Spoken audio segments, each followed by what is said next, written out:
it's okay. Okay, good Recording in evening. progress. Good evening and welcome to the August 6, 2025 meeting of the Historic District Commission. Before I get started, we have sad news and good news. So Reagan Rudig is on vacation and Rich Blaylock was not able to join us this evening, so we are down 2 members. However, we have 2 new members of the commission who are joining us tonight, and I will do some introductions. So on my left, I have Joy Kurth. She is a local business, downtown business owner and has lived in Portsmouth for around 20 years. Yeah. Dave Adams. Good evening. Isaac Gilbo. Good evening. Martin Ryan. Good evening. Dan Brown. Good evening. And Susan Strauss, who is a relatively new member of the Portsmouth community, but has lived in 4 historic houses in previous life. So welcome, Susan. Thank you. Okay. The board's actions in these matters have been deemed to be quasi-judicial in nature. If any person believes any member of the board has a conflict of interest, that issue should be raised at this point or it will be deemed waived. Okay, first item on the agenda is the approval of the minutes from July 2nd. Were there any comments, questions? Dan? I have a correction, I believe, for the second administrative approvals. It was the one on Chapel Street. 4 voted positive. Martin recused himself because I was against the whole process. I didn't know what to do. But then Reagan said, who was against it too, said she would abstain. I thought that's a neat thing, and so I abstained. But I'm the only one that it says abstain. Okay. So I don't think she recused herself. I think she abstained. She did abstain. Thank you. Okay. Okay. Yes, Dave? I don't remember the number, but the application for the removal of a faux chimney on Islington Street. Yes. That's a garbled mess. It did not go that way because they were voted to allow to remove the faux chimney, and I was the one vote against it. So I think the 5-1 was correct, but it was voted to not approve, I think is how I read. That's how I the recall minutes. it was denied. Why would it be denied? As the 198 Islington Voted Street. against it. What's that? I did vote against it. I thought that was denied. I'll have to look back, but I can removal- double check on that. Yes. But the application was to remove. And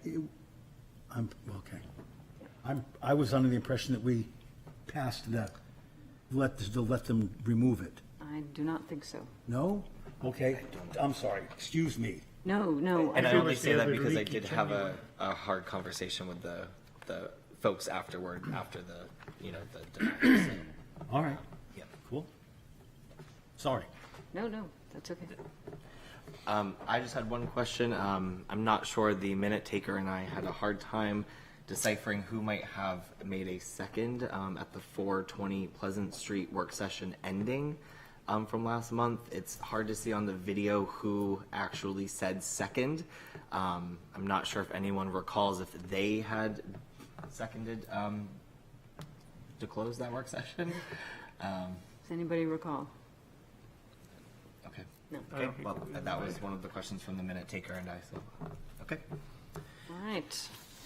So do we need to go back and take a look at Islington Street, or are you okay with these adjustments? I'm okay with these adjustments. I will work with the minute taker to look back on 198 Islington Street to make sure that it is correct as the video shows. Okay. Thank you. We feel comfortable making a motion to approve the minutes? Motion to approve? A second? Wi-Fi? Aye. All in favor? Should be- Aye. Aye. Any opposed? Chair votes aye. Okay. Which then makes me realize that I didn't introduce myself. I'm Margot Doring. I'm usually the vice chair, and with Reagan on vacation, that's why I'm sitting here, hopefully not making a hash of things. All right. We have 2 requests to postpone, so I'm going to go through those in case anybody was waiting to hear those. That is work session, old business, request to postpone, work session requested by Charles S. Neal Jr., owner for property located at 28 Wooden Street, and a request to postpone the work session requested by Greg and Laura Ludes, owners for a property located at 124 State Street. If I could have a motion to Motion to postpone? Second? Thank you. And all in favor? Aye. Any opposed? Chair votes aye. Okay. We have administrative approvals next. Consulting with fellow commissioners and with Isaac, we're going to pull a few of them out and put them at the end. We're going to be taking off number 5, which is 93 State Street, and moving that to the end. Number 8, 420 Pleasant Street. Number 9, 222 Court Street. And number 14, 109 Dennett Street. So we're going to go through the remaining administrative approvals first, and then we will go through those other ones individually. Can I just interrupt? Yes. Did we clarify who was voting tonight? Thank you very much for bringing that up. So yes, because Reagan and Rich are out, both of our new members will be voting. Oh, okay, great. Okay? Well, I know. good job. Good job. All right. Take it away, Isaac. All right, 1 second. Let me get my screen up. Go. All right, so we will start off with administrative approval, item number 1, which is 48 Manning Street.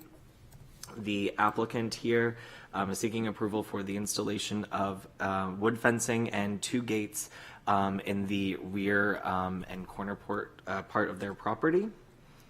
As we can see here, I'll get that a little larger. The red line indicates where the fence will be located, whereas the 2 green dots would indicate where the 2 gates are located. Is there a height restriction for fences? There is, in Not just the front, or? just the front, it's a 4 feet, and then on the side, if you are on a corner lot, it would also be 4 feet. Otherwise, you can have up to 8 feet now. The previous height limit was 6 feet, and we had just had a recent zoning ordinance change that allows that to go to a full 8 feet. And these are 4 foot high. These are 4 foot high, exactly. Oh, Okay. okay. And, sorry, let me just, they do have a photo. This is a example of what the fence would look like. This is not a 4 foot fence, this is a taller fence, but this is the stockade style with the tops. Thank you. Any questions on this particular application? Okay.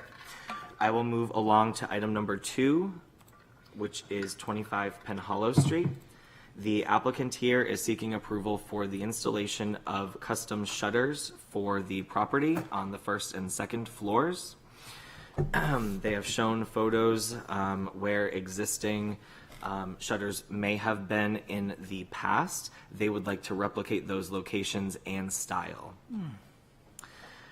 There are a few existing windows that have some of the original hardware. The applicant here does not describe what new hardware would be used, but if there's a preferred style, we could always stipulate that a particular style of hardware is used. It'd be simplest to just say match existing, in as much as some of this exists, and have to do something.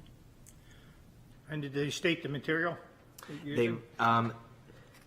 They're custom wood shutters, as I recall. yes, Oh, okay. yep. Thank you. Non-movable slats. Do we need to state anything about how they put the dogs in and put in between the mortar or anything like that? Not my place. Not your place. Okay, any further questions or comments for this particular application? Okay, so we will move on to item number 3. This is 50 South School Street, unit number 3. The applicant here is experiencing some rot and damage to the front stairs and landing. As you can see here, the applicant is hoping to replace essentially within the same footprint. The dimensions might be just very slightly larger, no more than a few inches or so. The idea is that it would be a Trex and aluminum deck, where the Trexing would be everything that you see below the railings, and aluminum would be for the railing materials. And I know we have the applicant here. If I've misspoken in any way, please correct me. If not, we will, I think we'll move on. Sorry, do you mind just coming up to the mic here, just so we can make sure it's on record? Just be clear, Sir, actually. please introduce yourself. Hi, I'm Phil Schwartz. My wife and I own 50 South School Street, Unit 3. Yes, thank you. So as Isaac pointed out, the existing stairs are failing. We're effectively building the same size. It's actually a little bit smaller than Oh, okay. what's there. The difference being the structure will be sound itself without being attached to the building, and furthermore, it will have the proper footings, which the current stairs do not have. Thank you. Any Could I just ask, Sure. you're using a metal horizontal rod sort of guardrail construction. Yeah, it's actually, I can actually show you, it's actually a it's a Trex guardrail, if you will, I could actually show you a picture of it if you want to see what we're talking about. Well, let me ask you this first. Okay. Is this in the back of the, is this in the public viewing? This is in the public view, yep. Well, I'm just very concerned that it's a very contemporary look for what you have for a home So, as a federal style building. well, actually, Isaac pulled up the picture, so Sure. you do see it. But could you pull up the picture of the existing, Isaac, if you wouldn't mind, the first one you had? Yep. That one right there. So those are the existing. What we're going to have, I mean, I don't know if any of you have been to see these. Yes. These are ugly. They're not very attractive whatsoever. We're viewing what we're putting there as an upgrade. It actually matches the front door, which the current ones don't match the paint color of the front door. We actually thought picking the Trex railing that we did actually will make it disappear compared to what's there right now, both on the staircase side as well as the right-hand platform side. This is the unit that's around the corner from the front facade. This is not, yeah. So that's a fair point. There are two different entrances to the building. There are 6 units in the building. 5 of them go through the main entrance. We're all the way on the left-hand side of the building. This was actually an addition to the building that was added about 60 years after the initial build in 1840. Okay. All I'm trying to say is what you're proposing is very much out of character for historic structure. If it's not the primary entrance and it's sort of around the corner, I can let it go. Okay. Any other questions? Thank you. Okay, thanks. All right. Moving along here. Our next item is item number 4, 28 Chestnut Street. The applicants, oops, where are we? The applicant here is seeking approval for the installation of fencing and gates on Congress and Porter Streets. The fencing that they're proposing is not in a visible area. It's actually in an alleyway, as you'll see in just a quick second. This map just shows where the fence would go, marked in black here, the long strip, and then the 2 smaller gates, the one on Congress and the one on Porter. This is an example of some of the hardware, the gate itself, more hardware, handle, and this location here where the existing chain link fence sits, this is where the new fence would go. This actually is a 1-story drop-off on the other side, so that is a safety feature for the several businesses that have to maneuver trash in and out of that rear alleyway. And then, as you can see, this is a photo taken from the 1-story drop-down, so without that fence being there, it could be pretty dangerous in the evening. This is an iron fence. It's difficult to know from the Yeah. specifications. Madam Chair, may I make a comment about this? Sure. We don't have a proposed installed view of it, no rendering whatsoever other than the blotches on the map. My assumption is that one of these fence panels, we'll say to start off with, the gate that's on the back of the building off Porter Street is in a private situation, there's no question. And the fence that they want, what's there now is just a collection of things that has happened over the years. So if someone's sprucing that up, I think is a great move. It's a trash collector back there, equipment and trash. But the one that comes off Congress Street, right in next to, and I'm just going to show my ignorance and say there's some sort of Irish-themed building on the corner, and the old Kearsarge Hotel on the other corner. I don't know how the fence is going to fit in there. There is a stone bollard at one side of it. But that alleyway, I'm not saying it's important to the health of the community, but that alleyway it's a pretty damn public alleyway. It doesn't go anywhere. People don't camp there, but people go in there to pose for photographs. If you drive by during Facebook or yearbook season, there'll be kids in there taking pictures of each other. It's got a mural of some description running down the side of it. I think it's an affront to the community to put a fence right there at the corner. There is no sign of there having been one. If they need security, they could move something a lot further back and be in a secure area and not interfering at all with the public enjoyment of that part of town. Is there anyone from the music hall who can speak to this? Yeah, I'm going to suggest we pull this out, because if David has concerns, as serious as they sound, I think we need more information. Right, so Just we pull will, it and not vote on it at all. we'll need a motion to. Motion to pull this application out. Second.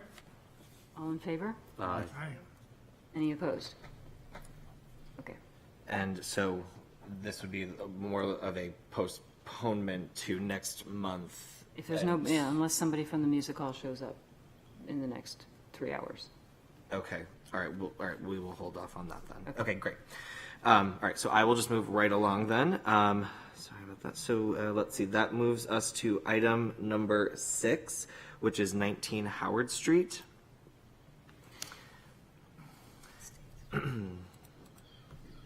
So the applicant is seeking approval to rebuild the existing canopy over the side door entrance, install wood gutters, and repair and replace siding where needed.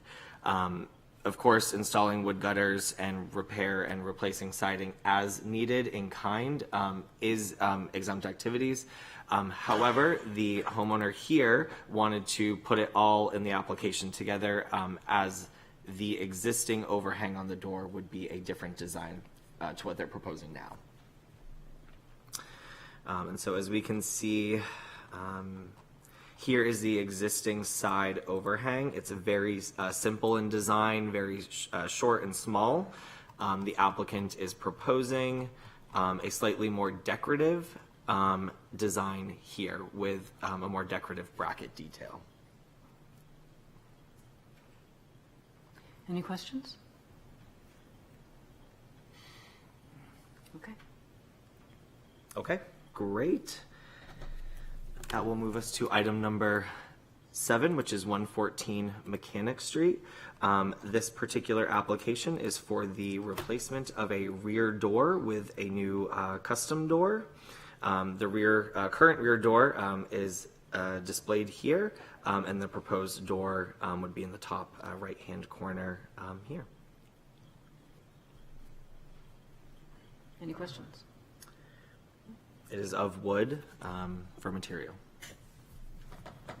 Okay. All right. That will bring us to item number 10, which is 126 State Street, unit number 3.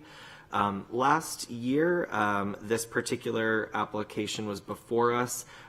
It was just for the installation of a HVAC condenser. Originally, we had approved the AC condenser to be the exact opposite of where the arrow is pointing.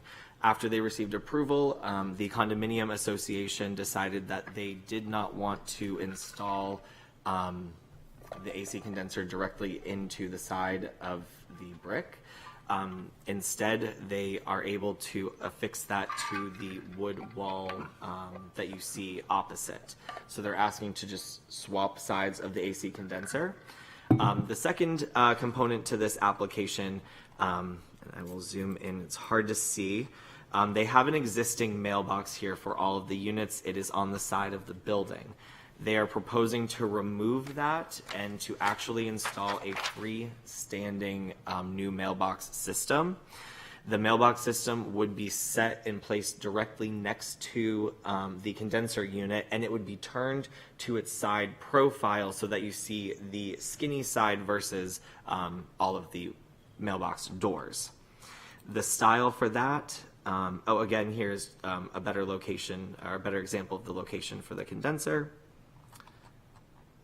Sorry if you can see that. And then we have these couple of style of mailbox options. So again, that will be turned to its profile side. Does anyone have further questions on that particular application? Did they specify the color that they want of these? They did not specify. They currently have the black mailbox system.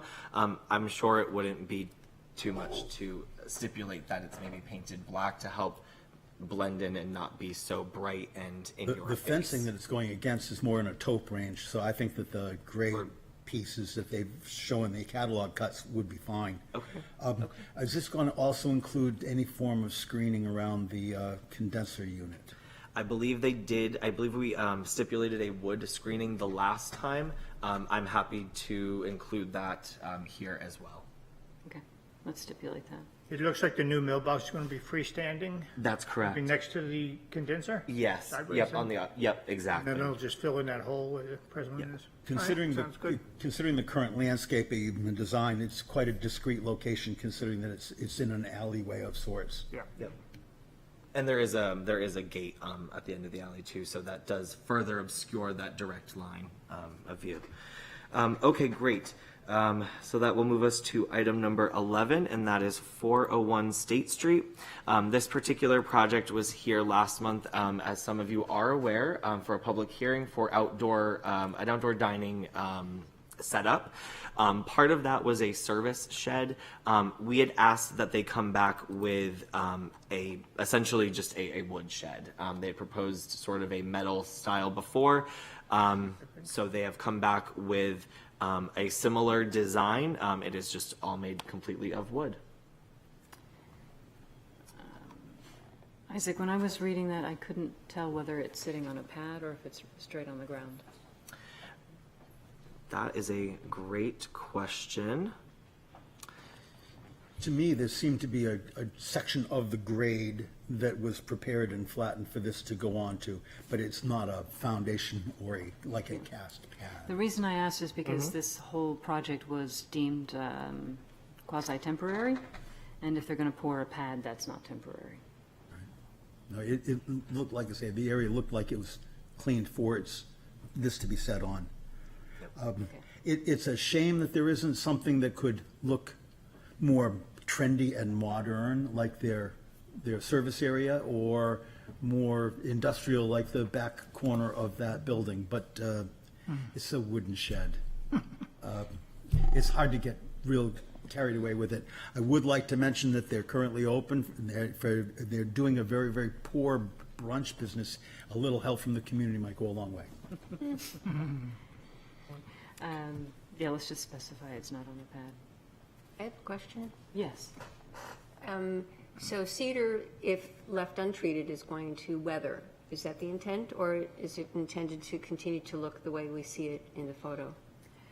I don't think we really need to We don't worry about address that because the exterior finishes, paints, and so on is not within our purview. Okay, So if they want to let it weather, they can do that. If they want to stain it, they can do that. If they want to paint it, they can do okay, it. thank you. I'd like to just comment on the good job they did with the outdoor seating. It really looks nice, fits in there well. I have to disagree with you. I think that's a very good question because it will turn gray untreated, and it should be some sort of oil treatment. I would think that if we were looking at, I mean, I don't want to talk this thing to death, but I would think that an oil treatment on it to preserve it and keep it from turning, weird shades of gray would be a good thing and appropriate for the conversation we're having. That's an interesting comment, because one of the things that you're going to find, considering where this is going, is every side of this is going to turn a different kind of gray, which is certainly a bit, maybe requiring them to put a coat of cedar sealer on it. Yeah. I think we could make that recommendation, but it does sound like painting to me. It's a visual, so it's a, It has no color, though. I mean, It's to preserve the thing as it sets, as it's been purchased. Sort of like buying a mailbox that's gray. we talked about, I was going to say, we can't talk about colors, but this is part of the material itself and the preservation of the material itself. I'm willing to put the stipulation in, but if the applicant has an issue, we'll have to get somebody to make an opinion as to whether staining is within our purview or not. Could be a clear stain, just an oiling down, just, I think that it would go a long way to make it look and preserve it and keep it from turning into a disaster. Okay. We Especially will- because it's probably a very expensive little unit. We will put that advice in then. Okay. Okay, great. That will bring us to item number 12, which is 93 Pleasant Street. Of course, we are familiar with this property, the old Treadwell Mansion. Things are kind of swiftly wrapping up there. They've got just a final more items on their punch list to complete. One of them was just figuring out the final sort of mechanical and venting locations. We do have 3 proposed boiler vent locations here on the side of the structure. They are all sort of built right into the front there, and they do look like this. So they're not the most attractive vents, but they do come straight out from the side. So I'm wondering if maybe the gray color would help mask that at all. They Colors don't come out. extend beyond the wall, though, do they? It appears by this dimension here that they actually protrude between 7 and 10 inches out of the wall. These are not, On the outside. Correct. and that's the way I'm reading this as well. They're already installed, and I have to say, the installation was very clean. They drilled holes through the stone wall. They are a gray color, not unlike the stone that's there. You actually have to start going toward them before you can even notice them. Considering the places, granted, they could have put them in the back of the building, but considering the places along Court Street that these could have been placed, I think this was really a heck of a move. They were nicely installed. I don't feel like it was an affront to anyone. I thought they looked pretty flush. And this is their wall, right? They built is, this little their tiny wall. wall. Yes, Yes. it's not the wall. Nope. Good. Any other questions? Fine. No. All right, so that will bring us to our final item before we go back to go over some individual items. The last one we will look at in this list will be item number 13, that is 202 Court Street. The applicants here are seeking approval for the installation of a gutter and downspout system. It is a aluminum case style, and the red marks where, of course, the gutters would be located on the side and sort of rear portion of the 202 Court Street building. And of course, the more orange would represent where the downspouts would go.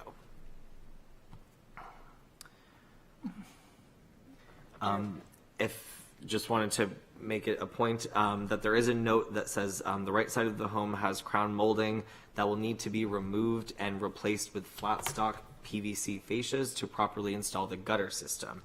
I believe that Margot and I just sort of wanted to make sure that that was something that did in fact need to happen, and if that would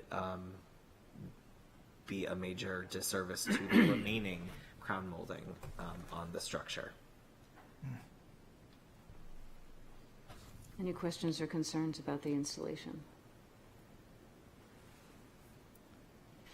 No? No? Okay. Okay, all right, that's, okay, so that concludes our preliminary list of admin approvals. I will just kind of quickly run through them one more time and just reiterate any stipulations that we might have.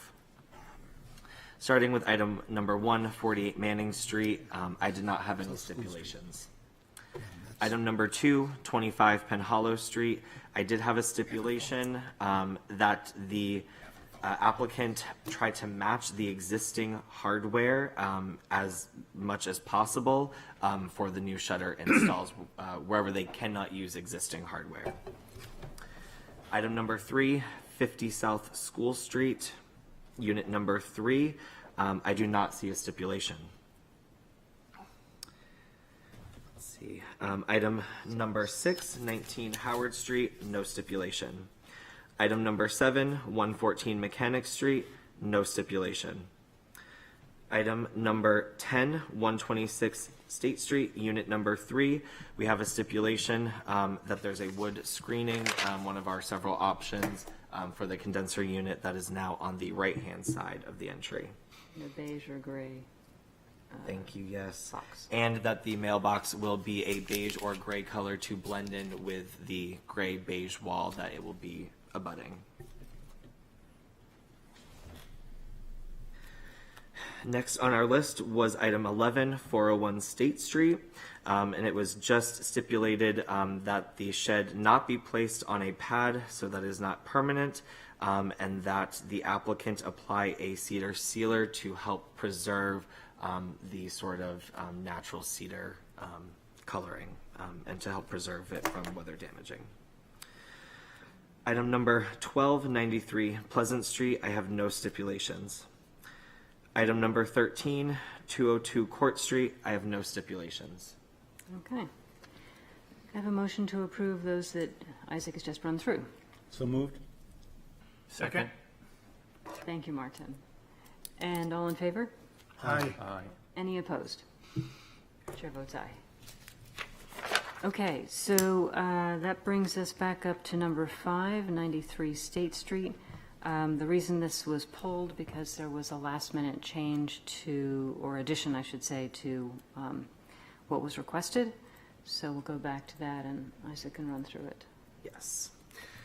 Okay, so we do have a couple of changes to the project here at 93 State Street. I will just go through those. They are in red here. So the first is the removal of the existing skylights. Those are not visible from the street, but those would just be removed from the re-roofing plan. Furthermore, during some exploratory work, it was realized that the roofing structure was not in the best condition. So they did replicate the existing roof structure, placement, height, gable shape. The intent is to replicate the same, but they do have to remove that roof structure. Let's see. There was a doorway as part of the rear glass addition of windows. There was one doorway. They would like that to be removed and actually replace that with one of the windows that was already approved on the rest of the wall there.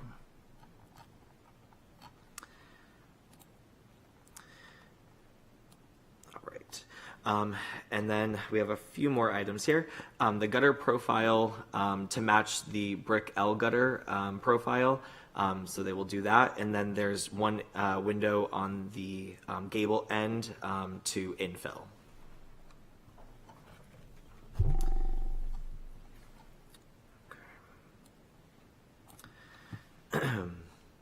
And we will have the existing, and there will be another downspout location, and that would be for improved drainage. better photo of that. And then again, here's just where the existing door was that would be replaced with the window. The item that came to us as an addition this evening was to, I can get a better photo you're right on the here, would be to remove the existing bishop caps to allow for usable fireplace vents. I'm not sure exactly based on this drawing if the venting would stick up above the chimney. I think we have the applicant here who might be able to just speak to this one portion a little bit better for us. Hi, Dan Santacruz, TMS Architects. So due to the gas fireplace inserts that we plan on using, we do need to remove the bishop cap due to the venting requirements. And this was verified both by the manufacturer and the gas installer. And the cap you see there is going to stick up from the top of the brick, roughly 6.5 inches. And you could see that dimensioned on the image of the cap there. It is unfortunate. We didn't want to see it removed, but this is the only path to really have a usable fireplace within the building. So, thank you. Comments or questions? I have a question. Is it that you're putting probably a liner in, correct? And this needs to be the sort of the termination of the liner at the very top. Correct. Yeah. There's no way to just sort of terminate it, let the pipe come up and into the bishop's cap and just call it good? Yeah, again, we talked to the manufacturer and the gas installer. The real issue is with a gas insert fireplace, there's an intake line that runs with the exhaust line as well, and the clearance required is what's impeded by the bishop cap. Okay. So, so there's a smaller line that's part of that cap that's intaking air all the way down into the chimney space. Correct. Oh, okay. Oh, I'll let others discuss it. There's no argument. Well, there's no argument in terms of the technicality, but our purview is the outside of the building What is that? and the historic nature of the building. We do our best to respond to the needs of the interior by the applicant, but the interior needs of the applicant do not necessarily, just by their virtue, determine what we say. Yes, Susan? So the rendering which shows a single bishop's cap and then the two chimneys that are no longer with bishop's cap. So the building would still have the one? If I understand correctly, it would have the one. It has the two at the end right now. It just doesn't appear because they're turned. Right.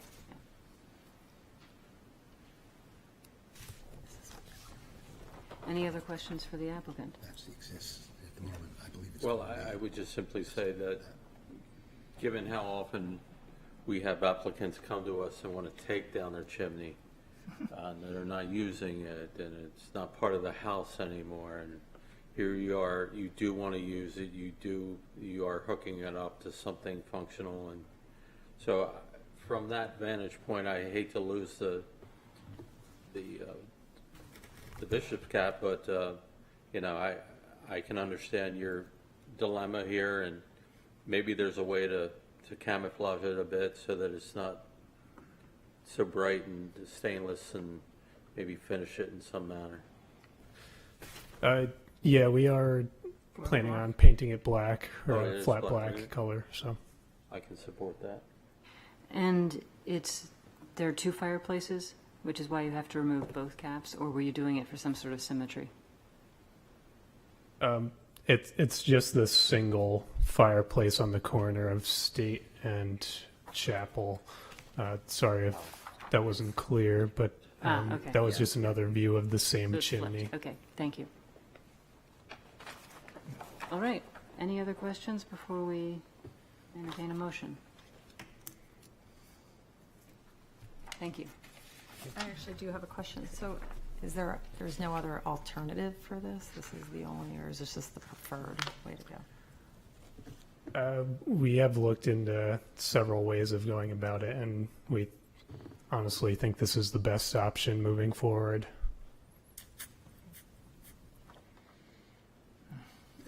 Next question, just to clarify this, I'm not certain, I recall, but it seems like there were 2 arches to this chimney cap Yes, previously. And typically, when there are 2 arches, that means that there are 2 flues in the chimney. correct. Is your intention, those 2 flues, while there's one exterior case of a chimney, there are width walls, or if you went to a private school, withes inside that chimney that separate the 2 flues. Is it your intention to knock those out? Do they exist now? We plan on having a double liner system if the mason finds that there are no withes within the chimney. Does that answer your question? No, not at all. My question is there room in one of the flues? Because this house had relatively small fireboxes, relatively small flues. Yes. Is there room in one of those flues for your double intake and outlet in your gas thing? Searching for how this could work, how to make it work. But I'm concerned about, are you going to have to destroy the chimney to put this in? No, it's being partially rebuilt. And to answer your question, it's not going to be fully demolished. And So you are taking it apart? correct, yeah. Okay, thank you. Can I just go back to my question? When you said you looked at other options, can you elaborate on what those are? And why this is the preferred one? So with gas insert fireplaces, you can typically direct vent out the wall, which would result in having a vent on the side of the facade, which I don't think would be preferred in this situation. And if you go to that side view, you would be able to see it, I believe. This is the side that would vent directly onto the sidewalk, yes? Yeah, and having vents on the sidewalk view, I'd, prefer to be way up in the air versus closer to the street level where you could see the building and the facade as it exists today. So, and, keeping with the respect to the historical nature of the building, I wouldn't want to add vents when we could have a single double vent up high.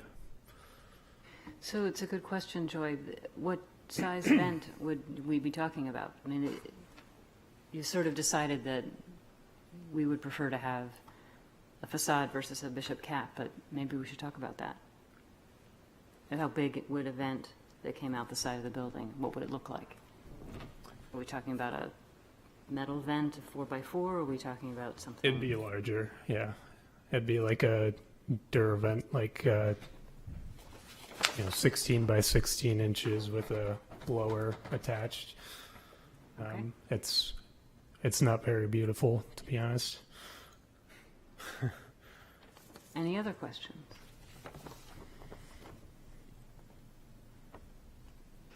Okay, thank you. Thank you. All right, we need to make a decision. Someone make a motion? I'll make a motion to approve as presented. A second? Second. Seconded? By Susan. All in favor? Aye. Aye. Any opposed? I vote aye. Okay. That takes us to 420 Pleasant Street. The reason we brought this out is because we have a lot of materials to go through. And do we have somebody from the applicant or not? And Yes. just while they're coming up, I would just like to clarify the reason why this is coming to us as an admin approval. As most of you know, about 2 or 3 years ago, the original applicant with the same team had filed, gone through the work session process, filed for a public hearing, received that, and also received subsequent extensions. The extensions are still in play because they do have secured demo and building permits, as they've had to start work a little bit early due to the fire that happened. With that being said, that means that their original approval is still active.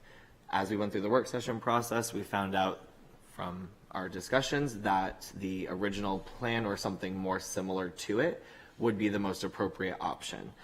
So therefore, the applicants really felt that, you know, there weren't that many changes from the original, and where their original approval was still active, we figured we could handle these changes here tonight. So sorry for the background. Just wanted to answer any questions that anyone may have in the audience beforehand. If you guys want to come up, we can definitely go over the application. Yes, good evening. Mark Giannini from Portsmouth Architects. I'm joined with Richard from our office as well as the applicant. So I don't know if if you'd like a presentation. I mean, as Isaac had mentioned, you know, we were here for 2 work sessions based on feedback from yourself as well as abutters and stuff. You know, the scope kind of got reduced so that we were kind of we were sticking along the same lines as the previous approved application with some minor changes. Those being the dormer and the French doors at the roof deck. That's on the rear of the building, so it had minimal visibility. Replacing all of the windows was one of the changes. Previously approved was replacement of windows on the rear of the building. Now we're doing it on all sides. And also some of the minor changes in window location. One of the changes that we did not propose or continue to propose was the siding material. We're not using the AZEK siding, but sticking with you know, repairing and placing in kind with wood for the siding and the trim. Did anybody have any questions about any of the material choices, any of the design elements that were tweaked as part of this application? Anybody? I had, Martin? No. Okay. The windows, are they going to be painted in the field, or are they a permanent color that we need to agree on? They would be factory finished from Anderson. And it's white, black, green, gray. Dark browns. Sorry, dark browns. Dark browns, okay. And you're well aware of the half screens that we usually Yes, require? definitely. Let's see.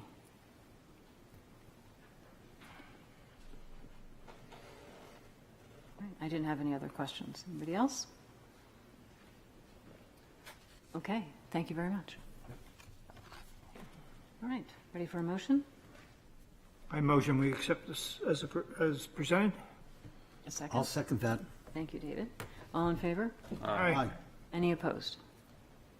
Chair votes aye. Okay, that takes us to 222 Court Street. All right, 222 Court Street. The applicant here is seeking approval for the installation of a metal overhang for the bulkhead area. The reason for this is, you know, they're having some significant water infiltration into the basement.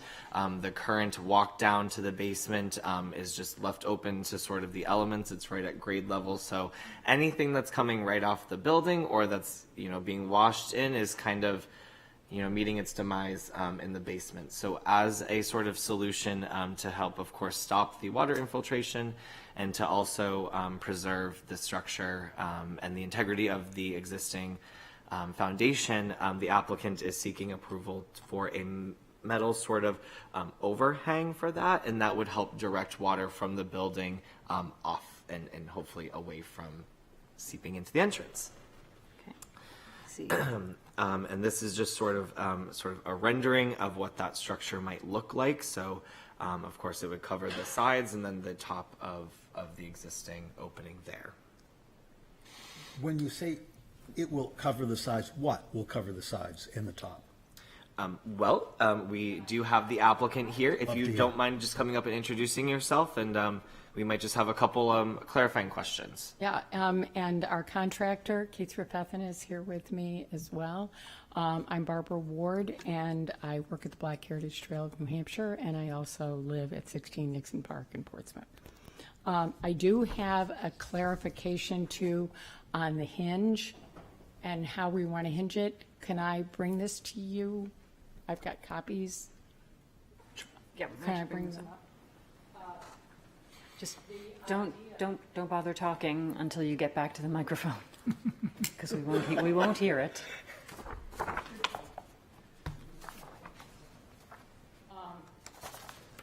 The idea is that the sides actually will stay open. It's just going to be a very sort of simple awning. And we know we'll get some water in there that way, but the idea is that we'll keep it from becoming a bathtub. And this is part of our, it's basically water infiltration mitigation grant from Land and Community Heritage Investment Program.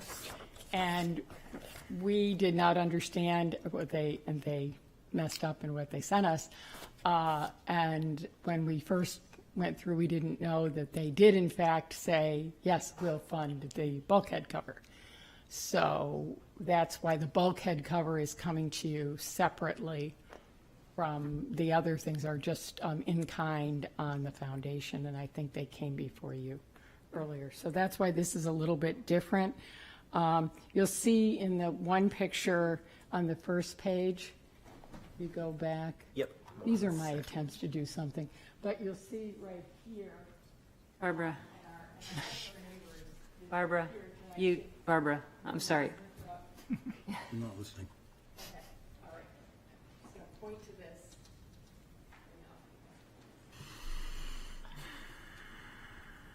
That's where the rail comes out, and that's the view from the street of where the rail is. That is going to be just covered with a very thin, Keith can explain it a little bit more, thin metal cover. And you've got the details on how that would attach to the building and be on a gas strut hinge that will help it to stay open. If we need to go down there, I will tell you that we don't use it very much. We've used it a little bit more during the work on the foundation. But generally speaking, it would probably only be opened a couple times a year. The other issue not only is water, but snow. We get a lot of snow in there. Yeah. So do you want to, Question? any questions for Keith? I know I do. Okay. David, did you have some? Martin? Yeah. Okay. Hi. Keith Trefethen, Bryan, New Hampshire. Welcome, Keith. Questions? Looks like you're showing us a diagram of where this cover will be. It doesn't say what the cover is, doesn't say, I don't know what a gas strut is. I've been an architect for over 30 years and I've never heard of a gas strut. Well, it's a simple awning structure.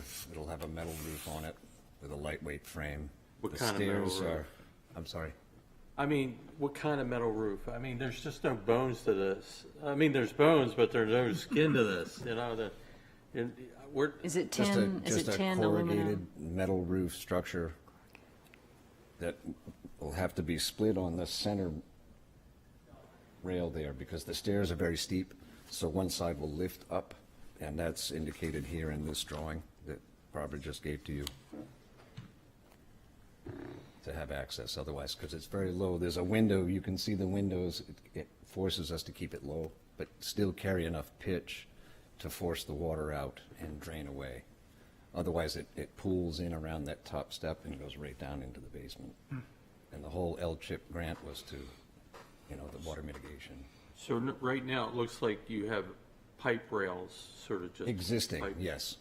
Okay, just trying to picture what this thing looks like, and in my mind, it doesn't look like it goes with the house, but, I mean, it's tough to imagine, I'm sitting here just thinking what a corrugated metal would look like on the side of this historic home.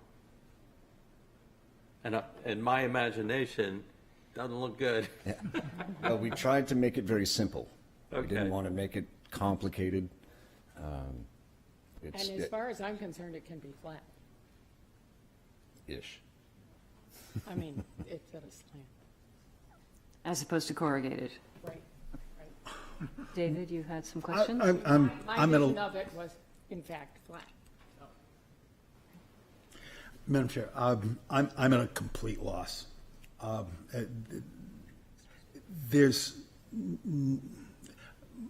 don't see how you hinge a piece of metal that size. I don't see how it stays in place. I understand the gas strut is what holds your hatch door up when you lift it on your car, those little cylinders. Okay. And maybe there's one that's large enough to hold this that's available. I don't see how you hinge it. The pipes that are there now are there to make a railing around this opening. I think the metal is a mistake. I just can't imagine what that's going to be like, living with that when it freezes and the rest of that. I wonder, just looking at why you couldn't get just a piece of awning material. We used to have a canvas gal in town that would come in and put awning materials on these things, and they snap on and snap off. They don't need openers and closers, and for something that's not used every day, that would be something that would be simple, holds itself in place, and doesn't cost an awful lot of money, and doesn't require changes to the railing, which I think this will. I really have a difficult time supporting this as it's presented. It's too sketchy, and I don't believe that it all bears any relationship to the building or a particular use. I also have two other issues which are tangential. One is this doesn't have a staircase, it has a death march. If you've looked in it, there's no way anybody legally can walk down there legally. There's no lawyer that would write you a permit to allow people to use that. Don't let the city building inspectors look at this thing. And the other is, I'd be much more concerned with the amount of water that's tearing apart the siding of your building than the amount of water that's ending up in this basement. And maybe there's a relationship between the two, but stopping that water part way up, if you've been to look, the clapboards are falling apart there. It's in dire shape. And it doesn't need this.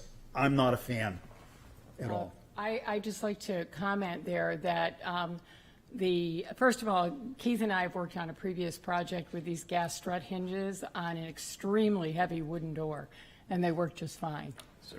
We have a lot of experience with them. I used that door for a good 10 years after we did it. And the gas strut hinges worked on a door that there's no way I could have opened it. It was cut into a completely ash floor, and the supporting timbers, and that thing came up on those gas struts like nothing. It was really easy. And so I know the gas strut hinge works. I like the idea of just an awning. I will say that the Land and Community Heritage Investment Program, I've talked about this, trying to come up with a solution with George Bourne at LCHIP about this. They specifically did not want to fund any clapboard or painting repair until we took care of our foundation issues. The reason that paint is blowing off the building is because of the moisture inside. So this right now, the water goes directly into the basement under the door. And it will come, I mean, it'll be this deep down in there. And what we're trying to do is direct that water away. So I appreciate if you have better ideas. I'm worried about an awning because of the weight of snow. That's why we felt something rigid was a better idea. There was a question of whether or not it can be a thin sheet metal, maybe in some sort of a frame. We could put it and set it into a wooden frame. But I'm worried about anything that can stretch, because it will with ice and snow. And right now we have gutters, brand new gutters, that went through here too, is brand new gutters and a brand new roof. So this, working on the foundation, John Wostrom right now is working on repointing the foundation.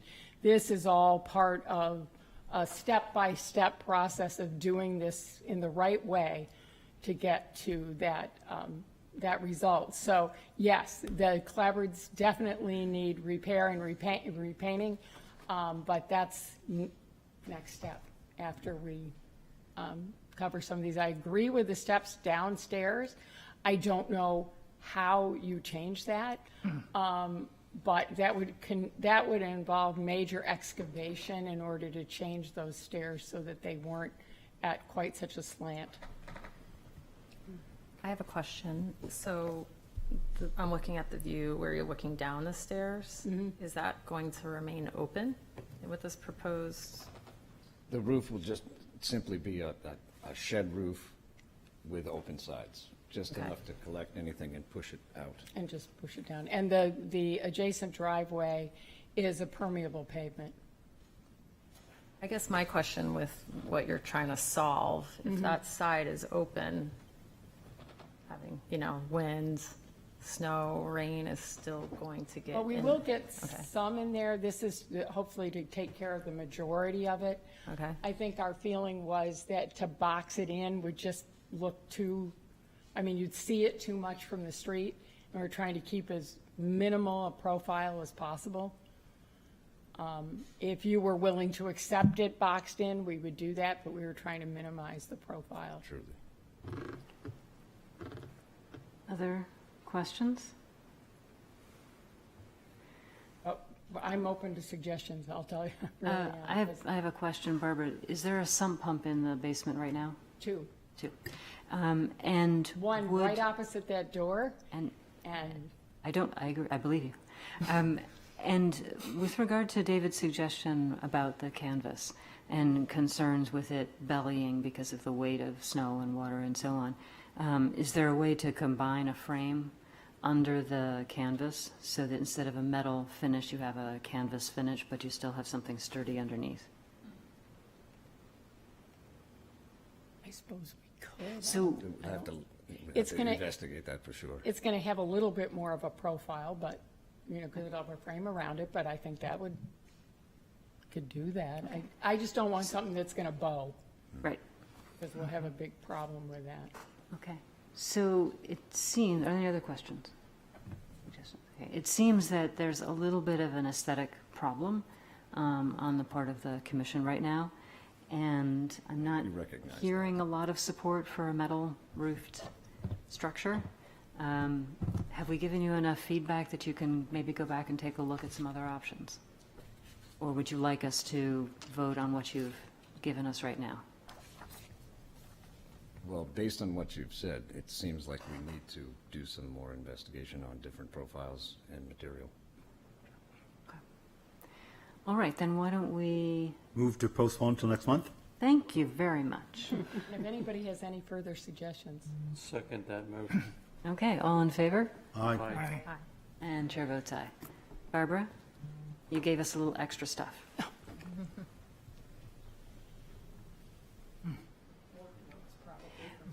Yeah, thank you. All right, so we will see that next month with some more details. That brings us to 109 Dennett? Yes. Okay. All right, so our last administrative approval item for the evening is 109 Dennett Street.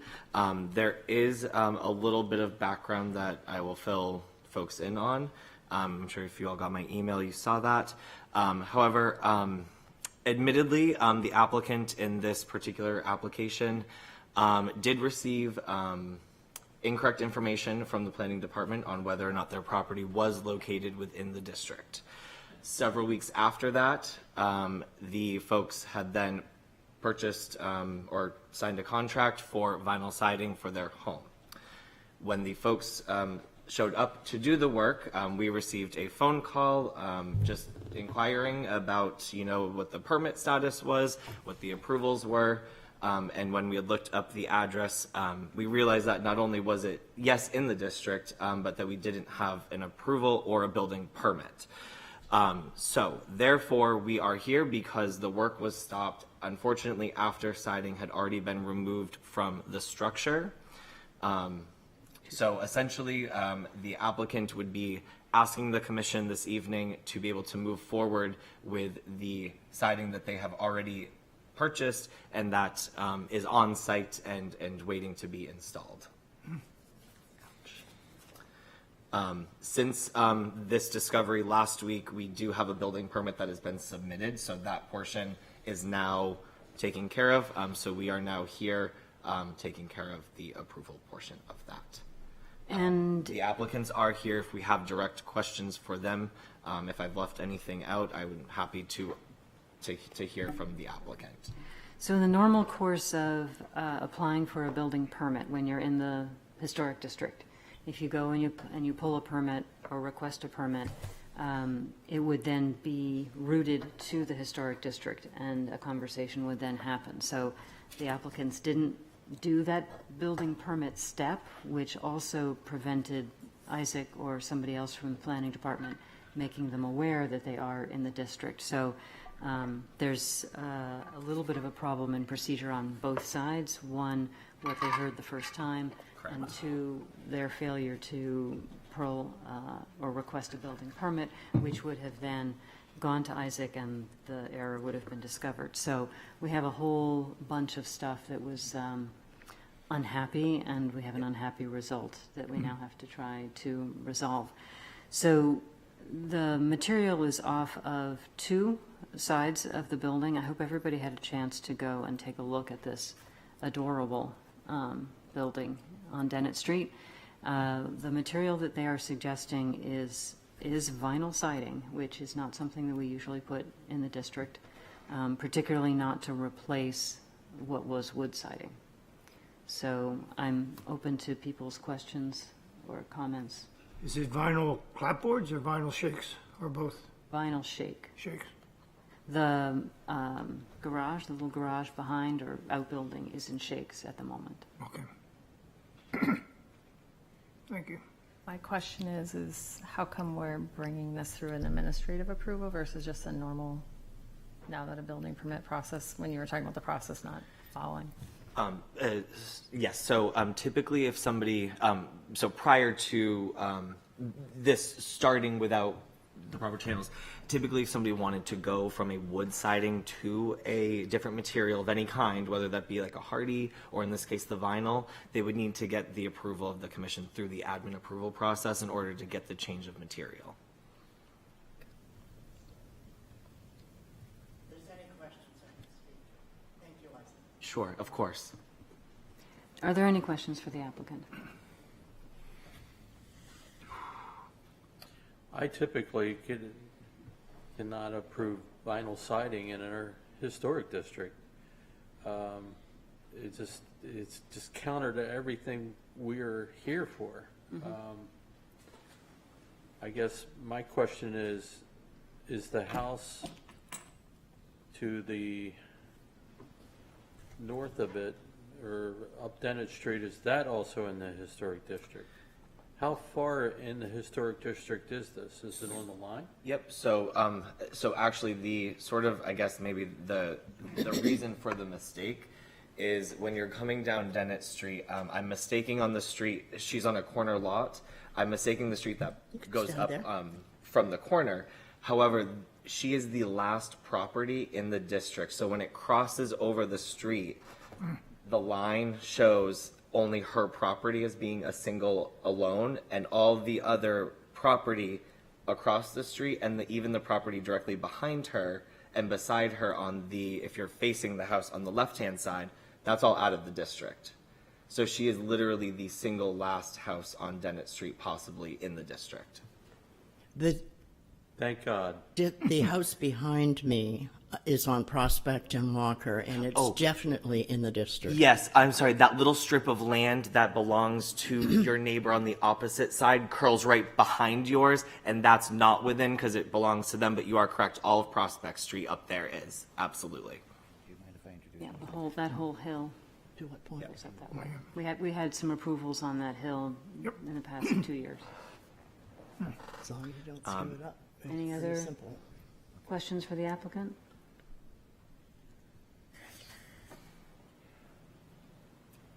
I don't think so. Thank you. Okay. Is there a chance for you to return the siding? Actually, I have paid for the siding as the initial 1/3 payment, excuse me, of the whole re-siding. It's blocking my garage. I can't get in and out of my garage. Today, they just came and took the dumpster away. The porta potty is still sitting in my patio. It's a lovely addition to the curb appeal.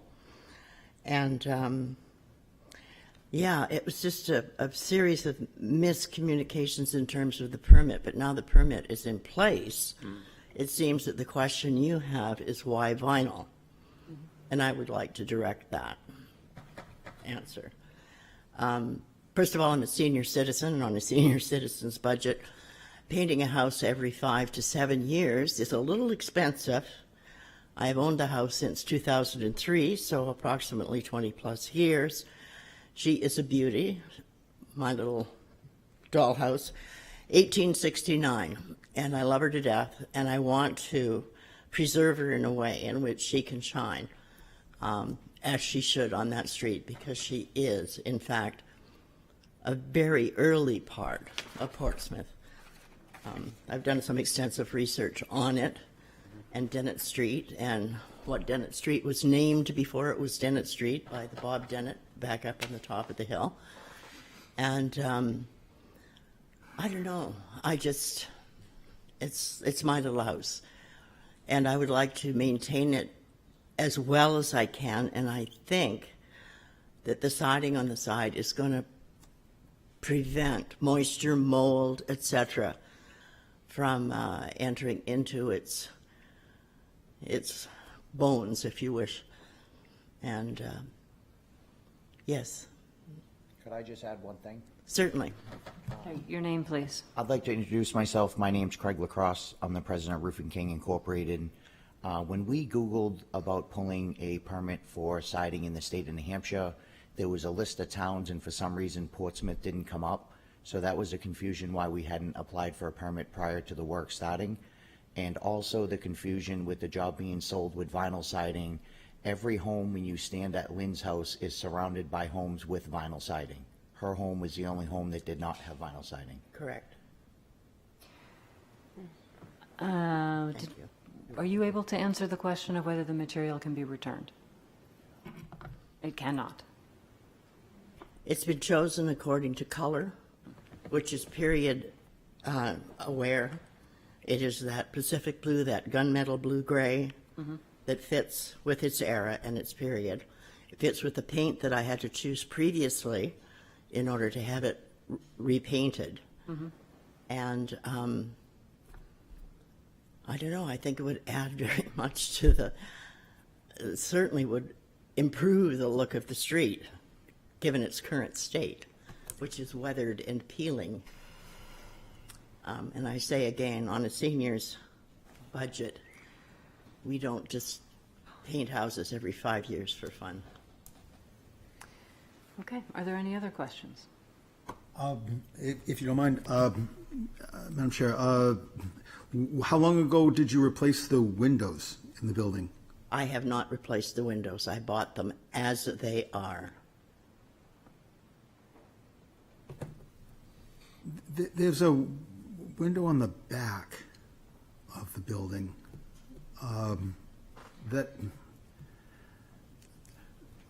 on the garage side of the building, not the main house, but is there a shed on the back of the building? It's the entry porch to the kitchen, and it is an entry.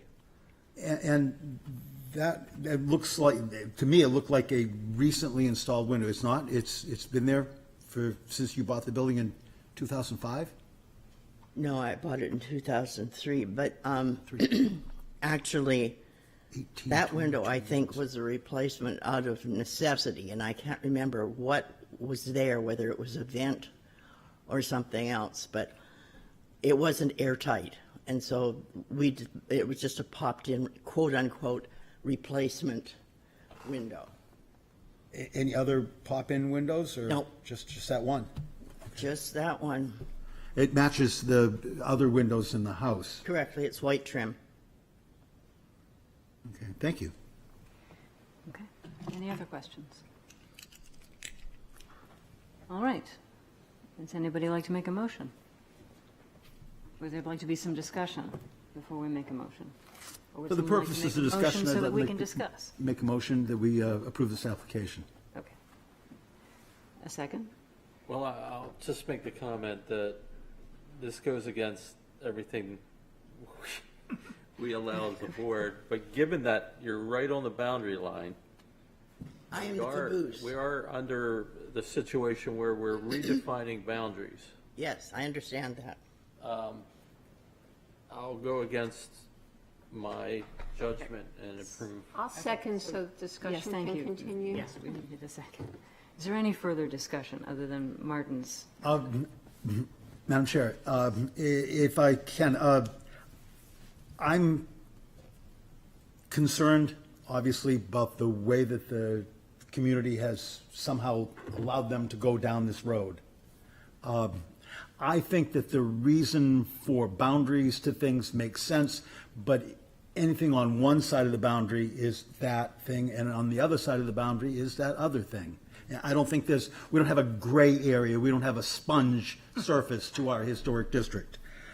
It's unfortunate maybe to have a line carved on the map, but it's how we choose to do things. We spend endless amounts of time having conversations about where the lines fall, knowing that there are consequences to it. The applicant held harmless in this, but left with, I don't have a gray area. And honestly, I think it's a mistake to put vinyl siding on buildings. I think it's a mistake to represent that our historic buildings in our historic district are defined by vinyl replacement windows like these. I don't care for much of what's going on in the process of putting the vinyl siding on. They have started. I do not have a crystal ball, but to me it looks like they're going to remove much of the trim. There are coils of aluminum in the back lot that they're going to bend up and cover over everything that's on the building now. And I wouldn't vote for that if it were next to my house or even next to your house. And so I don't think I really can support this. I feel bad for what's happened, and I don't know what their solution is. But as far as my vote as to whether I think a vinyl is appropriate surface for this, I don't. And making matters worse, if that can be done, this is a carpenter house. It had clapboards on it. It still does in places.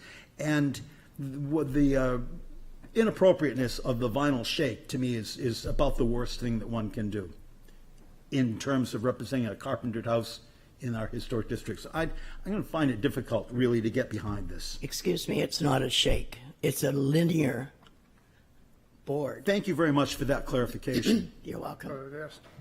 For clappers. No, there's shakes, though. Would you show, would you show the, Isaac, would you show the vinyl? Okay, go down to a couple of pages to 121 and expand. And again. Well, it says shakes. Pacific blue, where are you? Yeah, that is the color. And the texture and the contour, if we go up another couple, is this, which is perfectly matched to what we have on it now. Wood. Underneath that wood, there is definitely some decomposition of material, which is why I want to root it out like if you wish, and replace it with something that's going to be permanent and keep water and elements out. I'm sorry, I'm going to ask you to move back because the people online are not hearing what you're saying. So what you're saying is even though the picture that was presented in the document that was given to us clearly appears to be shaped and is You'd like to called dress out like as that? such, what you're saying is that what you purchased was a vinyl clapboard. Is that right? That is correct. Okay. And is this gentleman bringing us a sample? He is. Okay. And I think what we were pointing at was just this side portion of the building, not the front facade that was shown, just that side with the, The driveway side has been removed and put your, whatever you call it, Tyvek, the moisture barrier on it. If we could see the material, which looks like a pretty standard vinyl siding. I picked it for color and I also picked it for texture. I had to feel the outside to make it look as wood-like as possible. And it would certainly do the neighborhood well to have the house not in the condition it's currently in. Does anybody else want to No value. express an opinion before we vote? I had a clarifying question. Yes. Right at the beginning of this discussion, how it came to be that this occurred at all, that there was am I remembering correctly that there was some kind of a misunderstanding or an error on the part of whom about what? the error was when the applicant had called in to just to double check and make sure if they were in or out of the district, because as we mentioned, they are the very last house. Initially, what had happened is when you type in their address to our MapGeo system, which is how we find out information on properties, there's a blue line that will come around each property when you click on it, where her property is a sole property polygon in MapGeo. It's not tied to the rest of the entire district. When it's highlighted in blue, it appears as if it is broken off because it's not connected to the district in any other way. That's because it's across a street from the remaining homes on the district. So it's kind of like its own little island at the end of the district. But the building permit, Construction crews working on the the chap or the fellow who is the construction on-site manager or the salesperson selling me the product is usually the one that pulls the permit. I even went as far as to find out what the permit would cost, X number of dollars per thousand, etc. So I'd find out what else might be coming out of my pocket for this particular adventure. And so no, it was just a matter of, as Isaac has said, a computer technical difficulty in terms of the system established at City Hall, and nothing that anybody could second guess. And well, I understand the historic district confusion, but not necessarily the building permit piece is what Please. I'm inquiring more about. I have a picture in my phone where if you Google siding permits required in the state of New Hampshire, it gives a list of all towns, and Portsmouth, New Hampshire is not on there. So that is our error. Normally we would Google, for example, Hampton requires a permit, Right. Northampton does not. Stratham requires a permit, another town next door may not. So, yeah, so Portsmouth, New Hampshire did not come up on the list. I have a photo, I'm happy to pass around my phone, and it shows that it was not on there, and that's the reason that we did not apply for a permit. And that was a Google result versus going to the city itself? Yes. Yeah, okay. All right, any other comments, opinions, views that people would like to If I could say express? one last thing, I've been a You're not licensed. supposed to be taking testimony at this point, Madam Chairman. Yeah, we already have a motion on the floor. thank you. Dan, did you have anything you wanted to add? Comments, thoughts? My comment is just that a building permit should have been hold to Correct. trigger the process, and you as a contractor are responsible for looking into that. And so the situation as a result of that, and I think we as the Historic District Commission should uphold what we think is the standards. So it's unfortunate, you know, I'm empathetic to the situation as someone who's been through it, but yeah, I'll cast my vote accordingly. Anybody else want to chime in? Okay. I think that it is a very unfortunate situation. Our rules are very, very clear. Vinyl siding is very, very rarely approved in the historic district, and usually only for specific code type reasons. This house, once covered in vinyl siding, it's going to be very difficult to get it to revert back. It will be a loss to the district. This is, architecturally, this is unique. There are not many houses like this. So I don't think I'll be able to support it either. Are there any other thoughts before we take a vote? Well, I would just add that it sounds like the intention was to find out whether the house was in the district, and the effort was made, and the city gave information that was not correct. So I cannot penalize the applicant given that fact. I see that, and I've thought that through. However, if they had pulled a building permit, as the contractor should have, then the error would have been caught. before- Understood, and that's the contractor's mistake. Yeah, so, But I'm not going to penalize the applicant for contractor's mistake or the city's mistake. Well, Thank you. as an owner, you're also responsible to look into this as someone who's been through the process, so. yep. How do you Clearly- justify clearly- the rest of the sidings in the Yeah. historic district? That's the question I have for you. How did they get processed and mine didn't? I can't answer that because I don't know which properties you're referring to. There are Anyone you can properties. throw a stone at from my house. All right. I think I'm going to call a vote. So the motion is to approve. Thank you. And the motion is to approve. All in favor of approving the use of the vinyl siding? Aye. Aye. 2. Any opposed? Opposed? 3 against, and the chair also votes against. I'm very sorry. I hope that there will be a way we can work with you or with your contractor to see if there's another solution.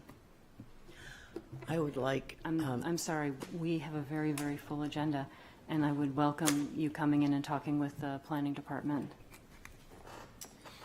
about hotel bills and things like that as well that have been incurred in this process. And I don't know whether you have a way of funding a situation like this, but I would love to have some information if there is some financial assistance for me. I believe there is Thank you. I believe there is a program. Please talk with the planning department. Thank you. Welcome. All right. Onward. We have certificate of approval extension request. Petition of One Market Square LLC, owner for properties located at 1 Congress Street and 21 Congress Street, wherein permission is requested to request a 1-year extension of the certificate of approval originally granted on November 6, 2024, to allow new construction to an existing structure. As per plans on the file in the planning department, said property is shown on the assessor map 117, lot 12, and lies within the character district 5, downtown overlay and historic districts. Okay.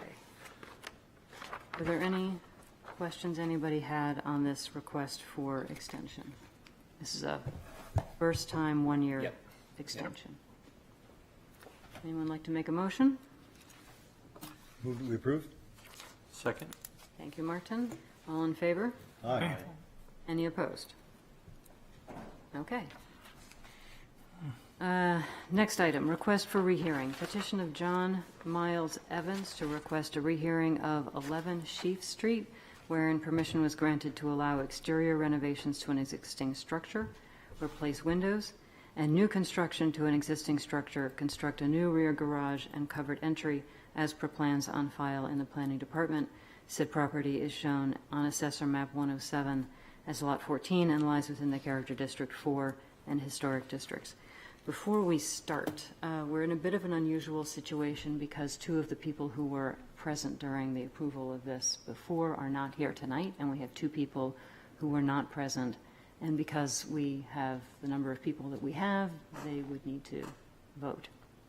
As a reminder, the conditions under which the board normally grants a rehearing is if there feels there was a procedural issue, that we didn't follow our procedures, that we didn't follow our guidelines, and/or there was new information that the petitioner would like to present to us. In reading through the petition, I don't see any new information being presented. So the question is, how does the board feel about procedural or guideline issues? So my question for our two newest members is, do you have enough information? Have you been able to look back at anything so that you feel comfortable voting? I do. I watched the previous, and I also did a site walk this morning. Okay. Yep. Susan, how do you feel about, are you well enough informed or no? Probably not. Probably not. Okay. 1, 2, 3, 4, 5. Okay, so that gives us 5 voting members, so I believe we can move forward on the request for rehearing. In this situation, there is no discussion from the public.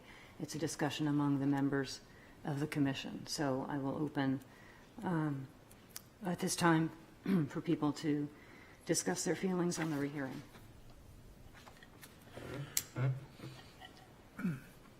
I'll start, and I recognize the importance and the historic importance of these 4 houses, and federal, and they look great from the front, but I can't find any uniformity in the back. I went by again, one has a 2-story brick, one has a 2-story wood, one has the old shed that they're gonna replace, and then one has nothing, so I'm having some trouble in seeing their questioning of we're not being uniform, that we have to keep them uniform, when I see no uniformity on the back. And that is a cute little alley, but it is an alley. It's hard to drive in, it's one way. Not many people walk there because there's a lot of trash receptacles, so I'm not sure we missed anything on our original decision. Anybody else? What he said. Okay. Martin, anything to? I stand by our assessment and our, I think that the applicant is very considerate of the concerns of the abutter, and I don't see any reason to entertain a rehearing. Yeah, as fresh eyes onto it,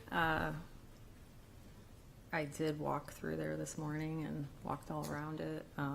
I live not too far away, and I've never walked in there once, so I agree it's not necessarily something that you would think to walk down, but in terms of like the process, I think it was followed, and I think knowing that it was brought back again with adjustments, I think they were considerate, and it is not uniform, and it's an improvement to what's currently there, so I think I would also support not having a rehearing based on, I'm not quite sure what the person, John Miles Evans, would like to see. That's not clear. I see what he doesn't like about it, but not what would be the adjustment, because I think the addition will actually be an improvement to the back of the alleyway there. Okay. Were there any other thoughts before I ask for a motion? No? Okay. Who would like to make a motion? I move that we disallow the rehearing. Disallow, deny? Any second? A second. Okay. The motion is to deny the request for rehearing. All in favor of denying the request? Aye. Are there any opposed? Any who would like to have the request? Should I reheard? abstain? Yes. Yeah. Okay, I also vote to deny. All right, we are up to Public hearing, old business. Petition of Brian O'Neill, owner for property located at 6 Dearborn Street, wherein permission is requested to allow exterior renovations to the existing structure, replace siding and windows, and other exterior modifications. As per plans on file in the planning department, said property is shown on Assessor Map 123 as Lot 4 and lies within the general residence A and historic districts. And who is here to present? Madam Chair, just for a moment, how is this old business? Because that's what it says. It was on our agenda last month and the month before. It's been requested postponed for a few months. Got it. Yes, yes, yes. Thank you. Yes. So it was on the agenda, but it's not been discussed before. That is correct. Okay. Yes, yes, yes. And, please, yes, feel free to come on up to the microphone, introduce yourselves. And for right now, as mentioned, we'll just be discussing the 6 Dearborn, the green structure. Again, we'll have the work session for the secondary structure on the property later on in the agenda. Sure. Okay? I'm Michael McNeil with Stone Arch Development. I represent the builder. And I'm Sam McCark. I work with Stone Arch Development on their renovation projects. Okay. I'm familiar with this project here. We have a little display photos. I'd just like to set it up there for you to look at. Is that okay? It's photos of the building, of what it was, and the state of it that it is right now, if that's necessary. But essentially what we want to do is renovate the home. It was a multifamily home that was owned by an absentee landlord and really fell in quite despair, inside, outside. We pulled a permit. We started working on the project. In the permit, Isaac, you're aware that it says replace and repair as needed. The photos clearly show the need. As we started getting into it, the rot, it just opened up a can of worms. And I really want to put this up there so you don't, picture's worth 1,000 words. You can see the property, how it was, with siding. I'm sorry, before you'll need to be at the microphone, otherwise the recording doesn't work. Okay, as you can see, the siding was falling off. There was pieces on, I think it was maple wood, that was just pressure treated lumber that was put down there as a sill. There's a piece of white AZEK on the other side. On some of the soffits over the years, it was just plywood. So we stripped it, took it down, saved the trim, the detail around the windows and on the one door, because it was decorative and we wanted to be able to replicate that, work with a local wood shop and have them replicate it and then put it all back as was. So essentially it's a restoration of that home to back to its original.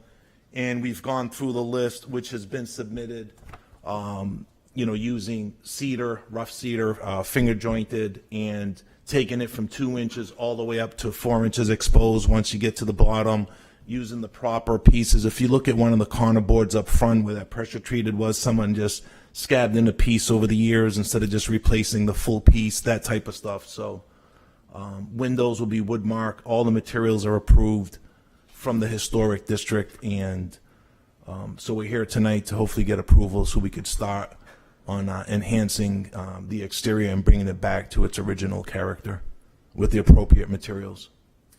Okay. All right. Yes. Sure. Thank you. That's okay. Excuse me, could you bring that forward? Oh, yeah. Do you mind if we? Absolutely. If you get any questions on it, please just let me know. Thank you. So I'm just going to ask Isaac a question here. So if this was replacement in kind, it would have come as an admin approval, but they're doing more work. And that additional work was the replacement of the windows? That's correct. And that's what brought it here? Correct. Okay. So you Because would, it'll be the complete replacement of pretty much all exterior components. It's a complete renovation. The windows in there were vinyl replacement, and we're using, I think it's the Woodmark. Anderson Woodwright windows, so we all wood on the outside. okay. And all the trim work wood, actually existing. Did anyone else want to see these? Yes, please. And do they have the photos of Do they have this? That was uploaded, I don't know if they have. So we have, We have the application that you uploaded. that was uploaded Yep. with the details of the materials and everything? Okay, great. Exactly, yep, we've Yeah. got Okay. the window specs and all of that good stuff. Yeah. So, yep. So there were no original windows left in this building? No. No. And it was even, I think one was like a bay window or something at some point. It's just over the decades or millennia. I mean, it's been chopped up and it went into 2 units. We're bringing it back to original single-family home. And it has, I think it's 3 or 4 deeded parking spots, so it's a nice property. So it is still your intention to replace everything in kind as you found it? I shouldn't say that. If it was original, Yes. to replace it as you found it. If it had been replaced with something inferior or incorrect, to instead replace it with what would have been the proper piece. Correct, shape. and that's what we're hoping to do in the next session with number 10. Right, okay. Actually Right. remove vinyl and go to cedar. But yeah, so as it pertains to this unit, we would like to restore it. Not a renovation, because then that would, but to actually bring it back to the right materials and not just the material, but actually the placement, like we had mentioned about the siding, stepping it up like they used to do with the freeze boards and everything else, so. All right. Any questions? No, I think their choice of materials and windows are good. The only thing I would add would be half screens if they don't know. What was that question? Half screens, Do we have the half screens in there? windows, Windows? Anderson, No, Anderson Wood, right, we could, yeah, they come as half screens. Yeah. David? Can you walk me, I'm fussy about stuff. Walk me through the clapboards again? So, the home on the one side on the Dearborn Street, the siding, as you'll see, you're very familiar with the historic homes. A lot of them had the 2-inch exposed siding, and then you work your way up to 4. Okay, and that's really not quite true, because I can see in the building the siding doesn't go from one size to twice that size. But siding varies in exposure, there is no question. Siding's closer together at the bottom. Some siding still remains on this building, some pieces. It did this afternoon. Trim around the window and the little Siding? let me get Clapboards. that. Clapboards. Some siding still exists on the building. Where the electrical panel was. Okay. That's it. I got to touch it. Yeah. And the clapboards, so what kind of clapboard do you want to put back? 4-inch exposed cedar, finger jointed cedar. Yeah. 4-inch exposed cedar. Now, when you put 4-inch exposed cedar, which is probably 5.5 inch in dimension, if you were to try to tighten that exposure down to something even approaching what's there now, the butt edges would stack out. I'm sure you're aware of that. Yes? No? No, because we worked with a local yard that, are we talking still about stepping up or just what's going to be exposed? I guess I'm not really clear on what the If you question take a is. 5.5 inch clapboard and try to squeeze it down so that the exposure is less than 3 inches, it starts to pile. No? we would work with the supplier to get a smaller board until we step up until a full width. And you say you want to use cedar clapboard? Yeah, it's a finger jointed cedar. Finger jointed? Yeah. Do you really like finger jointed cedar? So it's a more stable product. We're painting it anyway, plus it allows us to get a longer length. So we have less. So that's a yes? Yeah, to reduce the seams. Because it might, okay.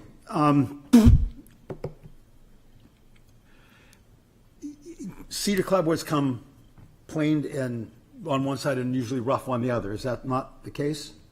Were you going to put these on, which way your intent to put the siding on? Prime smooth side because it's going to be painted. Smooth side painted. And I was there today, and I saw that you've put some new fascia material on at the roof edge, We had to close it up so it'd stay weather tight. and I saw that you did. And that material is finger jointed, pre-primed Primed, pine. yep, That's what it looked like. There's no soffit material underneath, there's just a fascia. What's going to happen there? It'll be a hot roof, right? It's a hot roof, so we're gonna foam the roof, spray foam the inside. You put the fascia on, there's a soffit, a little horizontal piece that goes back to the sidewall of the house. What will go there?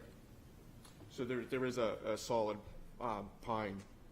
There is a solid pine board, did I just not see it? You may not have, it was there, it is there though. Is it on There- the pictures? It's actually. I think it's yes. on these pictures. In a federal house, when they did that, they frequently put a bed mold, or sometimes even some crown-like moldings, some big OGs or something.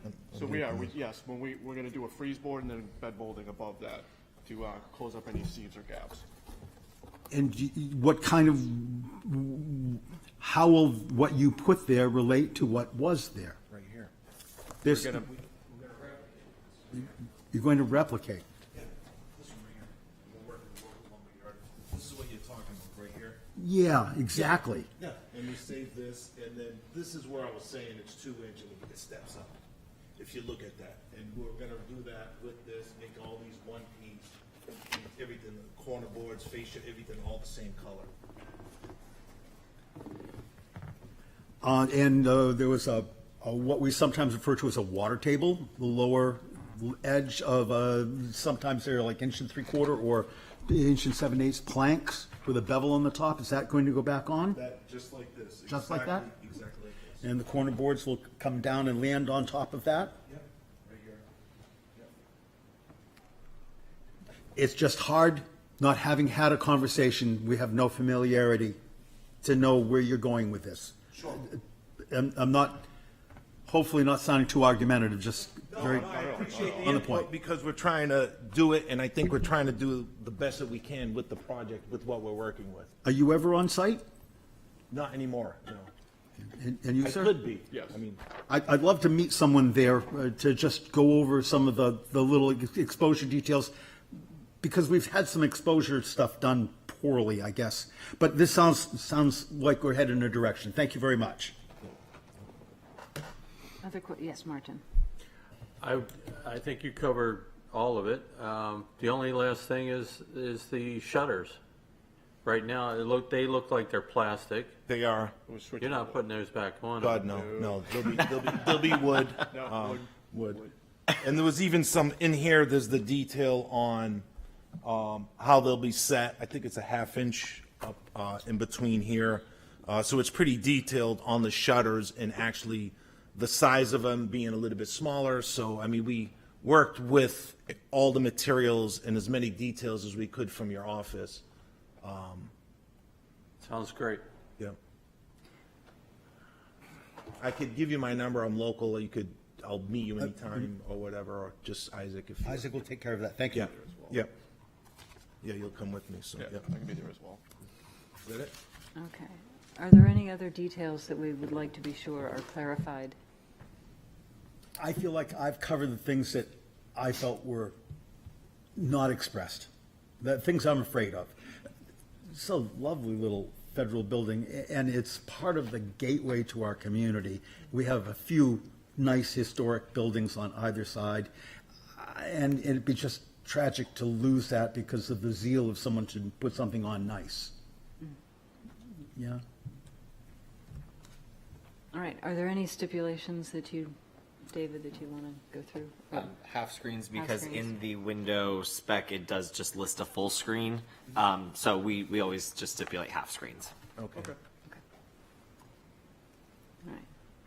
So, just so that you understand, now that David has run through all of this detail, it is part of the record, and what you've said is considered part of the record, too? Sure. Okay, Yeah, great. no, absolutely, yeah. All right. Since it's not part of a formal written document, it is now an oral document.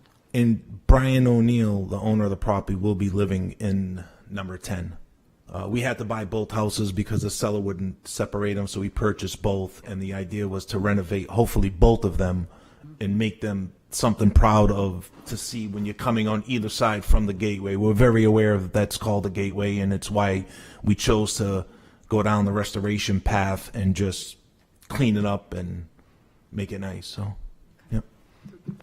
Thank you. David, were there scarf joints on those? Yes, there were. And I don't know where we're going to go with that. It's a level of fussiness. I just don't know. I just don't know. I'm more concerned about exposure right now, and the parts, the pieces and parts. The idea of putting scarf joints on 16-foot-long pieces of finger-jointed clapboard is ludicrous. There'll be places with, because when clapboards were scarfed, they were 4 feet long. And so it was a real feature. Every 4 feet, there was another scarf joint. Whereas this, you'll be able to do the whole gable end with solid pieces. It's less of an issue if we can accommodate, and this isn't a historic problem. We need to get the exposure right. And then next time we get clapboards, it'll be 20 years, 25 years from now. We'll fix it that time. All right, any other comments or questions? If you're doing the finger jointed, please prime and paint both sides. Yes. So we are going to get pre-primed and Paint the pre-primed inside that goes against the house. You'll be happier later. The paint job will last a lot longer if you don't, instead of just leaving that pre-primed. Just from my experience. All right, thank you very much. Thank you. This is a public hearing, so I'm opening this up to the public. Anybody wishing to speak to for? And just want to mention in the cut edges. Thank you. Yes, thank you, that too. Anybody wishing to speak? Anybody online? Okay, I'm going to close the public hearing then and await a motion. And we will need findings of fact with that motion, please. Madam Chairman, I'd like to move that we approve this application as discussed. Well, we'll see if there's a second. Second. With the stipulation that they have half screens if we approve. Okay, so seconded by Dan. I feel that this will preserve the economic value of the buildings in the community, and hopefully everything will be good. I think we need two, David. Preserves the integrity? Preserve the integrity of the community. Okay, very good. All right, any further discussion now that we have the motion and the findings of fact? Okay, all in favor? Aye. Any opposed? Chair votes aye. Thank you very much. We look forward to seeing the results. All right, yes. Okay. How are we doing on time? 177 Straight Street. All right, let's do this one and then we're going to take a break. Okay. So this is the petition of Penhallow and State LLC, owner for property located at 177 State Street, wherein permission is requested to allow exterior renovations to an existing structure, remove the existing slate roof and replace with flow slate roof as per plans on file in the Planning Department. Said property is shown on Assessor Map 107 as Lot 44 and lies within the Character District 4 and Historic Districts. And who's here to present? Good evening again. Mark Giannini from Portsmouth Architects. Hi, Mark. We're representing the applicant. As you mentioned, we're here to discuss the roof and roof replacement of this unit at 177 State Street. We were involved in a fairly lengthy or extensive restoration of the property about 8 or 9 years ago that included a full interior renovation, some addition in the kind of the rear of the property, which included windows and most of the exterior except for the roof at the time. There was just some minor repairs. So the slate roof that's there currently is nearing the end of its useful life. Obviously, we know slate has a very long useful life. There are a number of broken tiles that are there now missing. They've had some, breaking and sliding down onto the sidewalk down below, so they're interested in getting this repaired and replaced as soon as possible. It's also a unique property in that they own basically one half of the structure that's there. The other half of the property is 175 State Street. It's not a condo association. It's one structure that is connected by a 2-foot masonry firewall kind of in the middle. So with that, we were considering options, obviously, because right now there's one large expansive roof when you're looking at it from State Street. So what we're proposing here is replacing the existing slate with a synthetic slate. We feel that this will basically provide a long-lasting roof. We're proposing a Da Vinci slate roof here, a single width slate that basically have a similar appearance to what is there now as far as size, and we will select a color that also matches. Basically, they're gray tones that are there now, except for some of the repairs that have been done on the rear of the building. Going to the second page, which actually stay on A1 there. Yep. So again, you can see from the roof plan there, the two different properties, though obviously one large expansive roof. There are minimal penetrations at the roof level. There's some more in the back as far as roof vents, a couple of roof hatches. Our particular property does have a dormer in the rear where the slate does go wrap up the sides and then continues on top of the dormer as well. So all those areas would be proposed to be replaced with the same synthetic slate and keeping the same design intent that is currently there. So we'd also be matching flashing materials, which is lead coated copper. But again, basically because we are two properties that are married in the middle, on the last page there, we looked at two different options to basically provide a joint between the two roofs. So what we're proposing here is the first option, being that is the least obtrusive visibly, especially from the street below. So there'd basically be a half-round lead flashing piece that would be between the two roofs. It would be basically right over the center of the firewall. You'd see minimal visual impact on the building, except for obviously there'd be a kind of a narrow stripe going up with the flashing. The other option that we looked at was basically extending a portion of the firewall up. We do this by basically having a roughly 12-inch wide concrete extension on top of the wall, or parapet. And then that would be treated similar to the parapet walls that are on each end of the building. So it would be flashed at the same, and then it would have a slate cap to match what's on either end of the building. That is more visible, but again, it does provide kind of a break between the two roofs.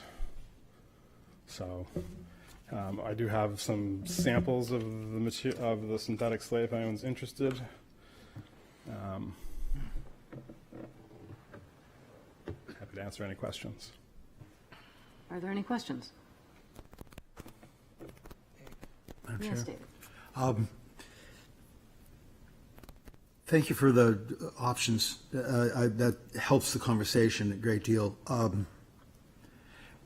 Just bookkeeping, what does the next door neighbor think of this? Is that any of concern of yours, or? I'm sorry, what was the last part? Well, it seems like I should know if the next door neighbor had any concern. It's kind of an intimate issue. I was waiting for the public comment.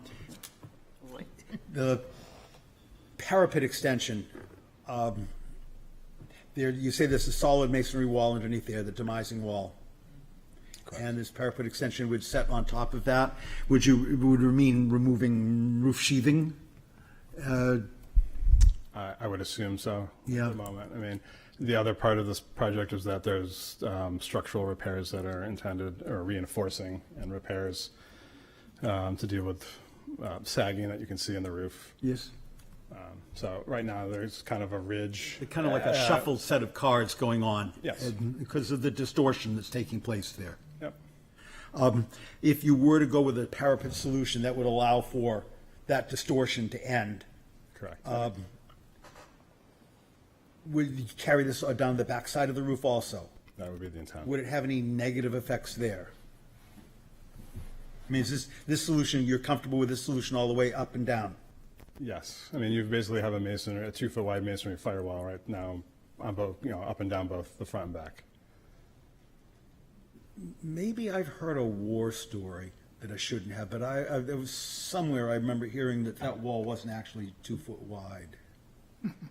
But anyway. I could be off on the width.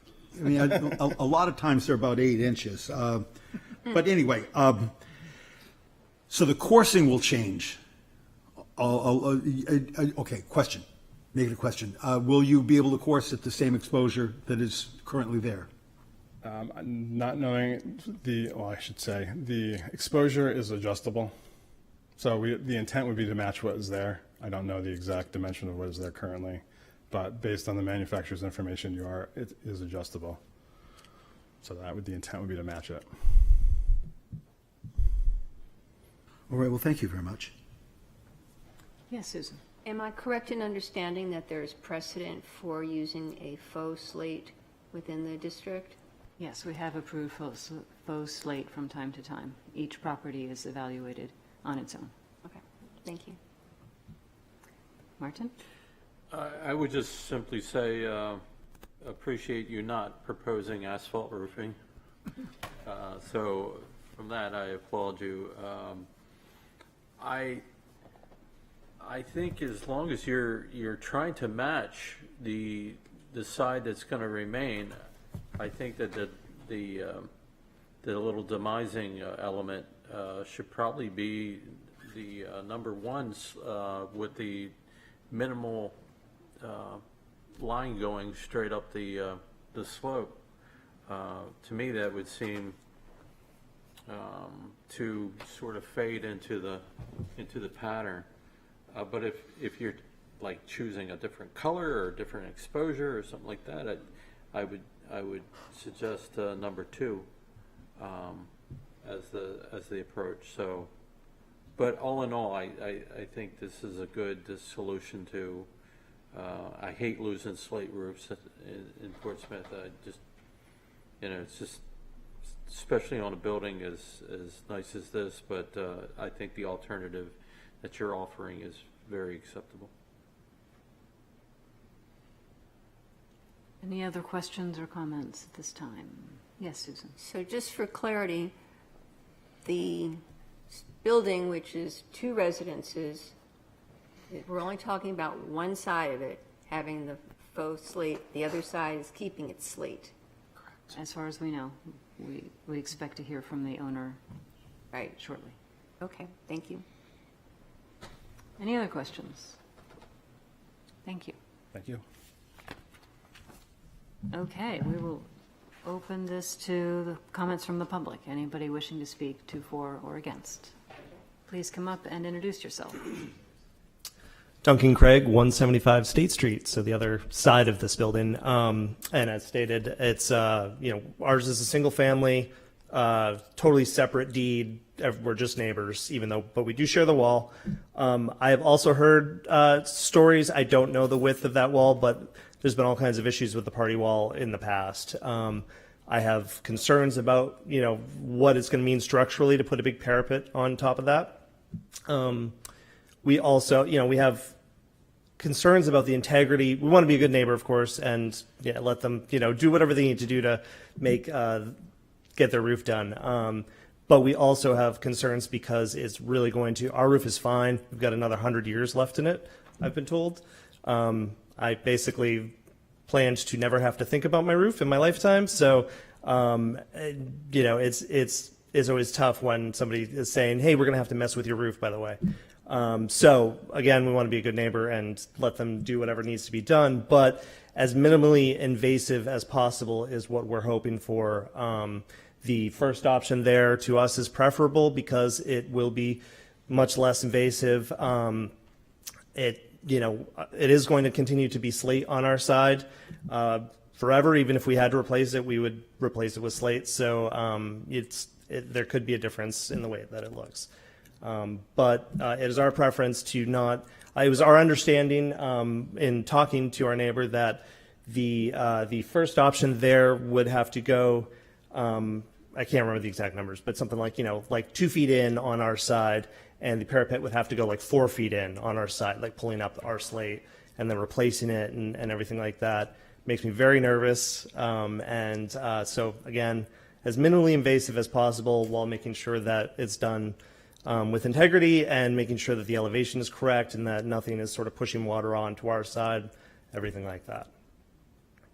Did I answer any you wanted to hear from me? Were there any specific questions you had for me? I wanted to hear, thank you for asking, I wanted to hear where your head was, what, if there was some sort of an argument, or if there was any kind of issues that you were dealing with, just to help.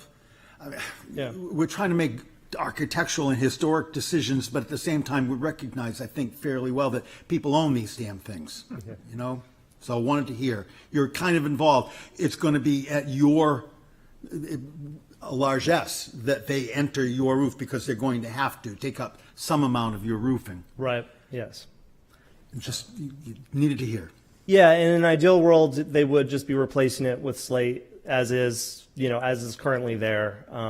But we also recognize the reality of the situation and want to try to work with them.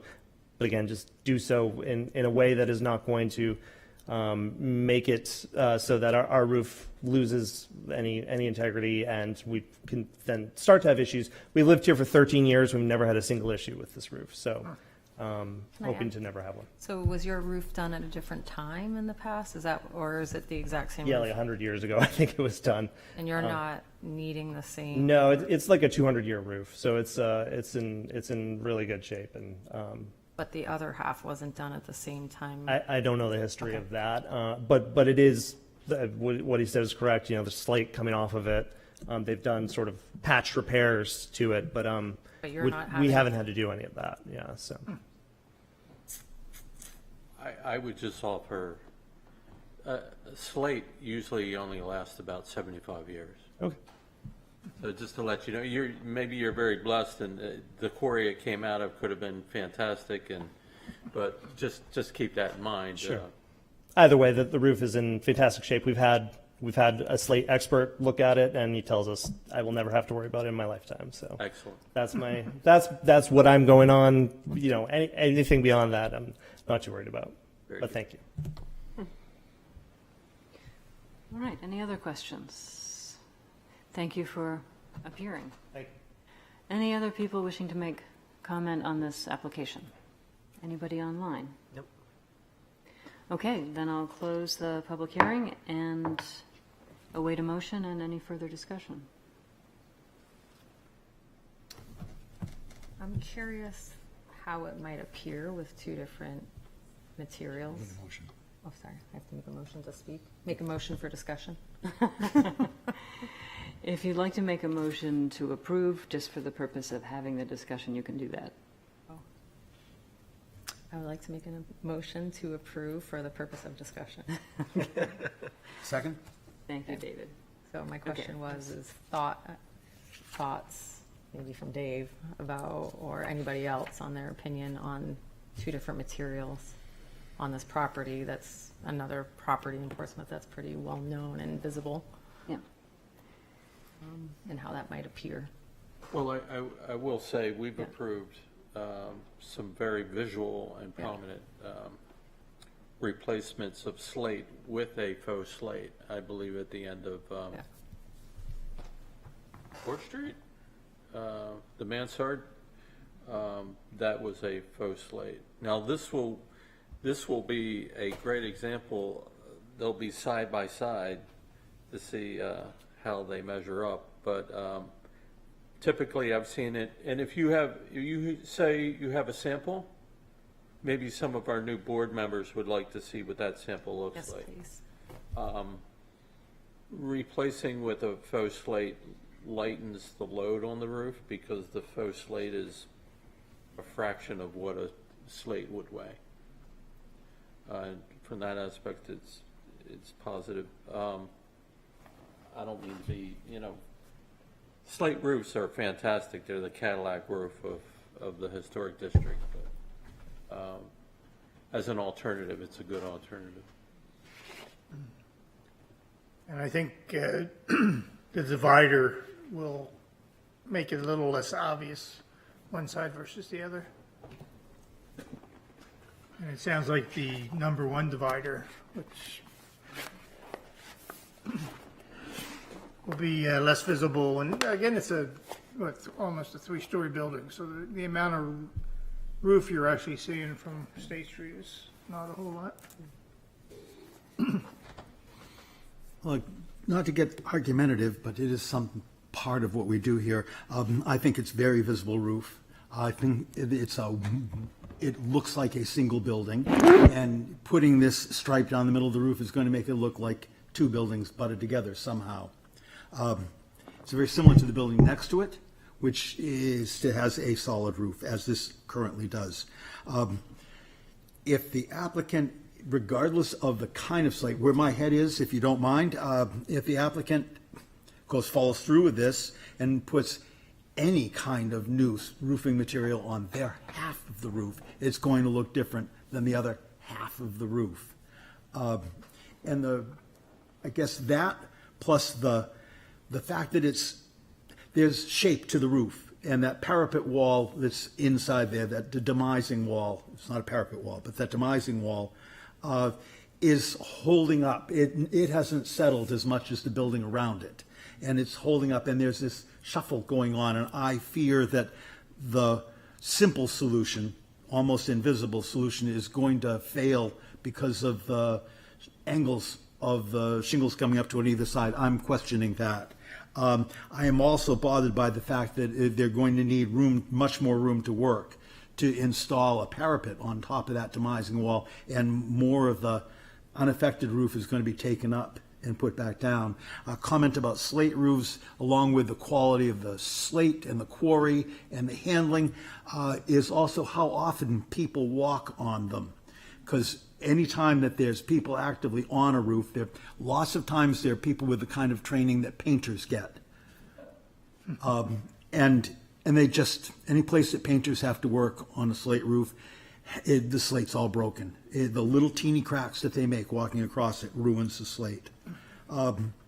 So the slate's going to look different if they follow through with this thing, unless they were to do a thing that we used to do back in the old days, which was to take the slate down, leave them parked on the scaffold as we came down, take the rotten ones out or the cracked ones out, put new ones in and blend the new roof on. That would go a long way toward making the roof whole.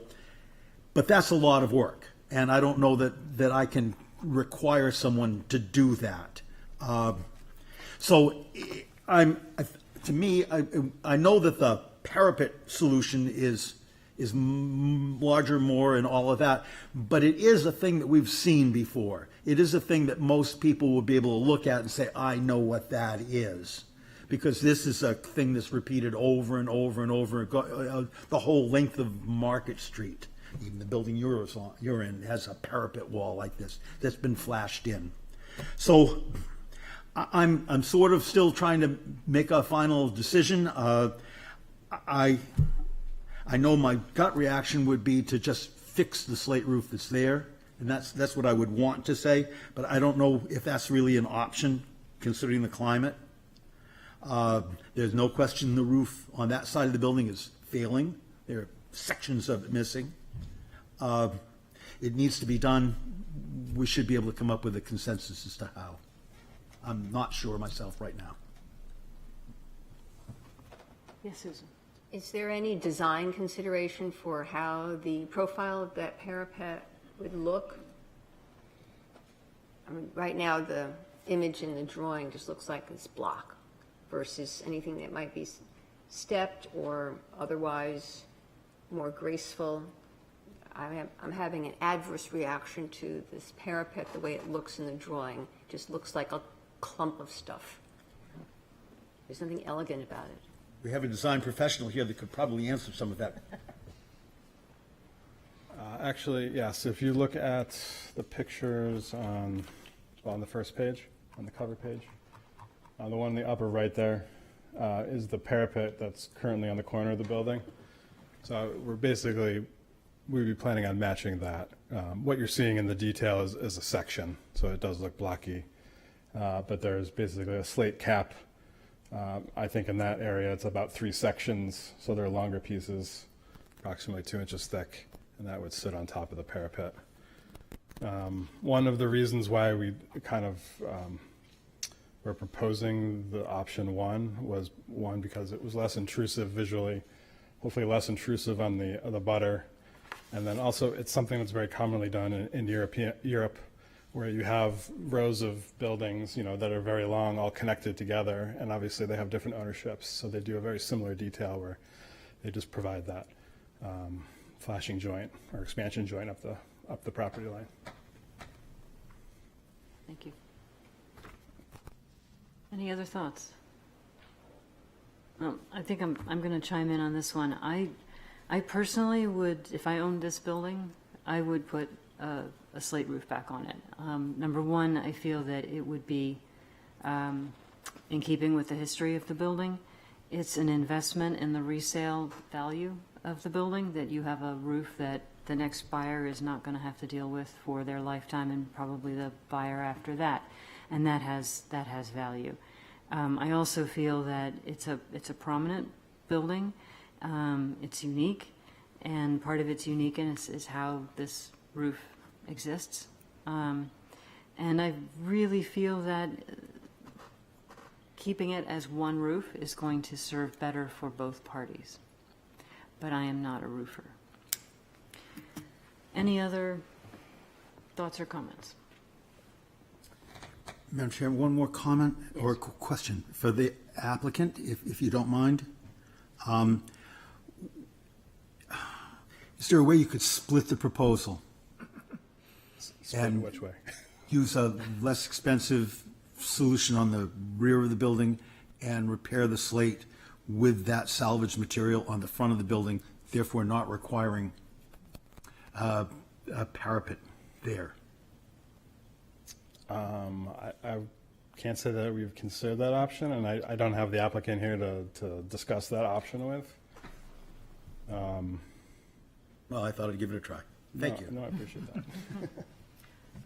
Can I ask one other question? So, going off of what they're saying, forgive me if you said in the beginning, I don't recall, how come you chose the faux slate instead of the assumption as cost, but yeah, I'm curious. Yeah, I mean, part of the reason was basically with the synthetic slate, you get a warranty. In this case, you get a lifetime warranty of the product. So unlike natural materials like slate, you'll get a 1 or 2 year warranty from the roofer who installed it, but that's the extent of it. So I guess in their mind, you're getting a product that's going to last longer,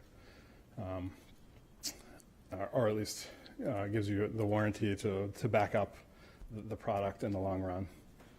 When we look at other products on the building, such as windows and stuff, we have lots of options.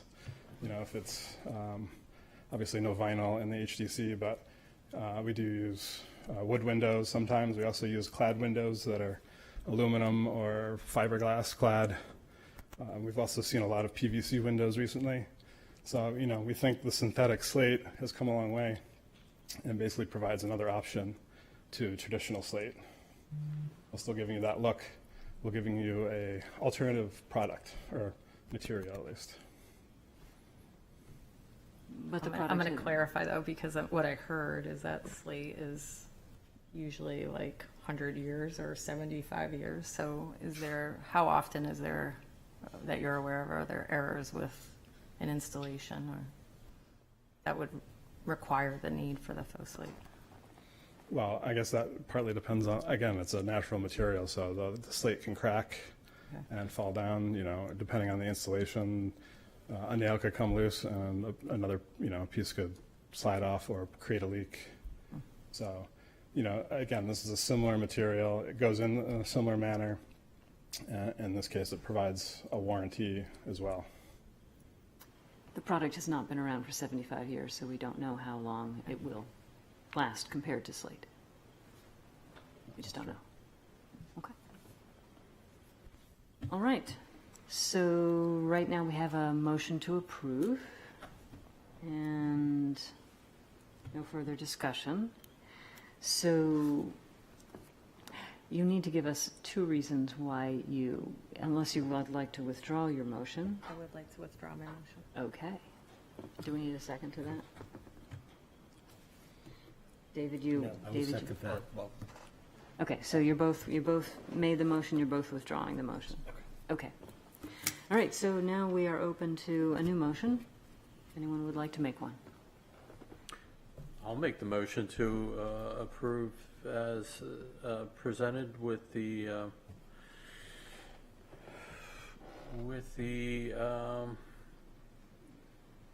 approved as presented with no stipulations. Option 1 or 2. I'm gonna allow for option 1. Would anyone like to second that motion? I'll second that. Thank you, Dan. Findings of fact? Bear with me for a moment. I believe that it preserves the integrity of the district and is consistent with the special and defining character of the surrounding properties. I would just simply say that we get a lot of situations where slate is being replaced with asphalt. The argument is how difficult it is and expensive it is. We're dealing with an applicant that is providing us a very reasonable alternative to slate. So for that reason, I can support this application and will vote in the affirmative. Any other discussion or expressions of opinion at this point? Are we leaving the color choice, if this motion passes, to the applicant for the slate? As the pieces that were brought in appear to be very monolithic in their coloration, nothing like actual slate. I believe the applicant's intent is to match as closely as possible, which may happen in the field. Okay. Well, I'm going to express the same concern that I had before. I'm very concerned about how these 2 roofs are going to live with each other in the future. I'm concerned about the one change causing a failure of the other one. I think this is a prominent enough building that we should strive to maintain the slate. All right, any other thoughts before I call for a vote? Yeah, I personally would like to see an exploration of what David suggested of preserving the slate pieces on the front and potentially doing the solution in the back side where it's not as visible. Okay. So the applicant, once we have decided one way or the other, could, if we decide against, Yeah. the applicant could revisit that and come back. All right, the motion is to approve. All those in favor? Aye. Any opposed? Opposed? Opposed? Okay, so 1 in favor and the rest against. Application denied. Welcome. Okay, it's almost 9 o'clock. We have a bunch of other stuff to do. But I'm going to suggest we take a stretch now of just a quick 5 minutes, and then come back and we'll be fresh and get out of the gate fast.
Okay, we are back, and we are up to public hearings, new business number 2, petition of Gary Gainsberg, owner for property located 89 Newcastle Avenue, wherein permission is requested to allow exterior renovation to an existing structure, remove the existing chimney. As per plans on file in the planning department, said property is shown on Assessor Map 101 as Lot 51 and lies within General Residence B and Historic Districts. Please introduce yourself and welcome. Excuse me, Jay Pruitt, representative of the owner. And yes, it's pretty basic. We need to re-roof it anyways, and the chimney has no function at this point and is in really bad shape. So the owners would like to take the chimney down and re-roof it without the chimney there. Thank you. Questions? Is an approximate age of the chimney, and what was the purpose of the chimney? It was just for the boiler back in the day, and it was never there was no fireplaces ever there. It was just that's it. Just about every other house in the neighborhood still has some of their boiler chimneys left. Yeah. Which is why I asked. Any other thoughts, comments, or questions? No? Okay. Well, I will open this up to the public. Anybody in the public wishing to express their opinion to, for, or against? Anybody online? Okay, we'll close the public hearing, and I await a motion. Ooh, very quiet tonight. Madam Chair, Yes. I'd like to move that we approve this application as presented. Very good. A second? I'll second. Thank you, Susan. I have a problem with the defining reasons, though, because I don't think it's going to add to the character of the neighborhood or protect property values. But it suits the applicant. To say why I'm doing that is I don't believe the chimney in this circumstance is a special or defining nature of the architecture of the building. And most of that is based on a consuming shed addition that has unfortunately happened to the northwestern side of the building over time, completely obliterating any view of where the chimney even starts. It's hard going by to even recognize when that chimney comes from, although I do believe it's got 2 flues in it. I don't think that there's any real sincere way I can say it's a special and defining nature of the building. Now, next house up, which I'm not saying it is, but it could be 79 Newcastle Ave, where this one is 89, I think, or something like that, that it does not have a shed addition on the back side of it, and its chimney in much the same location does land on the roof inside of the frame of the house, so to speak, and it makes sense there. But this one has been disjointed to the point that it doesn't.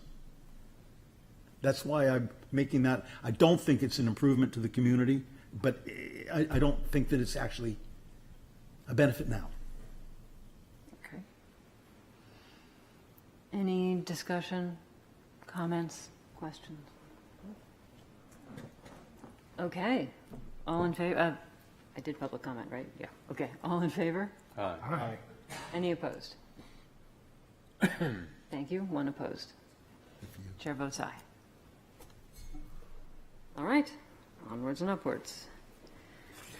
Petition of PNF Trust of 2013, owner for the property located at 266-278 State Street and 84 Pleasant Street, wherein permission is requested to allow the construction of a new 4-story mixed-use building, 266-278 State Street, and the renovations of an existing structure, 84 Pleasant Street, as per plans on file in the planning department. Said properties where did I lost? The properties are shown on Assessor Map 107 as lots 77, 78, 79, and 80, and lie within the Character District 4, Downtown Overlay, and Historic Districts. And you're not Michael Keene. Hello.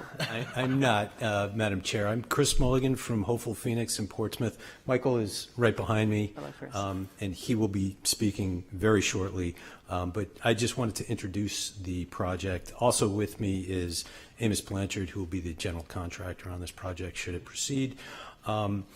As you're well aware, this is a project that's been before you in many different iterations over the years, but we've, in the last year, gotten approvals from the ZBA for a number of variances, mostly related to height, a couple of character district variances as well. The goal is to develop a 4-story mixed-use development spread over what are now 4 distinct lots. The important part, I think, of the development is the building on the corner of State and Church Street, which will evoke the former Times building. And the other important aspect of this is the 84 Pleasant Street. That's the Louis building, where we will be retaining that building and renovating the facing facade on Pleasant Street and restoring that to its former glory, hopefully. So again, we've received the approvals we need to proceed from the zoning board. If we obtain the certificate of approval from this body, we will be proceeding to site review from the planning board. We are also going to need a license from the city council because the replacement for the Times building has an overhang into the public right-of-way. That will require a license. So we do have a number of steps still to take, but we're hopeful that the project, which you've had significant input into over a number of work sessions in the past 6 months or so, can proceed here tonight. And with that, I'm going to turn it over to Michael, who can explain what you really need to know about this project. Thank you. Thank you. Good evening. For the record, my name is Michael Keene. I'm the architect for the project. Welcome to the new members.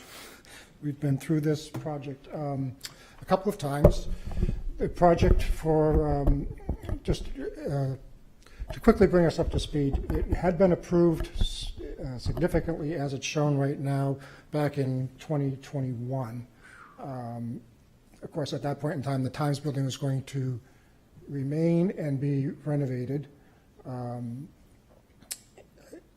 And because of some issues trying to get utilities to the site, we got held up so long that we actually lost our approvals. So we ended up having to come back through the process again. And in the meantime, we did get approval to demolish the Times building with the understanding that we would build back something that was very similar in detail, size, scope, massing, and things like that. So we've spent the last 4 or 5 months, 6 months, trying to develop that plan. And as a result, the changes from the previous plan are that this building that you see here on the corner, this is the view from State Street and Pleasant Street intersection with the Rusty Hammer to our back. This portion of the building actually gets elevated slightly from where it was previously. We're matching up the floor lines of the Times building, which we had to maintain in order to keep the massing of the Times building.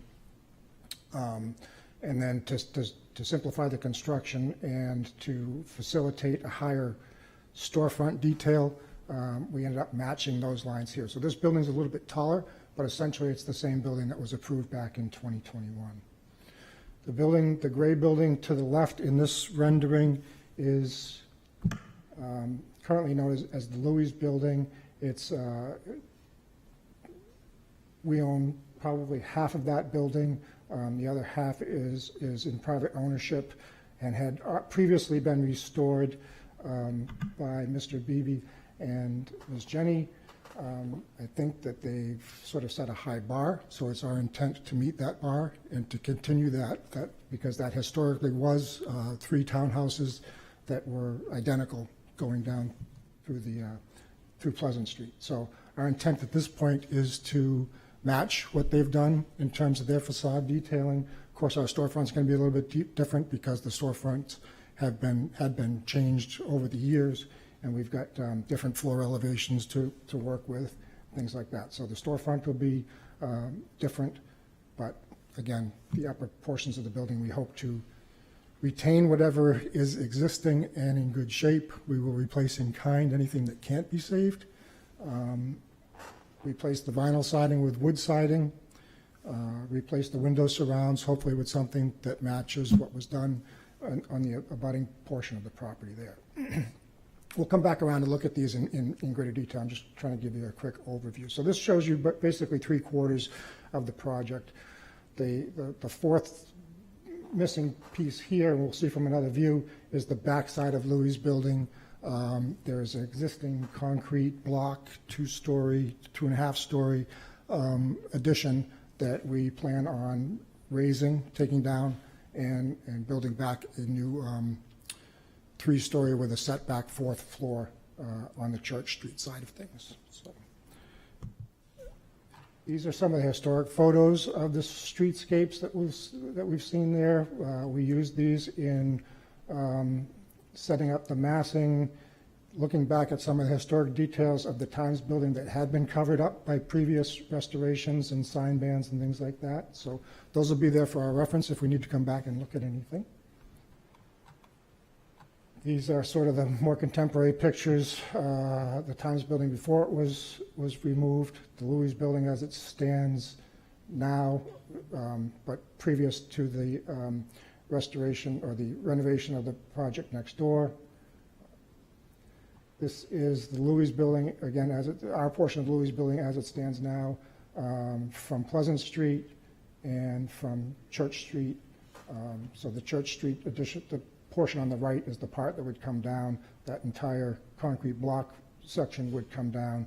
And right now we're proposing on taking the roof of that front townhouse down to the ridge line. So the front portion, front slope of the roof would remain, but the back portion would be removed. Again, some renderings they don't show a lot of detail here. We can come back to these if we need to look at anything in detail. The upper left is the same view that we saw on the cover sheet. Yeah, let's keep going, Isaac. I was hoping that one would show the Church Street addition a little bit better. So these are the architectural elevations. This is the State Street portion of the property and the facade. Again, the right-hand side showing a brick building that follows what we hope to be the Times building in terms of massing, fenestration, detail. The arched storefront that's here is what was is similar to what was historically there, but not what was there when we got the building. There had been a beam put in, and those arches had been gone. The brick was gone. There was a mid-century modern storefront in there.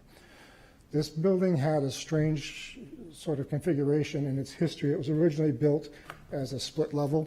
There were stairs going up from the street level to a half level above the street and a half level below the street. Again, that had been removed long before we got the building. So this anticipates a new first floor that's at the street level. So we have an accessible entrance from the street level. So we no longer have the stair arrangement that was in there. The windows change a little bit because of the what was a half-story originally. But the two door locations are the historic door locations. The one on the left would have gone up upstairs to the what was eventually residential units above. And then the center door had originally gone to the first half level, and when we got it, obviously served for the first floor. This is the State Street elevation showing what we're calling the Florals building. So, I'm sorry, this is the Pleasant Street elevation. State Street is on our far right. Court Street is on the far left, one more door down. This is the Church Street elevation, so we've got the Times Building on the left with State Street on the far left, and then the next portion of the building, it's a 3 stories with the setback floor, is the section that's going to replace the concrete block elevation.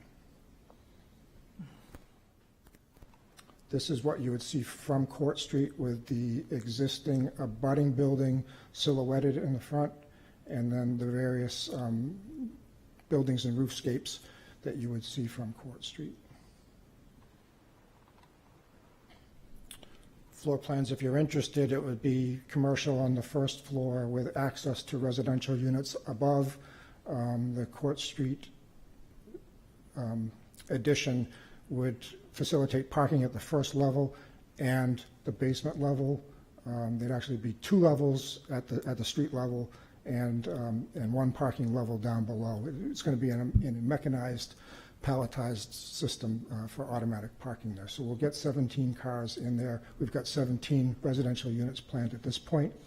What you see in plan here on the far, on the right-hand plan and the top right of the plan is a section of the building that we had to sort of carve out to accommodate a pad-mounted transformer. That was the utility issue that we'd had for a couple of years, trying to find a location for that, either off-site or on the site, and this was ultimately the solution that we came up with for it. The upper levels showing the residential unit layouts. Second floor is on the left, third is in the middle, and the 4th floor is on the right.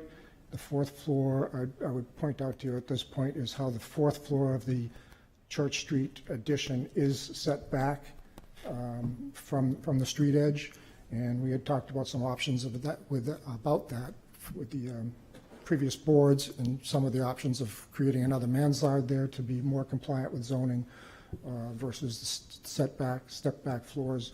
I think we all came to this conclusion that the step back floor was a better solution, so that's what we're proposing here. Mechanically, to the left of that blue box, in between that and the shingled roof of the Louis building, that would be sort of the mechanical area that's set down partially below the ridge line and hidden entirely from the Church Street side by the Church Street addition. These are just some detailed elevations showing materials and details of on the left-hand side, it would be the 2 lots that face State Street at the corner of Pleasant and State. On the right-hand side, the Times Building.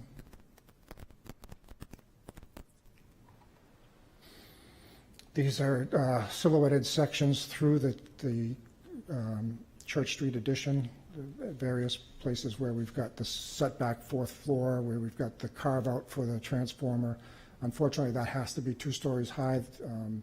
Unitil needs they need the overhead access in case that transformer needs to be replaced, so they need 20 feet of clearance in there. So unfortunately, we had to go up 2 stories for that.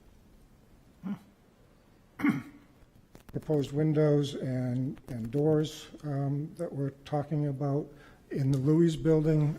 It's not shown here, but it's noted on the Louis addition that we're talking about using Green Mountain windows for replacements on the 2nd floor for the double hung windows that are there. Everything else we're talking about Pella products. The storefronts would be a Pella Direct set, aluminum clad. The double hungs are wood windows that are aluminum clad also. Simulated divided lights, 7/8 inch buttons.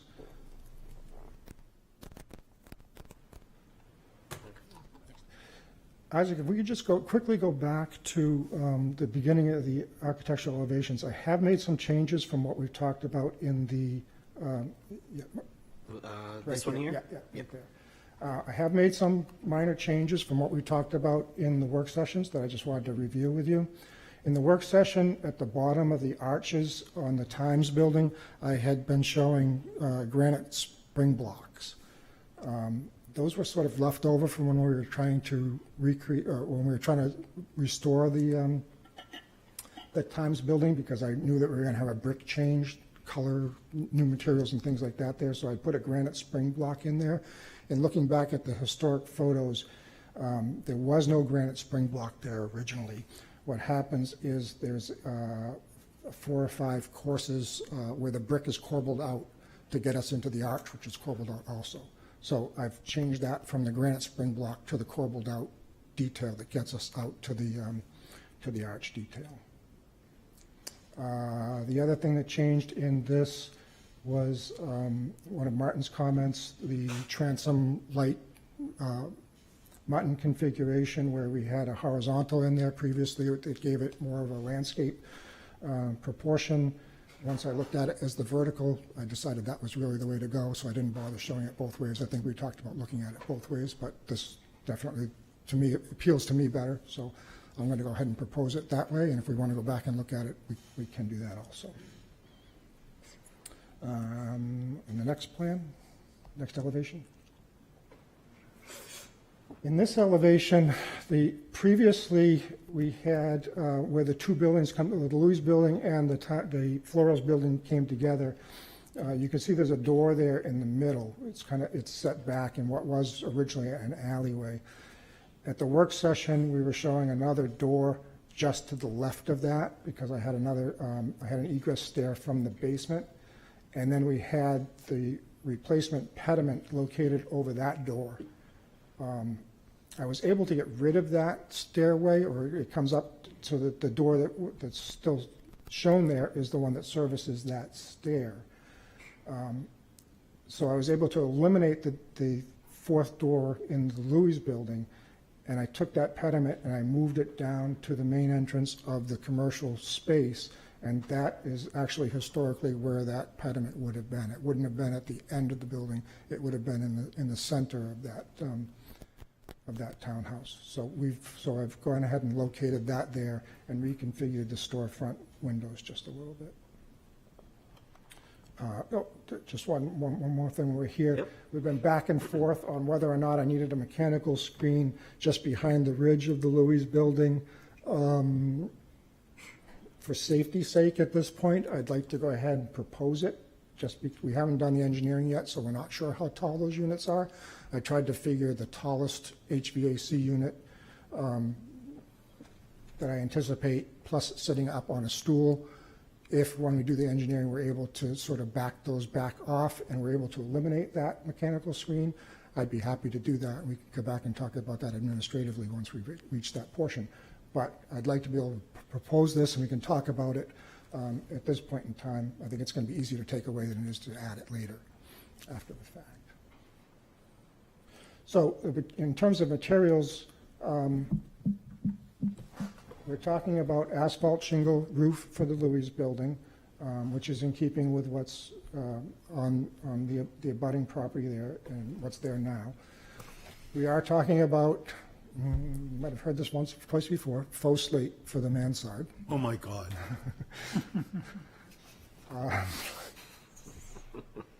So that would be both on the slope portion of the roof, on the vertical wall sections between the dormer windows, and on the shed portion of that roof there.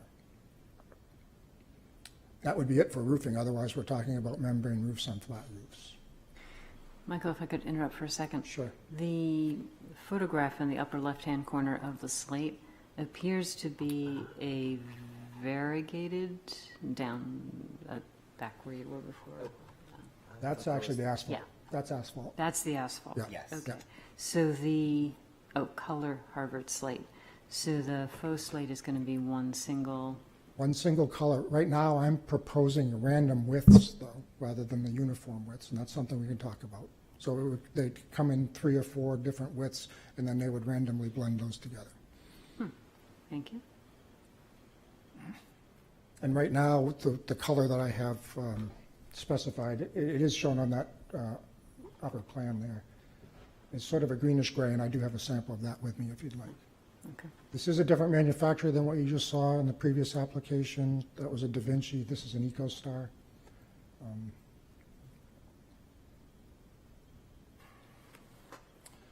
So the clapboard siding on this portion of the building right now, we're talking about using the smooth hardy plank, 7-inch exposure.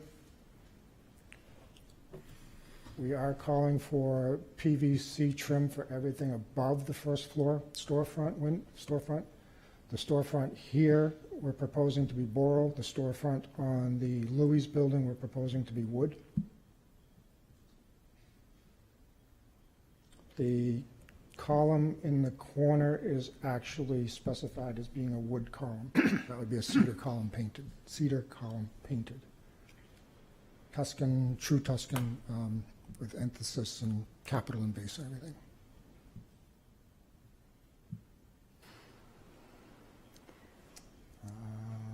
Granite lintels and sills, as we had talked about on the Times building, they both stand proud of the brickwork by an inch or two. The granite band that runs across the top of the arched windows also stands proud. Right now, I'm proposing for a Woodbury gray granite from Swenson, locally sourced. I think that's it for this page. Oh, I'm sorry, the bricks. Waterstruck restoration bricks for the Times building. We're talking about a blend of styles and heart, Barrington red and light red. Picture on the left is the original corner of the Times building. The two to the right of that are showing not very good renditions of what they are. I do have a sample of each of those bricks with me right now. They're redder than the one, the light red Waterstruck on the right there is showing kind of orange. It's actually a darker red than that. The two panels underneath those two arched windows, I'm also proposing to be granite to match.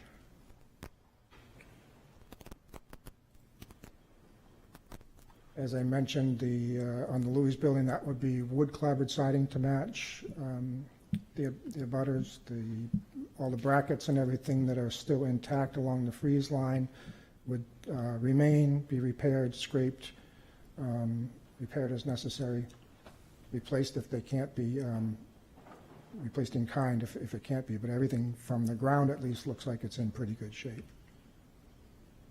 And then, as I mentioned, the Green Mountain windows for the double hungs in the dormers on the second floor there.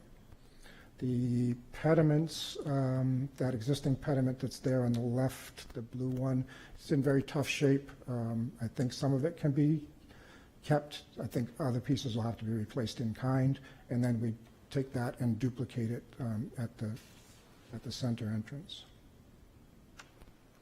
We changed the brick when we get back to the Court Street addition, just so that we can distinguish that these were historically not all one big building. So proposing more an old port for the brick here. We're continuing through with some of the granite details and granite highlights with the band between the second and third floor, and then a heavy lintel over the large opening for the transformer.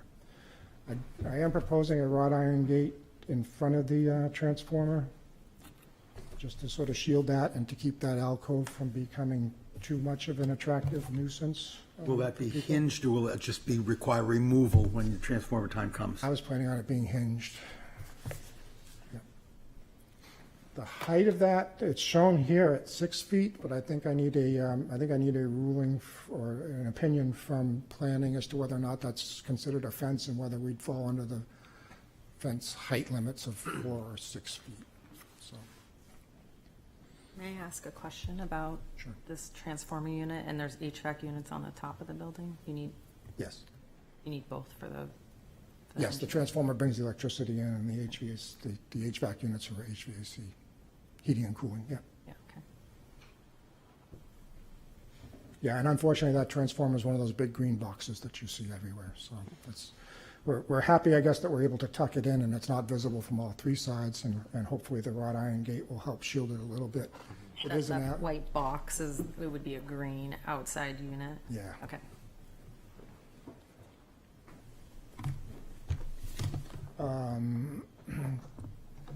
Another change from the work session in this one is that the door in the Times building has shifted down 2 windows for its proper placement in plan, and there was a door there. It wasn't historically there, but there was a door there in the last version of the building that was there, and that's the location of that door also.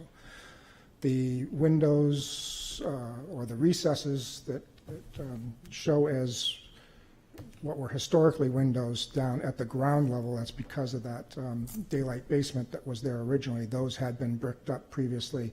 We're talking about redoing that, recessing that brick back a half an inch, putting the granite lintel above it so that we make an homage to the windows that were there.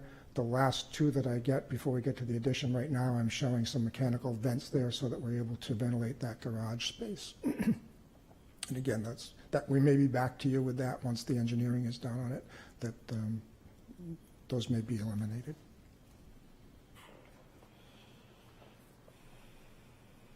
So there's a picture. The light that we're seeing there, that sort of box light, is what I'm proposing going down Church Street, just to give us some level of street lighting along the building. There's an image of a similar wooden door that I'm proposing for the garage door. And the louvers and the transformer gate are shown to the right.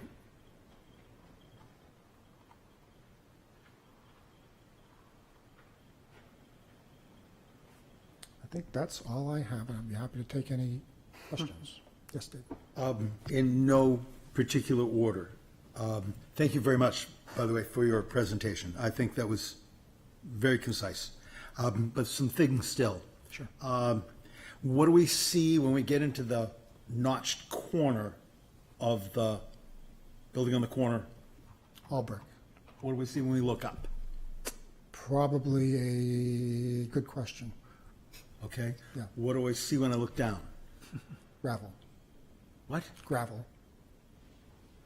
We must be in the wrong corner. On the corner of Pleasant and State. I'm sorry. I thought you were talking about the transformer. No. Oh, yeah.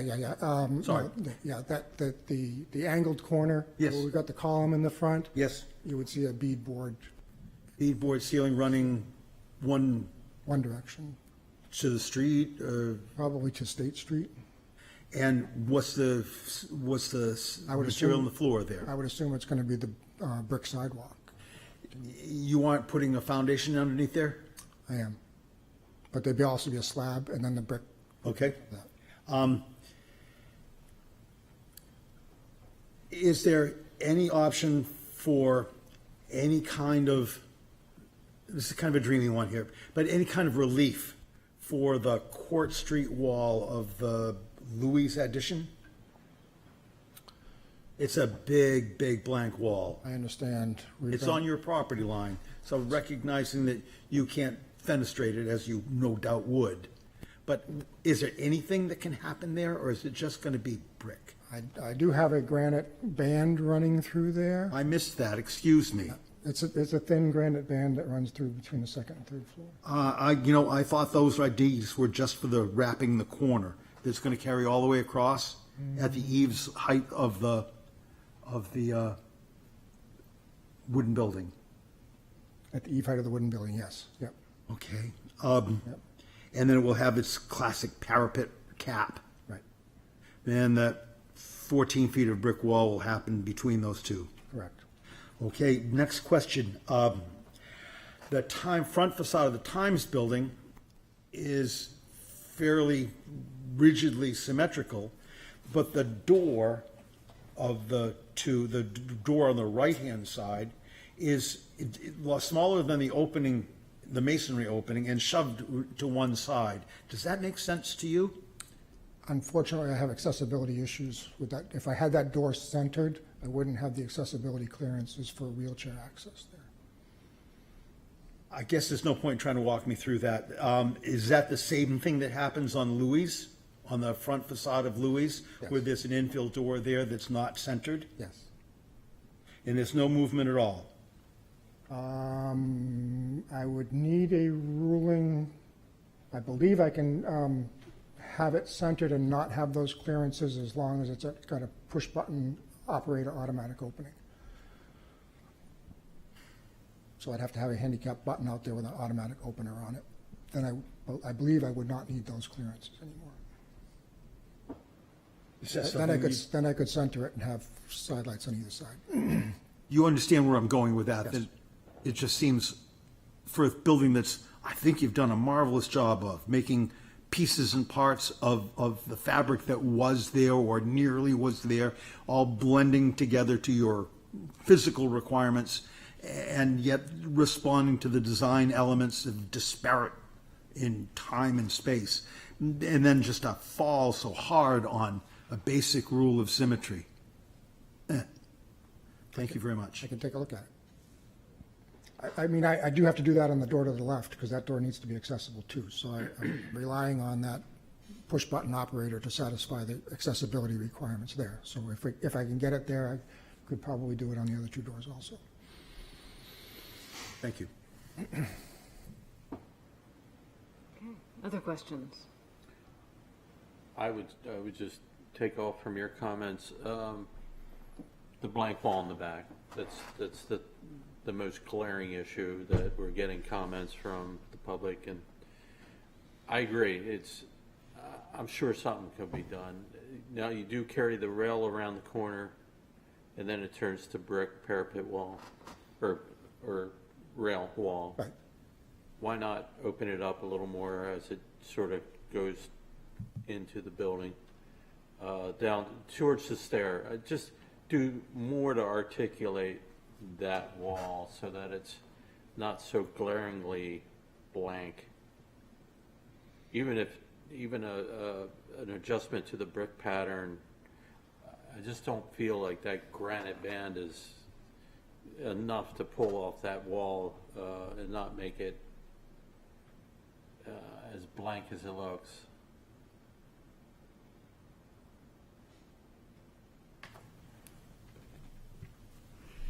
Yeah, I do have about 8 or 10 feet before I run into that stair, so the rail could go back further. I think that would help kind of just add some interest. Okay. Thank you. Other comments or questions? Welcome, Larry. Glad to be here. Do not fly through Philadelphia. Tough travels, yes. Okay. Any other? Yeah, this is just curiosity about the two different brick color choices. I'm just curious your rationale. Between the two buildings, or the blend that's on the Times blend, building? yeah. I had my brick supplier look at the Times building before it came down when we were looking at restoring it, because we needed to in that case, we needed to match it. And he said he thought that the blend of those two bricks would give us the variations that were in the original brick and match it the best. Thank you. One of the things I didn't bring up, but we talked about at the last work session, is I do intend to ask for mock-up walls, that we won't try to pick these bricks from two little brick samples here, that we'll ask for mock-up walls. We'll try to get the arch detail in there so we can look at that, some of those really picky details, and the brick color and the joints and all of that we'd have that prior to going whole hog on it. Last question too. I'm not sure if I read this. This is me coming up to speed, and I did watch the last work session, but is it taller? Is there a zoning variance than normal, or did I confuse that with something else? Yes, both the corner building at the time, at the corner of Pleasant and State Street got a variance. The Times building got a variance because the original building was outside of the zoning height limits. And the addition to the, on the Church Street side got a variance.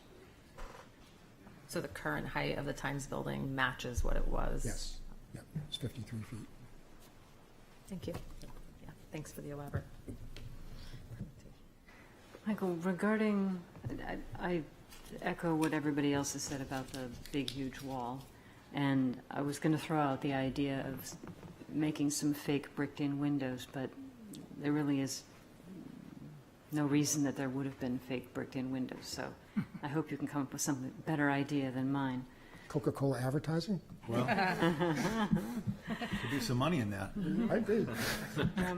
I recall when we started this project quite a while ago, that Reagan and a few other of the commissioners who have been on the commission longer than I had at the time stressed the need for really good quality materials, authentic materials on the building because it sits prominently on the corner of State and Pleasant. And yet here I'm seeing the Borel and the other faux cementous materials. Can you explain to me why we shouldn't ask for more authentic materials sitting on the corner of this very, very prominent downtown? I'm not sure what the evolution of the material discussion was, but these are the materials that were ultimately approved in 2021.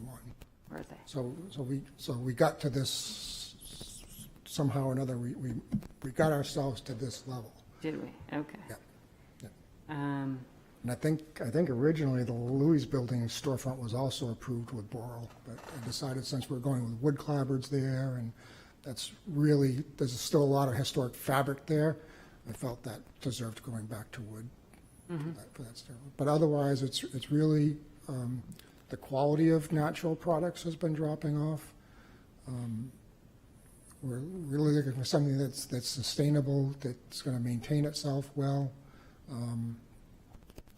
My preference would be to not use a wood column there, but I figured that would be a long reach. I'd rather use a fiberglass column, but I am proposing a wood cedar column there because it's going to, again, it's going to be finger jointed as it goes around and makes the barrel, but hopefully good quality paint will hold that up. You mentioned screening of the mechanicals on the top, but you wanted to ask for screening and then you could remove it later if it was not needed. Did you specify in here what that screening would look like that you wanted approved? Yes, I was going to use the same type of louver that we're using on the building itself.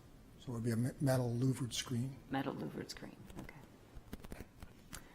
Any other questions? All right, Michael, thank you very much. Thank you. All right, I'm going to open this to the public. Anybody wishing to speak to, for, or against this particular project? Nobody in the, wait a minute. Here we go. You'd introduce yourself, please. Yes. Good evening. I'm Matt Beebe. My wife and I own the rest of the townhouse to the south of Louis. So my wife did send something in. I know Isaac was able to add that to the meeting materials. Did everyone have a chance to read that? I don't really need to read that if you've had a chance to go over it, and I can probably save us a little bit of time if you're able to answer the following question, which is the height of the building within the purview of the Historic District Commission to ask the developer to reduce, particularly the portion that was decided by the zoning board, that they were given an additional 5 feet over what the zoning board allows on the side that's closest to our building, which looks pretty diminished when you look at that elevation, if I do say so. So that's one of our questions as the owners of 9294 Pleasant Street. Can the HDC ask them to go back to the drawing board when it comes to the height? I realize there's some other aesthetic issues there that we may not be able to solve, even if it stays at 45 feet rather than 50. The only thing missing there is Weiland's whale and ocean painting, which used to be on the wall over at the Vaughan Mall. That's probably going to rival it for the same height. So is there anything that HDC can do about the height of the building, that aesthetic? The HDC has purview over mass. Okay. So you could rule on that. Because I don't think that the HDC, should allow that additional height that's above what is permitted by the zoning ordinance. So that would require a reduction of 5 feet. And that may not seem like a lot to the board, but it seems like a lot to the abutters. I don't know how many members on the board were here when my wife and I came before the board several years ago looking to put a French balcony on the back of our building, and we were denied. And I remember one of the comments, I think it was from Reagan, about how this is a prominent view coming down Court Street. So we should keep that in mind when you don't see it quite like this until you're right on top of it. But that wall is pretty high now at 32.5 feet, this proposal adds almost 18 additional feet. So I've heard the comments from the commission that you've noticed that. So, but we own the building and have to live next to it. So keep that in mind from the abutter standpoint. I did actually ran into Michael in the parking lot this morning and had a discussion about the other thing that was going to be near and dear to my wife and me, which is it was no small feat to restore the other portion of that building to the level that it's been restored. And that includes having knives made to cut the original moldings, which you can find. There's still the entire portion of the back of that structure from the Louis side to where State Street Saloon used to be is still intact. There's a little piece of plywood that's covering the hole that the firefighters used to go through and save the rest of the buildings. Had that not been there, the whole block would have burned down that night. But inside there are the original windows with the original window trim. So we copied that molding, had those moldings made. Those, the casings on the building are all wood, and they're made with that extra back band that had to be custom milled. The sills are all 3.5-inch cedar. Everything we put on there is wood. The clapboards are historic radially sawn clapboards from Wood Clapboard Mill. I'm a little nervous. I think the longest length we got was 8 feet, and trust me when I say we didn't get many of those. So there's a lot of historic look to the building. The clapboards all have a square edge rather than a round edge. And we did have to put a sort of a demising piece of wood between where the buildings, the property, the ownership of the property changes about, I don't know, I think it's somewhere like 60-40%. It's not quite 50-50 when you look at the buildings. We have 3 dormers. The Flora side, the Louis side has 4. So it's probably, I don't know, 55-45, 60-40 or something. So we put a piece of wood in there because there's a layer of aluminum siding on the whole building, or was, and then there's a layer of the original pine siding, which is in admittedly terrible shape. It's all covered with lead paint. There's no paint on the back. It was just falling off the building. And David, it did not have any scarf joints. So when we put the new siding on, we just did, butt ends like would have been, it was the same as what came off the building. Because we tore everything off, covered it with Henry Blueskin, and went, all traditional materials. So, I think that's really important that we try to maintain that on the front of the building.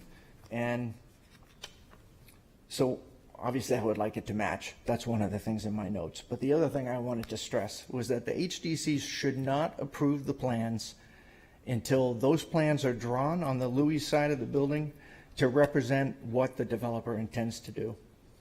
Because if they don't do it, I remember this from talking to Nick Cracknell before he left town, the evidence of what's going to happen is the old firehouse. There's some really bad details on that building because they didn't match what came off. The developer and builder stood here and said, we're going to do everything the way it used to be, and then they didn't. And you wouldn't have had to approve aluminum gutters on that building tonight had the original wood gutters gone back up there. So, and when talking to Nick about that, I even provided some drawings to try to show the builder how to fix it before he went too far, and they still didn't get it right. Anyway, the point is, what Nick said was that when you guys make a decision, if it's not in the drawing and it's not specified that that's the way it has to be, then when it comes time to build it, you have no way to go back and enforce it because it's not in the plan. So keep that in mind, whether it's stipulations or what, just make sure. And I think Michael's earnest. I think they want to do it right. I mean, he's got a blueprint there to make it work. We've already done all the work. So, but we never know how these things are going to turn out. You don't know what's going to happen when the project gets going, what the money's going to be like, whether someone's diligent enough to find the resources to source these same materials. I'd be happy to share where you can get the trim molded with the knives that I already had paid to be made, but, so the fiber cement, it needs historic sills. There shouldn't be any PVC on that portion of the building. I guess that's, as the abutters, clearly it was a labor of love for us to do our building, and we'd like to see the same care taken for the remainder of that facade. Okay, thank you. Matt. Anybody else wishing to comment? Anybody online? No. Okay, we'll close this section of the public hearing and await a motion.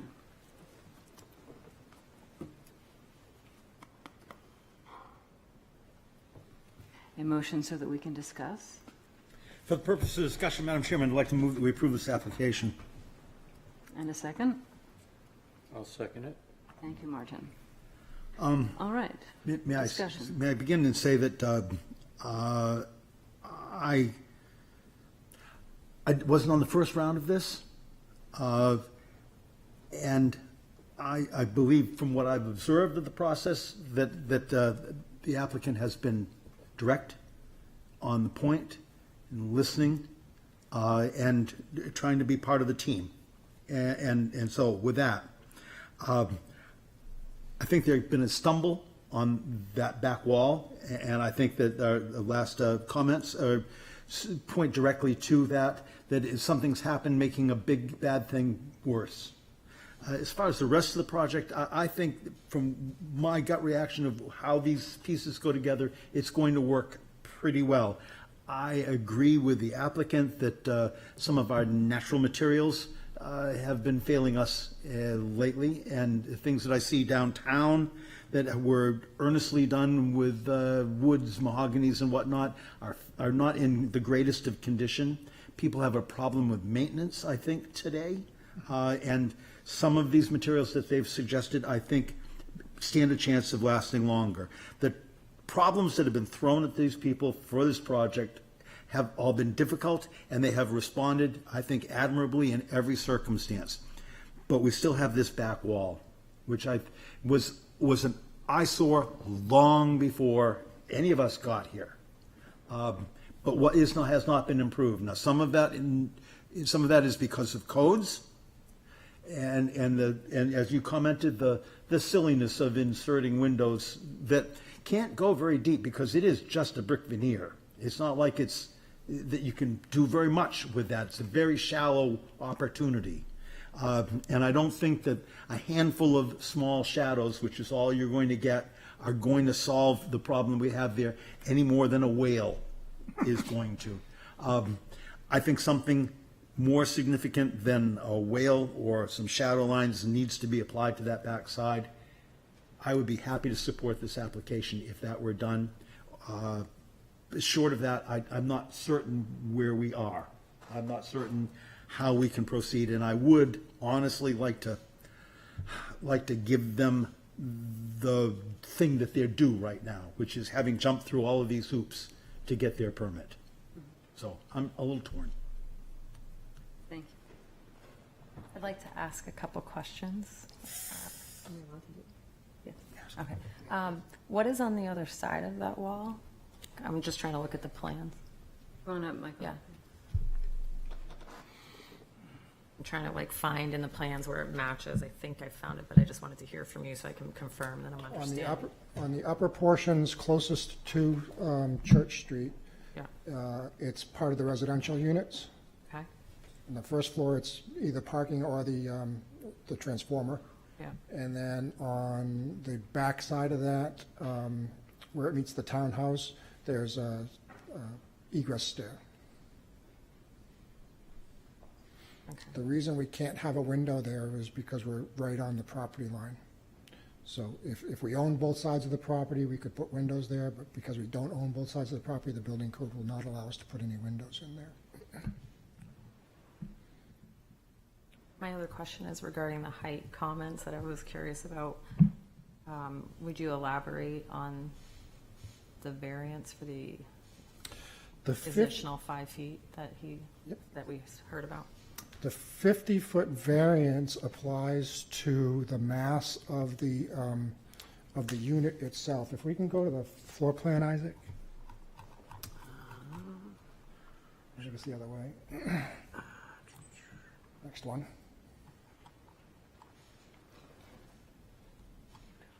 So we're looking at the plan that's on the far right, which is the fourth story. On the left side of that, you see the sloped portion of the roof for the townhouse. Then there's the mechanical equipment. The next white line is the corridor that leads us to the stairway. And then the purple part, or the blue part of that box, is the residential section. Everything that's to the right of that and above it that shows as a grid is actually a roof deck. So the 50-foot variance applies to the blue section that's there and to one leg of the stair. So everything that abuts the property line, either to the townhouse or to the Church Street side, the top of that brick is actually 45. The additional 5 feet is all set back anywhere from 5 to 10 to 12 feet back. It's 12 feet back from the Church Street side. It's about 10 feet back from the townhouse to the residential unit. It's about 5 feet back to the stair. So I need that at the stair because I need the head height for the stair until I can get down one leg to the landing. Then I can turn and go down the other way. So I'm able to lower that wall right at the abutting property line. And if I may, while we are discussing the variances that we received, we are entitled by right in this location to 3 stories with a short fourth if we used a mansard roof for the short fourth. So that would have a height of 45 feet. And Michael can explain this, I think, a little better than I can, obviously, but the mansard would have to reach all the way out to the Church Street elevation and to the elevation on the abutting property. It'd have to come right out to the property line. The ZBA gave us a variance to exceed the amount of height that we would otherwise be entitled to, but because we were setting that full 4th story back. So we got a height variance and a full 4th story, essentially in exchange for the short 4th and the mansard that would be 45 feet. But we think that would, aesthetically have a much larger massing feel to it if it was pulled all the way to the property lines like a mansard roof would have to be. And so, those variances were granted 6 months ago. They're final. So our feeling is that, this board, certainly has discretion to address issues regarding mass, but as far as the height that we are approved for, we feel we're entitled to that by right. But even if we were to develop this without any variances, we would have 45-foot height with a mansard roof facade.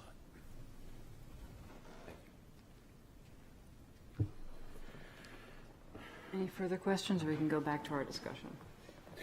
I would just add, since we're looking at mostly a surface treatment for that wall in question, the blank wall, we'll call it the blank wall, that it just be a stipulation to the motion that it come back before us with the proposed solution. We'd be very open to that because that would allow us to move on to the planning board. Yes. We'd be able to work with you as we go through that. So, Martin, you're saying the stipulation would be some sort of decorative element, or? Just at least some addressing the issue of the height of that wall and the articulation of that wall. I understand. Okay. Yeah. Number of comments about the blank wall. If we could go back to page 12, please. The second floor plan on the left and the third floor plan. I'm sorry, Larry. Are you raising a question, or is this address the motion? It would be a possible stipulation in the motion. Okay. As an alternate, and I think Martin's suggestion for something artistic here is great. Maybe another possible stipulation could be if there was a window there at the stairwell, a window in dwelling unit number 4 and a window in dwelling unit number 13, that would break up that wall. Is that a possible stipulation, or? It's not, he can't do it by code. Oh, can't do it by code. I missed Zero that lot part. line, yeah, Okay, yeah, which is, I think, Disregard. honestly why we're here. yeah. Anybody else have any comments on the motion? Are we ready to vote? Well, may I say, I'd like to my motion, Yes, findings of fact. say that the reason I'm voting, or the reason that I made this motion, and my intent to vote for it, is I believe that this project preserves the integrity of the district. I think it maintains the special and defining character, not only of the district, but on the historic buildings on this corner of our district. I think it's compatible, the designs with surrounding properties, as in the building next door, they're bound by comment to replicate their part of that building. I think it conserves and enhances property values certainly much more than a derelict lot that sits there today. And I think it's consistent with the special character of our district. And to those issues, I'd like to say I support this, but I would like to put add to this motion that some further development needs to be accomplished to mitigate the difficult wall on the Court Street side. And I think you've been a fair player up to this point, and so I would say ball's in your court to take care of that. Thank you, Mayor. Does anybody feel a need for any stipulations regarding the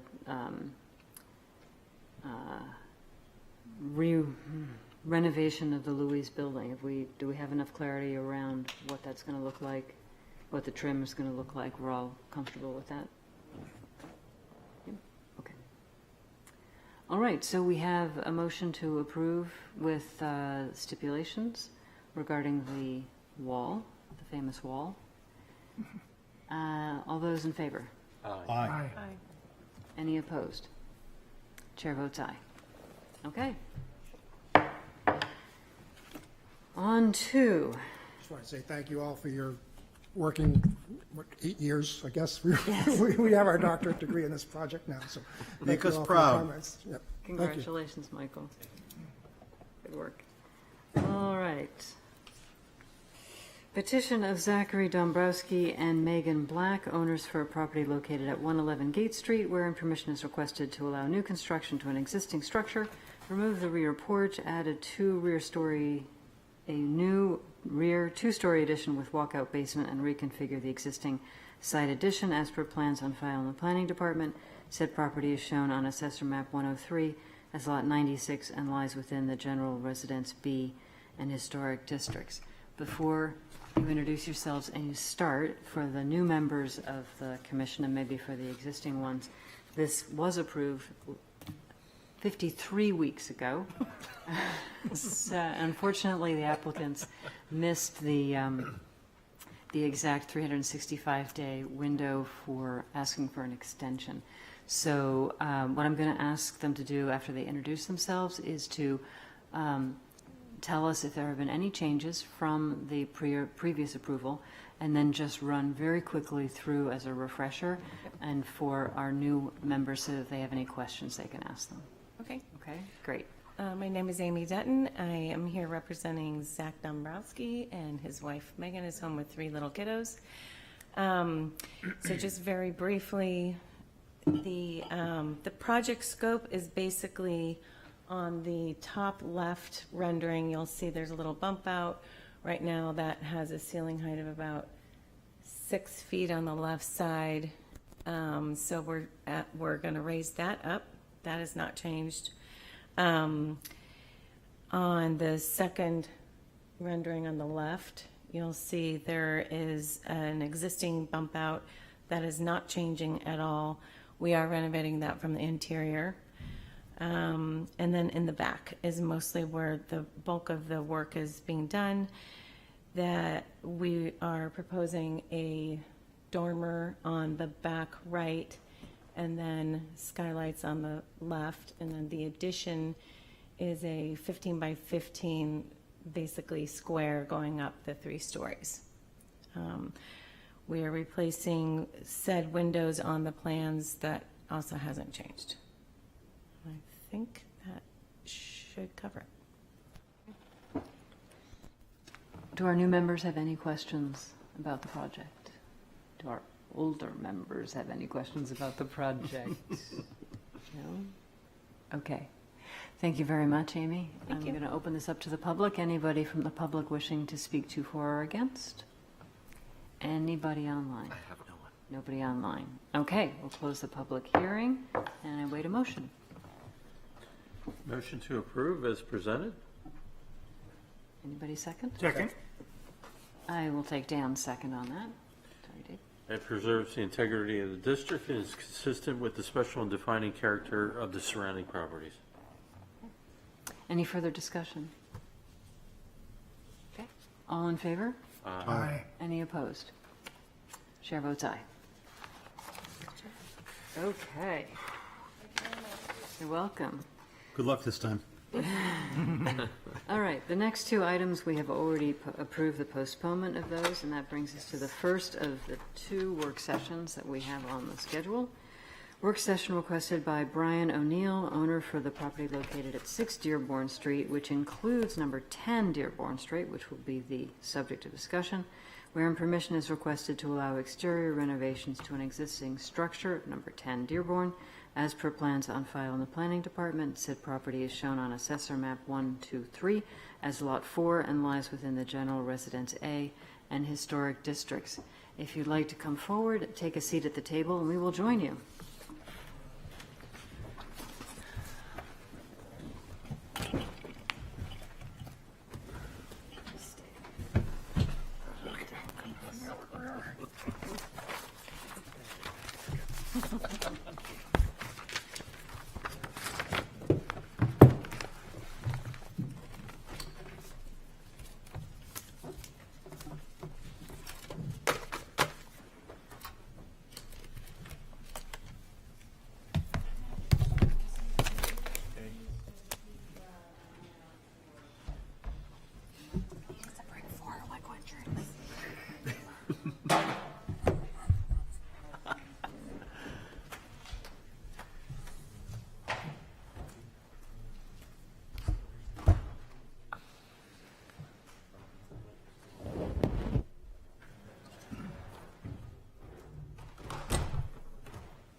So I'm going to have you introduce yourselves and run through the project. And for the benefit of our newer members, this is a more casual discussion. There's more opportunity to ask questions about why things are being chosen, make suggestions as to what might work better, so on and so forth. Are the mics not working well? How's that? Better? No.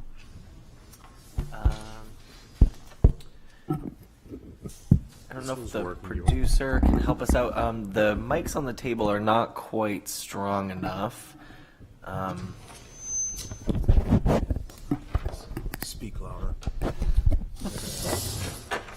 All right, we will attempt to speak up and just wave if we're still having problems. Okay, gentlemen, go ahead. So I'm John O'Neill. My son is Brian, and I'm part of the team with obviously Sam McCarker and Michael McNeil. So we bought these 2 projects, 6 and 10 Dearborn, with the thought of my son moving into this house out here. And uniquely, that house is a vinyl-sided cape sitting out there on the water. I don't know how it got there. I don't know how it was past the historic group at that point, but it's not something that you'd be proud of. So we thought we'd make a change to it, and we don't think the cape was the right version. You don't see many capes in Portsmouth that we've seen in the historic area. For the most part, they're colonials. So we thought we could maintain the height of the roof and create a knee wall, maybe a 6-foot knee wall on the second floor, and still give it the look of a colonial, per se. And that's what we're looking to do, something to that effect. Height doesn't change, ridge doesn't change, foundation doesn't change, nothing changes at all. It's just a look we thought would be more appropriate. Okay. And obviously, we'd be doing the same thing we'd be doing in the other home. It would be the cedar-sided house. Yeah, we'd be doing flush rakes again, like we see everywhere else. A little return, and, you know, we aren't changing anything on the footprint whatsoever. Okay. And just wanted to. Go ahead, Sam. Just also wanted to add another one of the reasons for the roof line is on the Cape. When you go up to the second floor, the way the pitch comes in, if you try to go from one bedroom to the bathroom or vice versa, the bedroom's up there, it literally pushes you into the staircase because there's not enough ceiling height, which I think we measured, so it doesn't even meet existing code right now. So it'll be a better looking building, eliminate the ugly siding, get rid of it, the vinyl windows, the vinyl siding, everything, and just clean up the property and try to make it look like it's been there for a couple 100 years. Yeah. Like if you're driving out of Maplewood. Yeah, if you're coming from town, you See it on the left. yes, exactly. Which side would you see? You'd see the decks, which would be the rear of the home. The front of it is, well, facing another home, but it's a shared driveway for number 6 and number 10. So the right hand side? You would see the bottom left A bottom coming. left. Yeah, and that foundation footprint doesn't get changed, and the pitch, the roof doesn't change either in regards to the height. So we're just asking, instead of to dormers, you know, full shed in the back, gables off, just essentially change it, turn it into a nice colonial, and just clean up the entire building with some good quality materials.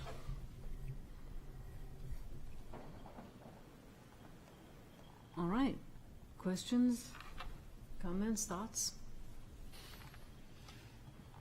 I appreciate the attitude you're taking towards this, make it more historic appearing. I guess the trade-off is the slope of the roof gets a little squatty compared to what we would see in some of our colonials. But all in all, I think it's a great plan.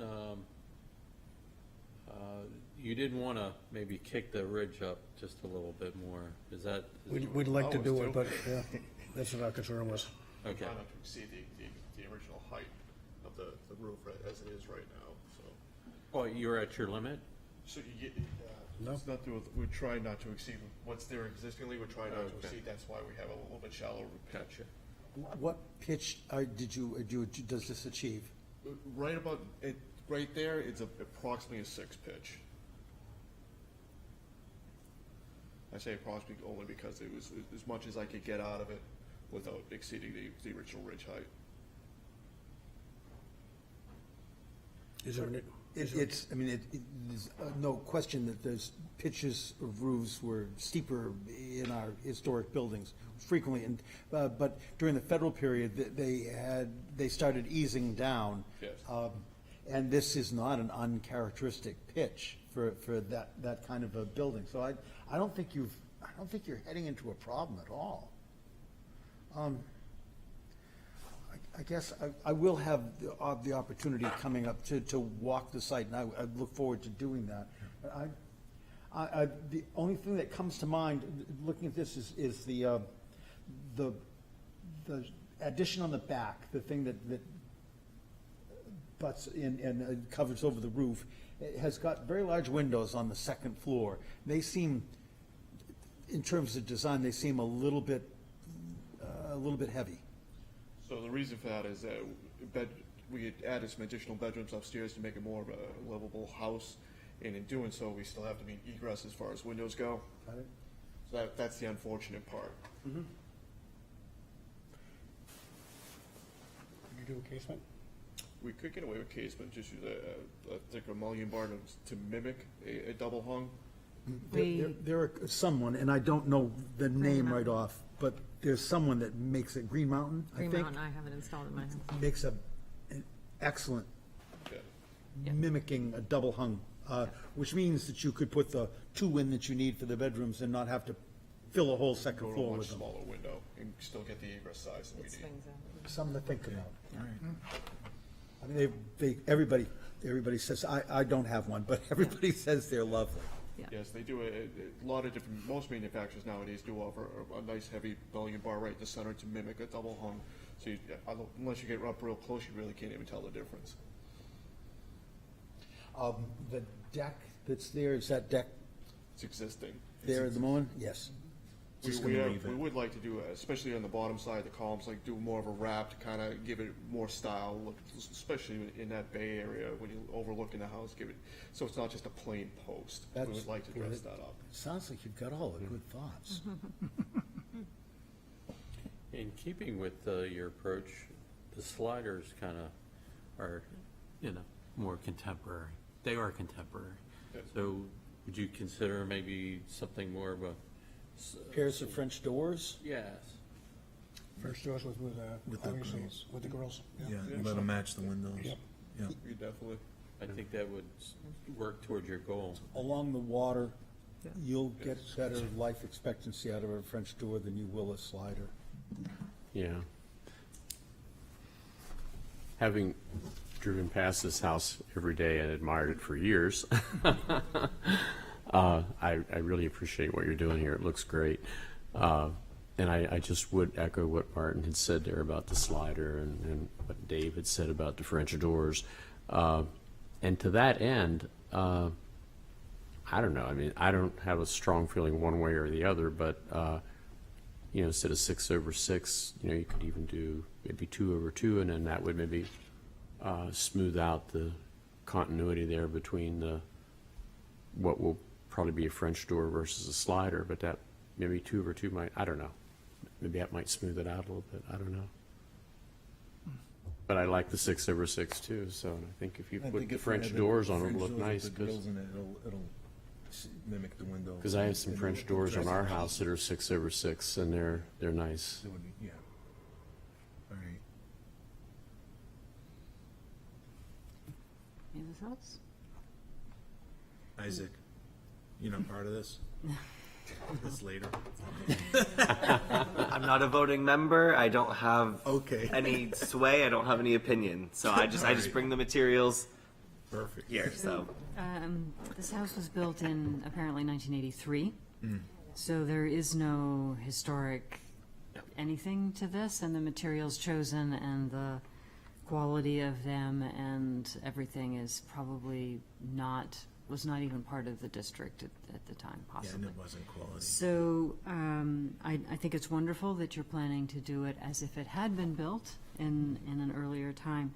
I'm noticing that chimney is very low. Have you spoken with anybody about whether that's going to be high enough for current code?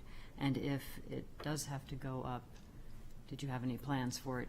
Or just bring it up and keep it in the same style that it was? We definitely can. So basically, it's actually going to be a fake chimney. We want to kind of tie it into the neighborhood. It is going to be faux. It is going to be brick wrapped.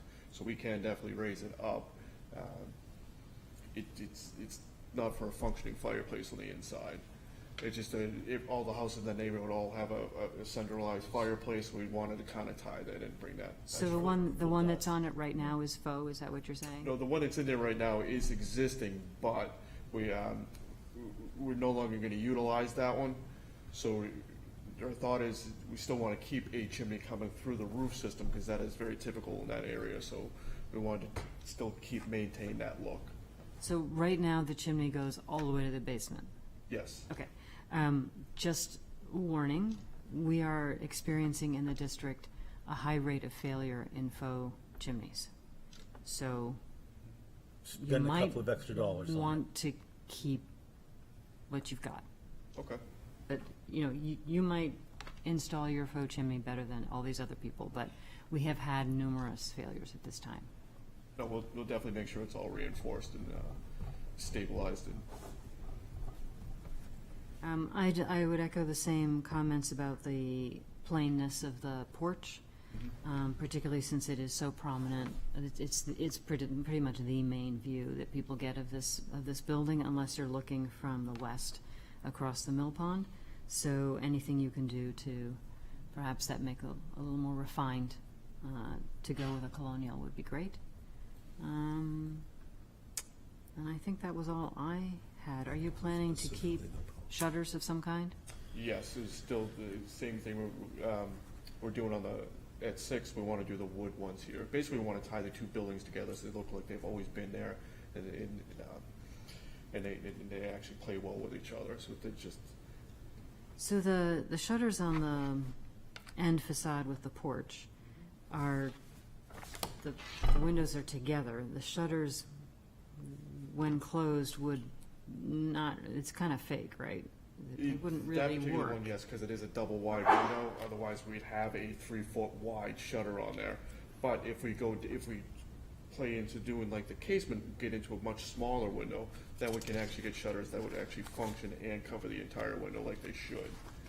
I'm just going to suggest that if you're going to put the French doors down below, and right now there are these shutters next to maybe they're windows.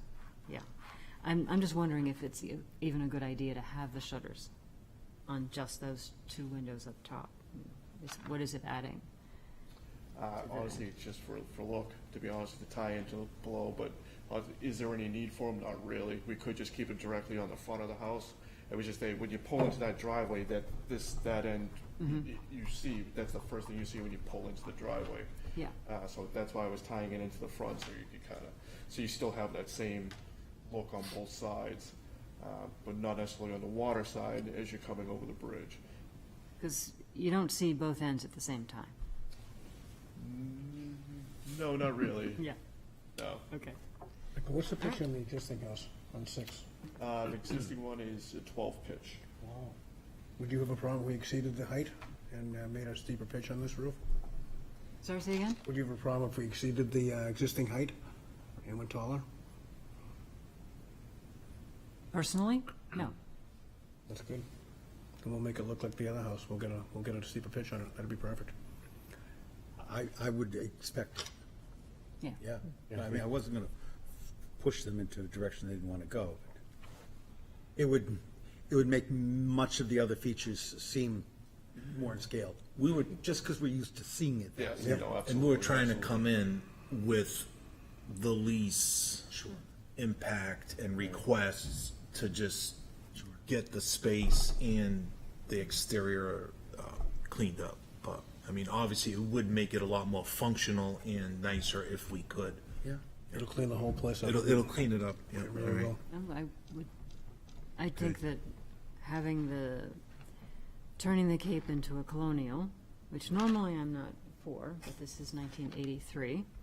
Everybody I has think their it's all. limits. I think it's all going to work out a little bit better. Perfect.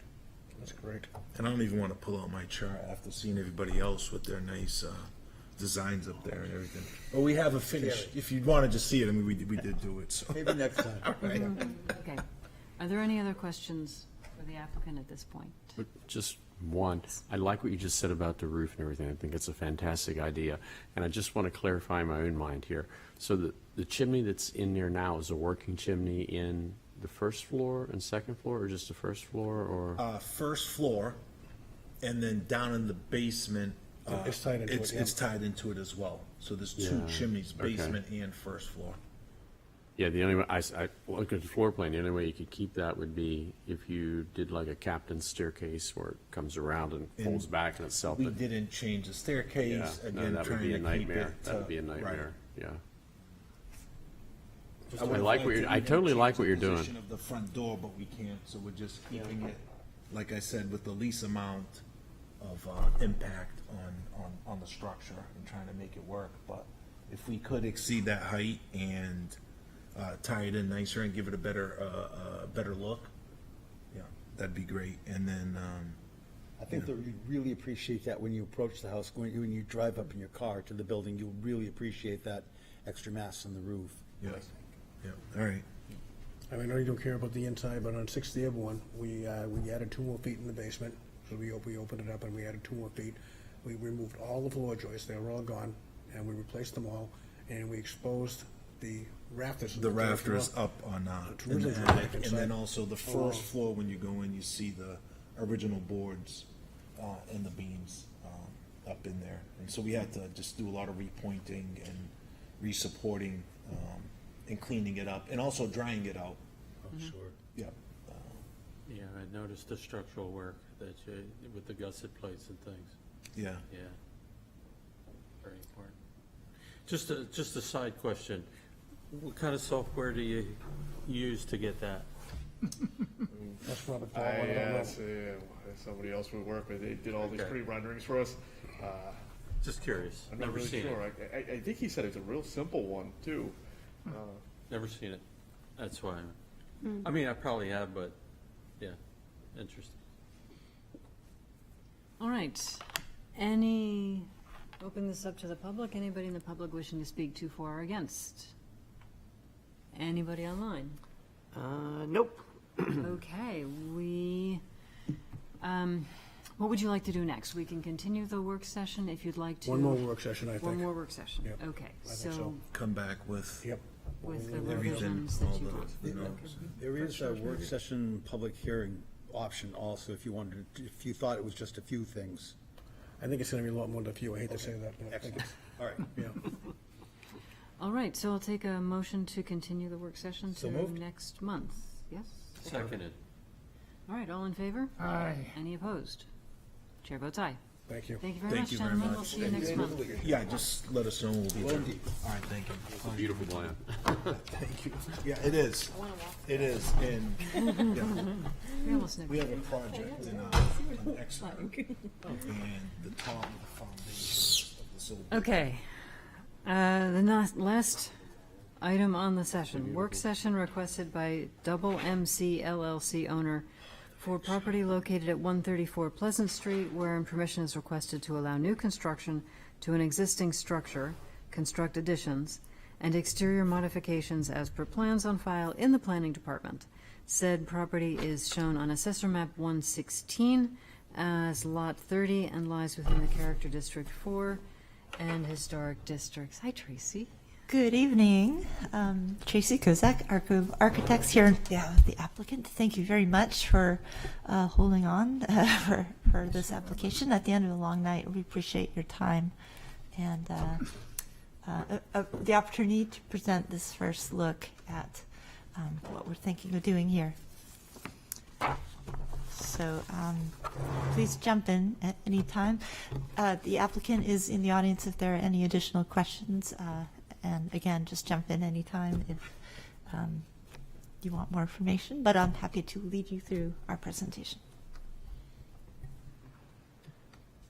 Okay, so this, as you know, is currently the Citizens Bank on the corner of, the corner of Paired Up Parking and Pleasant Street. And it is in an interesting location, right between 200 years of history on either side. So we have the Langdon House to the east, and we have the municipal buildings complex to the west, which is the courthouse, the fire station, the middle school, library, all those buildings. So this, and then of course Paired Ave and City Hall up the hill, and the older core of downtown to the north. So it's kind of in the middle of a few different things. If you, Isaac, go to the next page. So these are the view shed buildings that you can see, or within 2 buildings away. And as I mentioned, there's a variety of styles around this house, depending which way you look. There's a couple hundred years of history. Okay. The existing building, I never paid much attention to this building, having walked past it twice a day for 30 years. It's not the one I look at. I'm always looking on the other side of the road. So taking a closer look at this, I always thought it was, it's kind of sunken down in a little bit of a knoll, and it's kind of dark with the canopies and the trees in front. It's hard to see. It kind of looks like concrete from far away. Never paid too much attention to it until now. And up close, I did appreciate the pergola only as a reference to the historic pergola across the street, but you can't really see them from the same place. And of course, it's pulled off quite differently. Digging in deeper, though, what looks like concrete, it's actually a thin granite veneer. The canopies are added later. There's an original building buried under that we discovered. So if you go to the next page. But even before that, and I'll come back to the buried original building, there were other historic buildings there. This is a super historic site, but the early history is gone. But it's important to note what was there. Starting in 1747, Reverend Samuel Langdon moved here as a chaplain or reverend for the Unitarian Church. He was a pretty big deal in his day. He fought in some battles as the army chaplain, became a well-known reverend of the Unitarian Universalist Church for many years, and then eventually he left Portsmouth when he became president of Harvard University. At that point, the property, the house he lived in, which was a gambrel, a very well-built, good example, and it's well documented, of the craftsmanship of the master builder Hope Still Cheswell, who also built the Langdon House and the Thomas Thompson House across the street, the Bell Tavern on Congress Street. Really important builder in Portsmouth history. This is attributed to him. It was a gambrel. It had an L and a carriage house in the back. Eventually his descendants bequeathed it to the Universalist Church, where it became known as the Parsonage House. Of course, right next to that, in what is currently the parking lot of Citizens Bank, was the Universalist Church. The first one was built in 1807. It was wood. It burned down 1896. In 1897, they built another one out of brick. This happens to a lot of churches in Portsmouth. They tried it out of, kind of like the Three Pigs. The first one was wood, then they built it out of brick.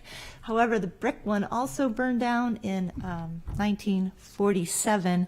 At that time, the Universalist Church also had the South Church, and they decided to consolidate all their resources to the South Church. They sold the property, which only had the Samuel Langdon House, not the church. They sold it to First National Bank, and who proposed to demolish it. And this was the very first whisper of, I think, preservation from Dorothy Vaughan and Richard Candy and a group of very concerned citizens. This was before the North End got bulldozed. They said, let's save this very important building, the Samuel Langdon House, and they managed to convince Sturbridge Village to accept the building, and they took it apart and rebuilt it, and it is there today. Brings us to 1947, complete, huge, big vacant lot. The First National Store also bought vacant land behind it from the city of Portsmouth and created a mega lot right in downtown. They built a grocery store. The first, or maybe the second, modern, mid-century modern grocery store in Portsmouth. And it defined a new style that changed the habits of most Americans and how they shopped. And you can see that in the next couple of pages with the prototype for the First National grocery stores. It's similar just to the Safeway prototype that started changing across the nation at that time. It was exemplified by wide expanses of glass and thin, narrow columns and a decorative band across the top with kind of lattice work. And I had never known that used to be there before the bank, so I was really interested to see these photos. The two on the bottom are from the 60s or 70s. The lattice banding across the top I thought was well positioned, and it's just coincidence, but if you look across the street at the Langdon House with the Widow's Walk, they don't have the little pickets that you see on all the other colonial houses on Pleasant Street. The Widow's Walk on Langdon has the cross struts, which are very similar to those. Obviously, it's 200 years later in a completely different style, but sort of the same delicacy of that struck me as an interesting feature. So then Pick and Pay came to town. They built their grocery store on Islington Street, and they did not like the competition of First National, which had renamed themselves as Finest, which is an abbreviation of First National. They didn't like the competition, so they bought the property and then sold it to a bank, First National Bank. They didn't like the look, so they hired a local architect who was actually at the T of TMS, and I can't remember his last name. And Chambling. Yes, in 1982. So he came along and he covered it in gray granite. He put the big brick canopies in front, closed up some of the windows. It was originally a light-colored stone that you see in the middle photo. He covered it with a dark red brick, kind of that 70s, 80s brick that had the black and the red kind of mixed together. And then there it sat, and it's still there today. So that's the history of the site. A lot of stuff happened. A lot of stuff changed. And, well, where we are today, it's a bank, and the current applicant would like to expand it so that we can do some co-living units. It will still be a bank, but currently there's a second story there that has just a few windows on the back. We want to add some windows so we can do co-living, and there'll be light into those units. And then in addition, between that building and the street, which would also be 2 stories, it's stepped up 6 to 8 feet, so the stories don't align. So it's 2 stories and then 2 stories, half a thing up, because it's on a hill. But the addition would also be bank and co-living. There's a small retail space as well on the ground floor. So in that diagram, the portion on the left is the existing building, and the portion on the right is the addition, roughly the same size, existing and new. Tracy, would keep the existing building? The existing building remains. What we're proposing to do is remove the 1982 cladding, see what's underneath.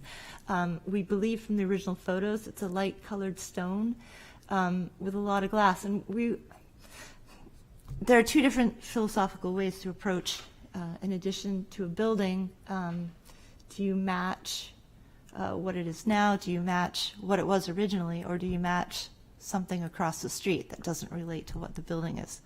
So going back to the Secretary of the Interior standards of additions to, I would believe, is a historic building built in 1952, it's almost 73 years old, we took cues from that original style of the original prototype of the First National store with a lot of storefront glass and thin structure.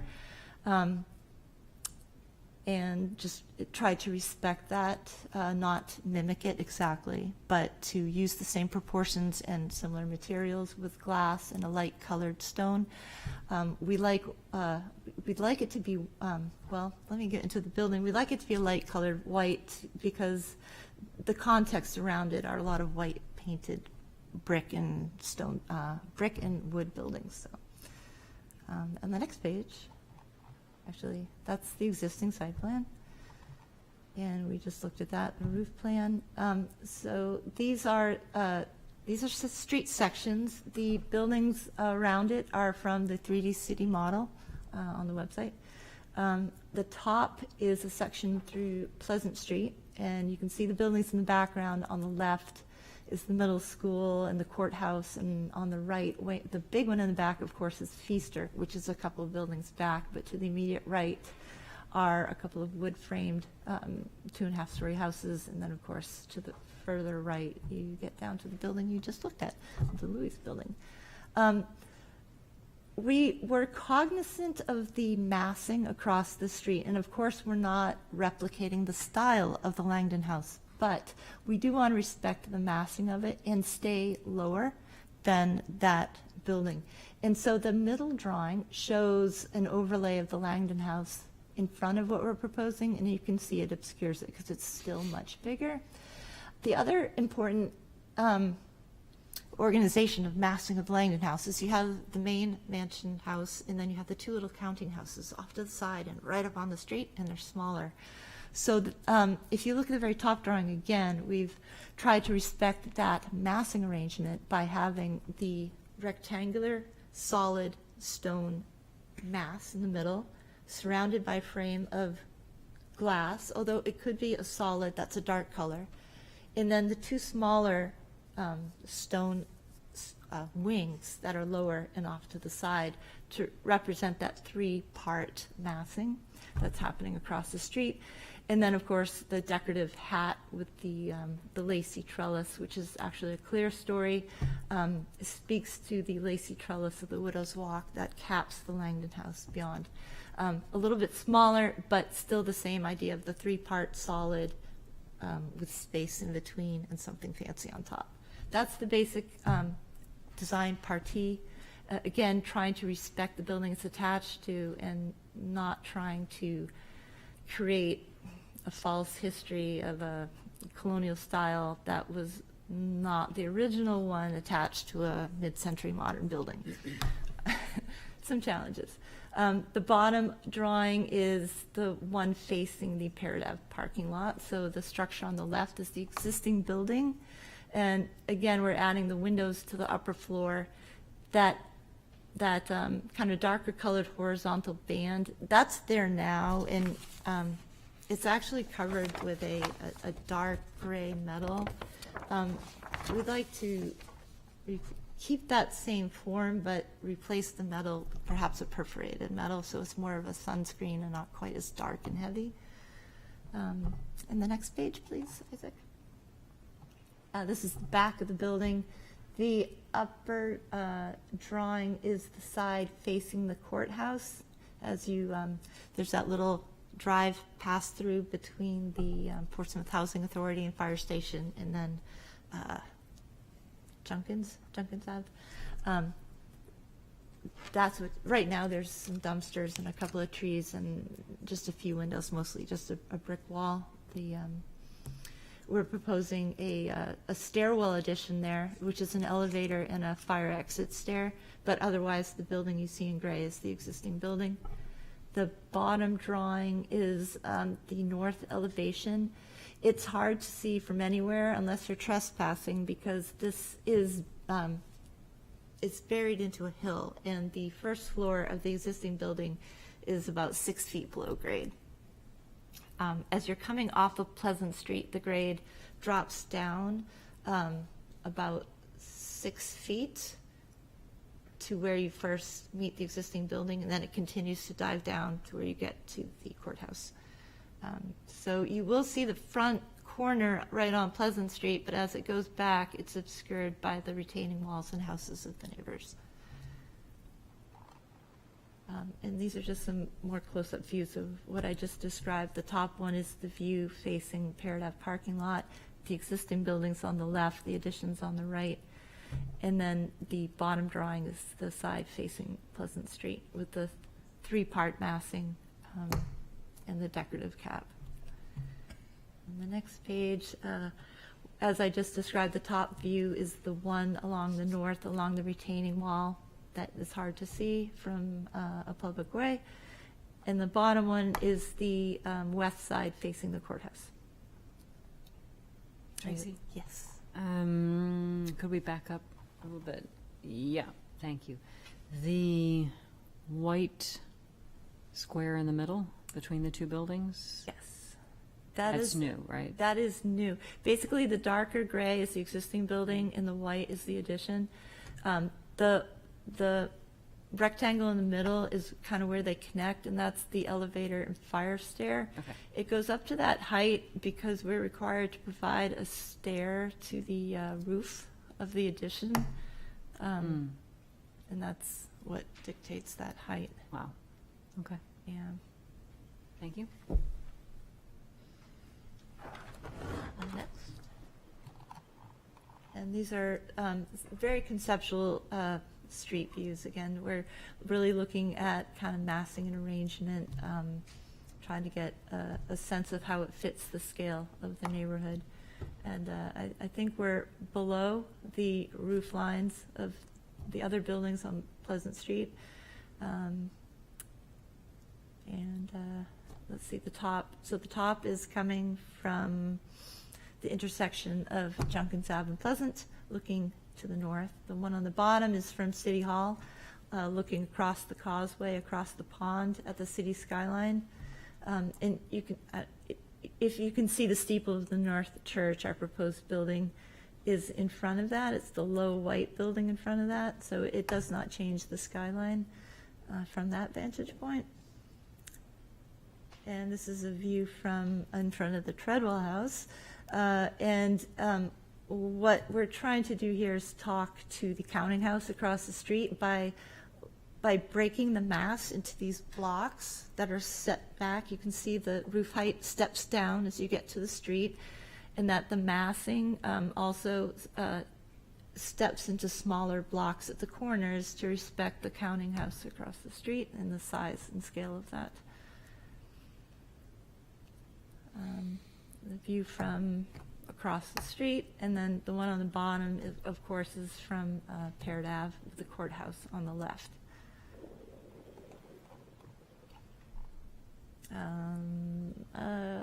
The view from across the pond, a little bit closer, and I think that's it. Is that it? I did bring some additional site plans because I realized that was probably missing from this one. This is an aerial view.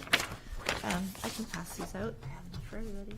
This is an aerial view of the site. One of the things we were kind of looking at is how it meets the street. And right now we've kept it orthogonal and square to the original building. And I always thought that, oh, well, all buildings in Portsmouth match the sidewalk, and, you know, maybe we should do that. But then we're like, well, the original building doesn't have these wonky corners. We should keep it pure. But then I saw this, and I realized that the Langdon House is not parallel to Pleasant Street. It's at an angle, and the facade angle of our building is basically parallel to the Langdon House. So I think that reinforces the relationship with the block massing. But it's not out of the question if you think it's important to respect the curb, we can. The Langdon House is also a distance from the road that it's not parallel to. It is. And unlike your building, because I had the same series of questions. Mhm. And recognizing that this building is, I don't know what, 270, 280 feet wide, that it ought to line up with something. Whatever it lines up with is going to become reinforced by its presence. But like you, I then go back to, but things are square to the streets. And this has got a primary street, no matter what your 275 feet do, its primary street is Pleasant. Mhm. It really is. Yeah. So if you look at the next page, we drew a diagram of what it would look like to twist that to a line. I don't know. If you look at the house to the north on the same side of the street, the two houses, they're not straight. Like one of them bends a little bit. So Obviously, 18th century had a different sensibility. We also don't really know, I don't know, where the streets were when those houses were built. they were different, that's for sure. There was a street that went right through the parking lot, we found, actually. And then the next page is a landscape plan with the current configuration showing that it would be planted into almost like a little park setting. And there's also a pocket park proposed around the back facing the courthouse. Underground parking, we'd be adding a lot more parking than there's now by creating a whole level of underground parking. Only under your new portion. Both. So the existing building has a fairly wide open, high ceiling basement, and we'd be putting in a ramp around the courthouse side that would dive under, and then the parking garage entrance would be around that side, and it would go under the entire thing. Oh, that's fabulous.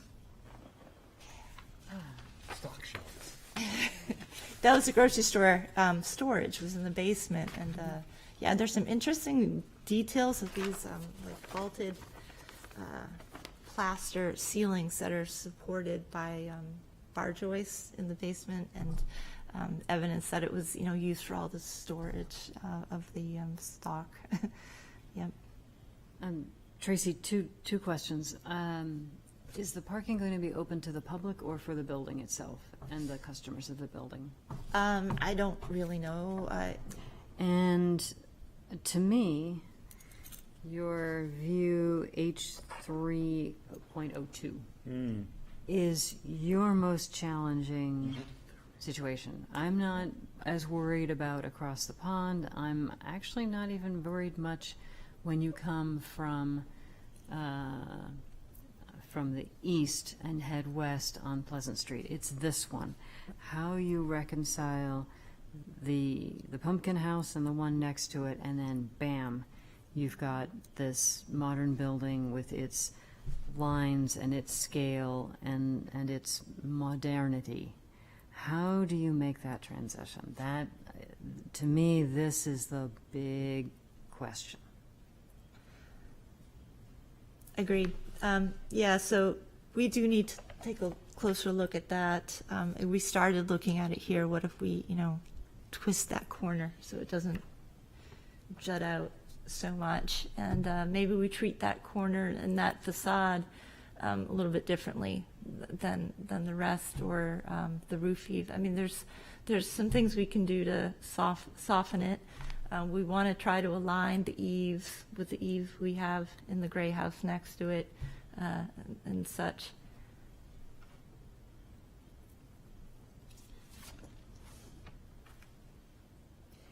Did you consider even just pulling it back, or is there something about the size that's Keep the driving same this? angle and then just pull it back? Yep.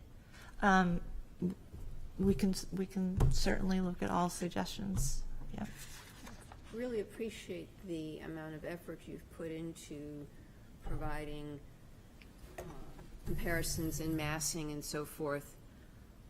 But even with all of that, I feel like this is just one really big, long block of mass. And I am having a real difficult time seeing how it fits with anything else that's around it, both from the size and shape of it, as well as the materials that are being used to face the outside of it compared to everything else that's around there.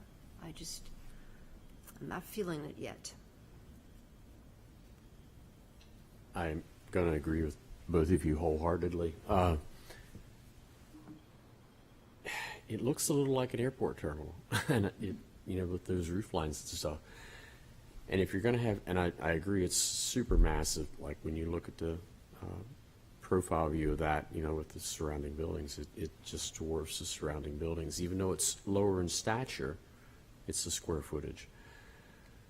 So I asked the question, and it would be a total change on your exterior view, but if something's going to be that massive, what about like looking more like a warehouse building, or and it's not on the water, but like some kind of a waterfront warehouse building, like what the original buildings were down Ceres Street, that kind of a treatment.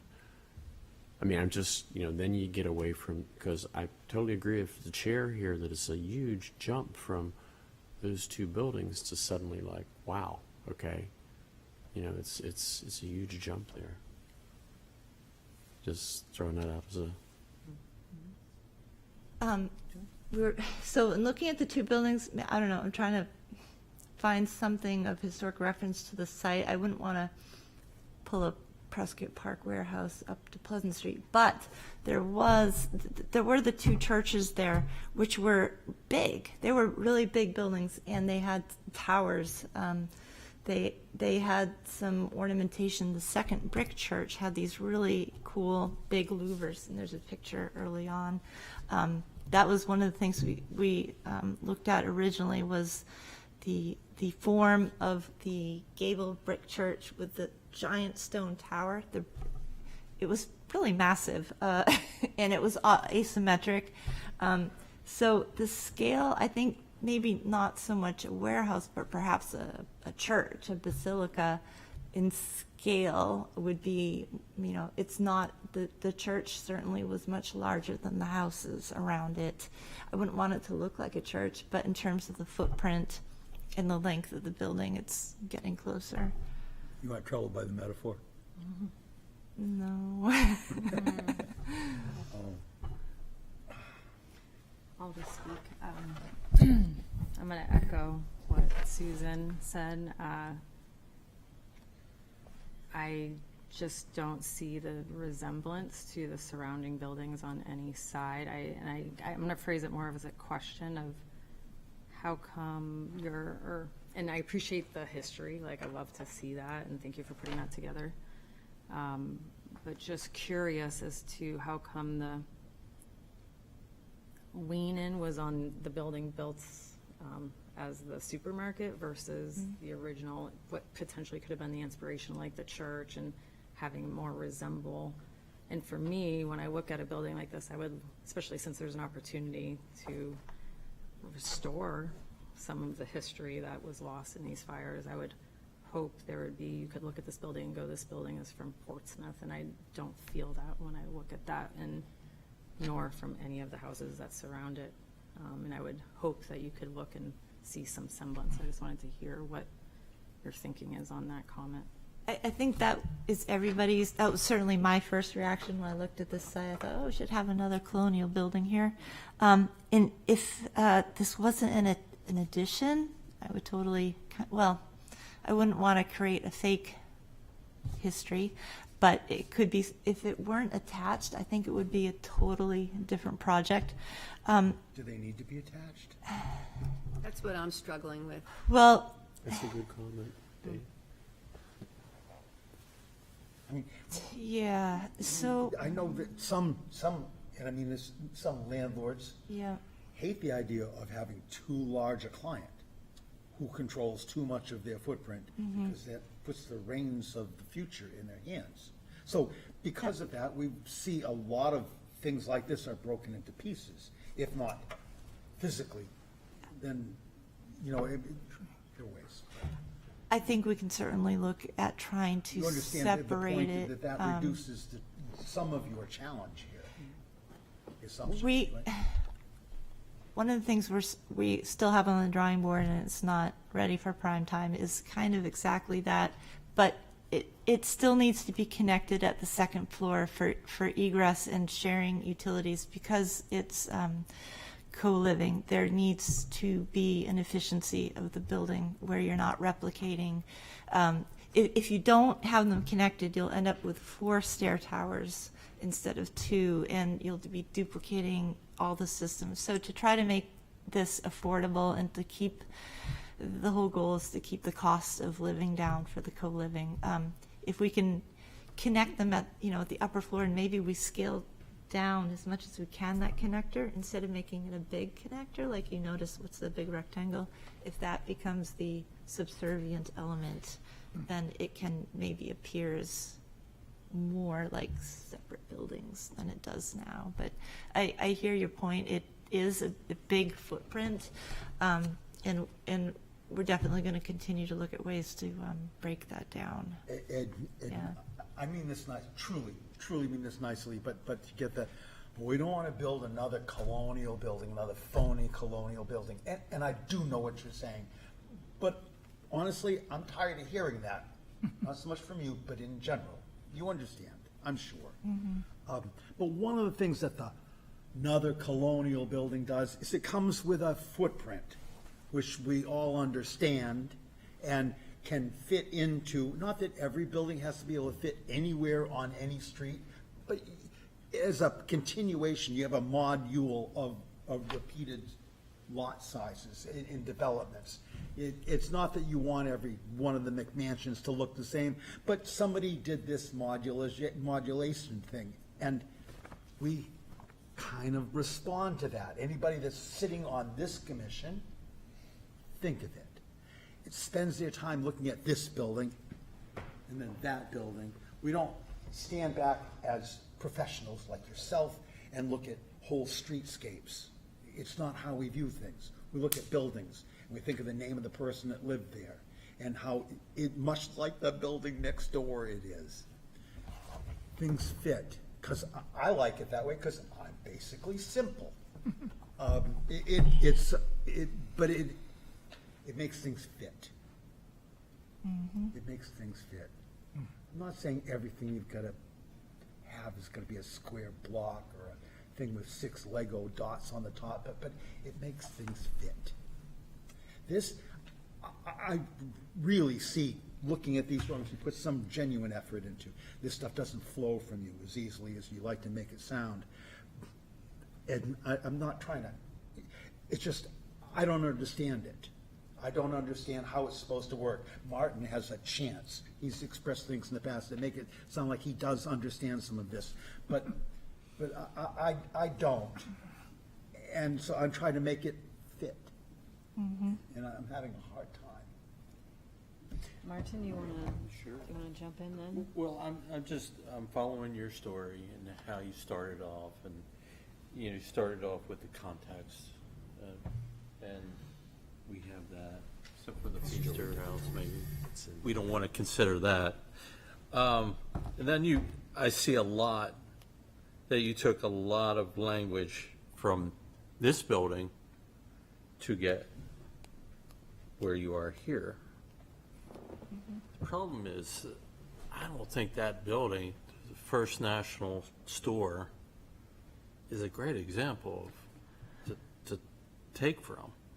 I mean, to me, it was probably site adapted, the same one in Des Moines, Iowa, as what we see here. So I think your parts and things that the equation that you put together to try and get here, the results aren't, they're very much, this is very foreign to anything that you'd see in Portsmouth. I thought bus terminal, I thought, municipal airport. And then there's a lot happening here. There's this, and then there's this over here, and then there's this in the middle, and there's thing in this element in the back, and I just feel like it needs some clarity, and it needs to relate more to its context. I just don't see this blending in. I mean, this might work in the north end potentially, but I don't think I think this is an interesting building, good in many ways, but not for this location. I just don't see it. I would like you to start again, tell you the truth. I think it just has to relate more. Tracy, I wasn't checking email here. Could not remember the name of the building, but down in Newport, Rhode Island, and I know we're Portsmouth, we're not Newport, but there was an area right where the street bends around, and they did a renovation of I think it was an old warehouse building, and they added stuff to it. And Hammond's, it's Hammett's Wharf. And it has exactly what you're talking about, where you've got something where you've got two structured and connected in the middle with a walkway in between. And it looks totally like, a warehouse or like something that fits in with an historic building. And something like that would fit. But I'm going to echo what, my fellow commissioners have been saying. But I couldn't, like I said, I could not remember the name of it. I knew exactly where it was. So when I looked at the map, I'm like, here it is. But it's, part of it was old, part of it was new. And they kept the flavor of the old, and it's a hotel, it's a restaurant, it's this, it's that, it's living space, and it blends right in. I was just down in Newport 2 weeks ago, and you can just drive down that street, and it's like, oh, well, that's kind of new, but you don't really realize it because it just and maybe I'm a little simple too, Dave, but it just blends in with everything else, and it doesn't break your concentration. It's like, wow, that belongs there. I think part of the context that you're missing is the middle school down the street. It's got that size. And yeah, it has a very relatable, historic language to it. And I think you got to lean more towards that than The addition to the middle school or the old middle all school? of it. I would say all of it. Yeah. So, how do you feel about the treatment of the existing building, where we're proposing to bring it back to the original instead of the 1982 renovations? Or do you think it should just be clad in something that looks more like it's from 1750? Or should it stay in 1982? Like, is 1982 the magic year? Like, what's the magic year for the existing building? I think what you did on Court Street with the Treadwell addition is more. But that's an 1812 building. That's a totally No, I'm different. talking about in the back. In the addition. Well, right. So the back on the Treadwell matches kind of the Treadwell, more or less. The module. Right. So that's kind of the same approach here. We took the 1952 grocery store and tried to expand on that. Dan, did you want to chime in? Just that it is really foreign for Portsmouth, and the comparison of airports, and yeah, I just don't see how it fits in that neighborhood. I think I see Marie like sitting on the edge of her seat and like needing to jump into this. Yes, hello, Marie Bodie with McNabb Properties. I did just want to articulate for the purposes of massing and reminding the committee that commission, that this is flanked by the federal courthouse or the district courthouse, which is a very brutal, unbecoming brick building that is to our west. We are also adjacent to the parking lot, Parrot Lot. Sorry about that. I'm Marie Bodie with McNabb Properties. I just wanted to articulate that we are adjacent to the district courthouse, which is a massive brick structure, which I don't think we'd want to replicate, which is one of the neighboring properties. We have Parrot parking lot, which is coming from, as we mentioned, Margot doesn't particularly concern herself with the look from the City Hall, this building.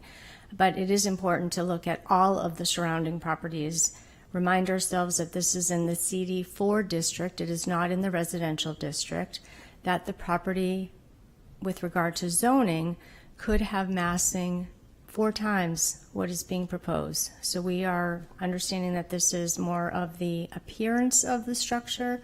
I just want to remind you that the footprint at present as designed is a maximum of 44,000 square feet, where this could be 120,000 square feet.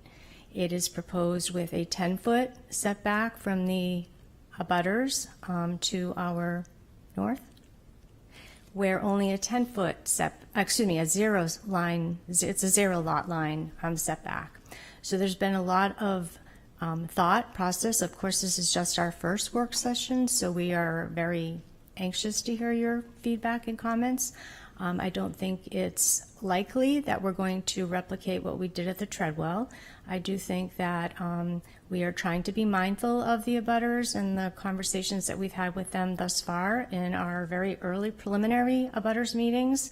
But certainly we will take your comments back and just remind yourselves, please, again, that it is adjacent to the courthouse, the fire station, the affordable housing that is Feaster that we talked about. Certainly on the other side, we have a lot of historical structures, and we're not being absent-minded of that. We're quite clear and concise about what we surround. So I just wanted to say that as part of the application and support for what Tracy's up here doing on her own. Thank you. I would like to add just 1 or 2 more thoughts. One is, in an attempt to pull back from the little houses right next door on Pleasant Street, considering turning the rectangle and turning the curve of this to reverse it the other way, so that you sort of, instead of going this way, you have a little more of this going on. But I wanted to touch a little bit on what Martin and some other people were thinking about in terms of dealing with style. And when you have a building like this that is so completely out of, and was completely out of character when it was built, you're starting off on your back foot. You're at a loss on day one when you have a building like this that has now been enveloped in the historic district. And I think that the commission recognizes that, or should recognize that. I think that you're right to go back to the 1950s, to strip off what was put on in the 80s, and think about the simplicity of that original building, because it really was actually quite simple. It had a lot of glass, but it had a lot of simplicity to it. And to me, if you're trying not to damage the historic fabric of an area, and you have a modern building like this, I would put another simple, clean, modern building in, because then you're not trying to compete with the Widow's Walk and the Colonial and all of the gables and all of these other wonderful features that we have in the historic district and surrounding this building. But I think if you take a modern building and you try to put those things on it in an effort to try to echo what's around it, you've just made it much more complicated, and you've made a clash. Where if you had something very, very simple, you might actually be more successful. My 2 cents. Carve it out of a sugar cube. Hey, as long as it's a good sugar cube. Good idea. Right. Unless the commissions have, I mean, we're going to have another chance at this. It is 11:15 at night. Is it all right if I open it up to public comment at this time? Yes, absolutely. Okay. So I'm going to open it up to the public. We do have some folks who've hung on with us this long. I will ask you to come up, articulate what you have to say. If you're following somebody who's expressed something that you had in mind, feel free to say, so-and-so said what I had to say with regard to the roof or the mass or whatever it is. We will take that into consideration. You don't have to repeat everything that the person before you said verbatim.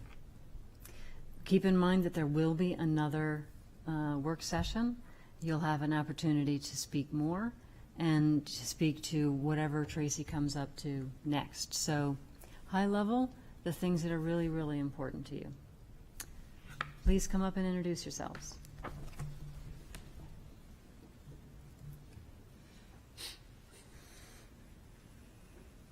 Am I talking into this? Yes. Okay. Hi. Thank you guys for the work that you do with the city. We really appreciate it and all your time. And I know it's late, so I had a lot here, but I'm going to try to keep it really short because there'll be other opportunities. My name is Erin Peru, and I own 118 Pleasant Street with my husband, Ryan. We have a small business that we operate there. We also live in Portsmouth on 99 Marne Ave. And coming in to speak tonight, we were given the opportunity to see the plans ahead of time, which was wonderful. Nice opportunity that the owner shared with us. And we did share our feedback with them as well and wanted to share it with you all. We are immediately on the north side of the property, and we share approximately 225 feet of a border with this property, 100 feet of which right now the Citizens Bank building sits. And the proposed plan is basically going to take that entire property line and cover it with building and go up quite a bit higher, losing a lot of light and just being very dominant there. We do have concerns about the style of the building. When we bought this building on Pleasant Street, we were well aware that it was in a historically sensitive district, and we knew that any sort of renovations, upkeep, we'd have to be very careful and ensure that we are maintaining the integrity of the building and of the area, the neighborhood. So it was upsetting to see a proposal with a building of this style presented directly next to us and directly across the street from such an important historic building. I'm gonna let Ryan speak now.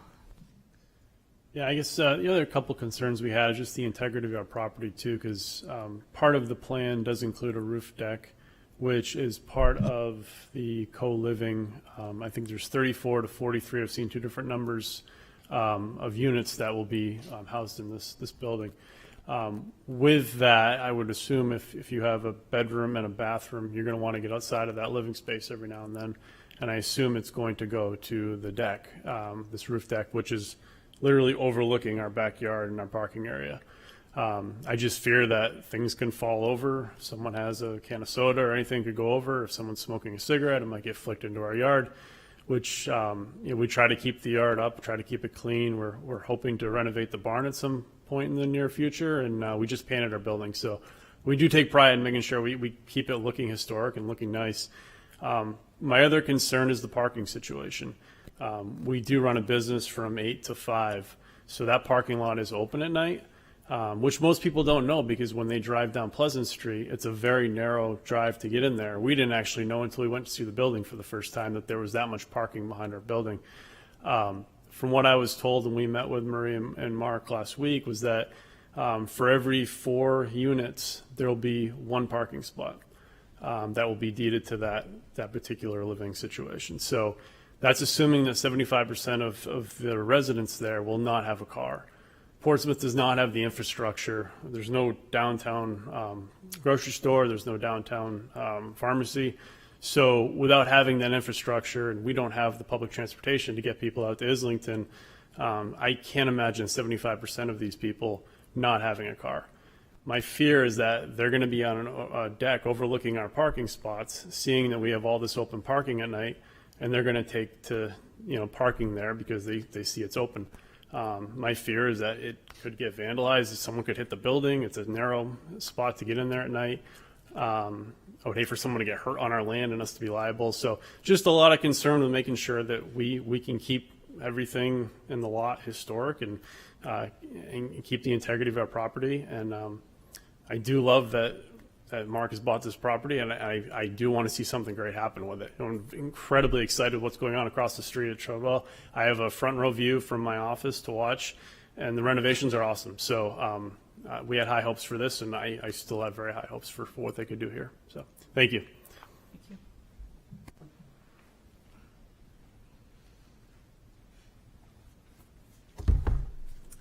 Hi, good evening. My name is Verity Boyer, and I am here on behalf of the Portsmouth Advocates, which is the preservation arm of the Historical Society. And so we've reviewed the proposed renovation at 134 Pleasant Street, and we really appreciate the effort to bring housing to this part of the city. And we would echo what you've said tonight and continue to encourage both the applicant and you as the commission to work towards this contemporary and compatible design, one that fits the district's scale, rhythm, character, all of the things that have been commented on here tonight already. With such a rich site history, the Langdon Parsonage and Universalist Church, this project really has the potential to build on that legacy in a way that honors this district. We know right now that Portsmouth is facing an affordable housing crisis, and we believe good preservation practice can and should support that need. And so we're hoping that collaboration and continued collaboration can strike the right balance between progress and place. Thank you.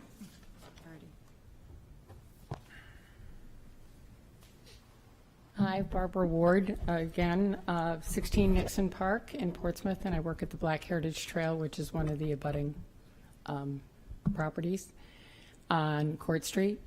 I was wondering if you could go back to the view where you can see, where you're looking basically from City Hall, a little closer here.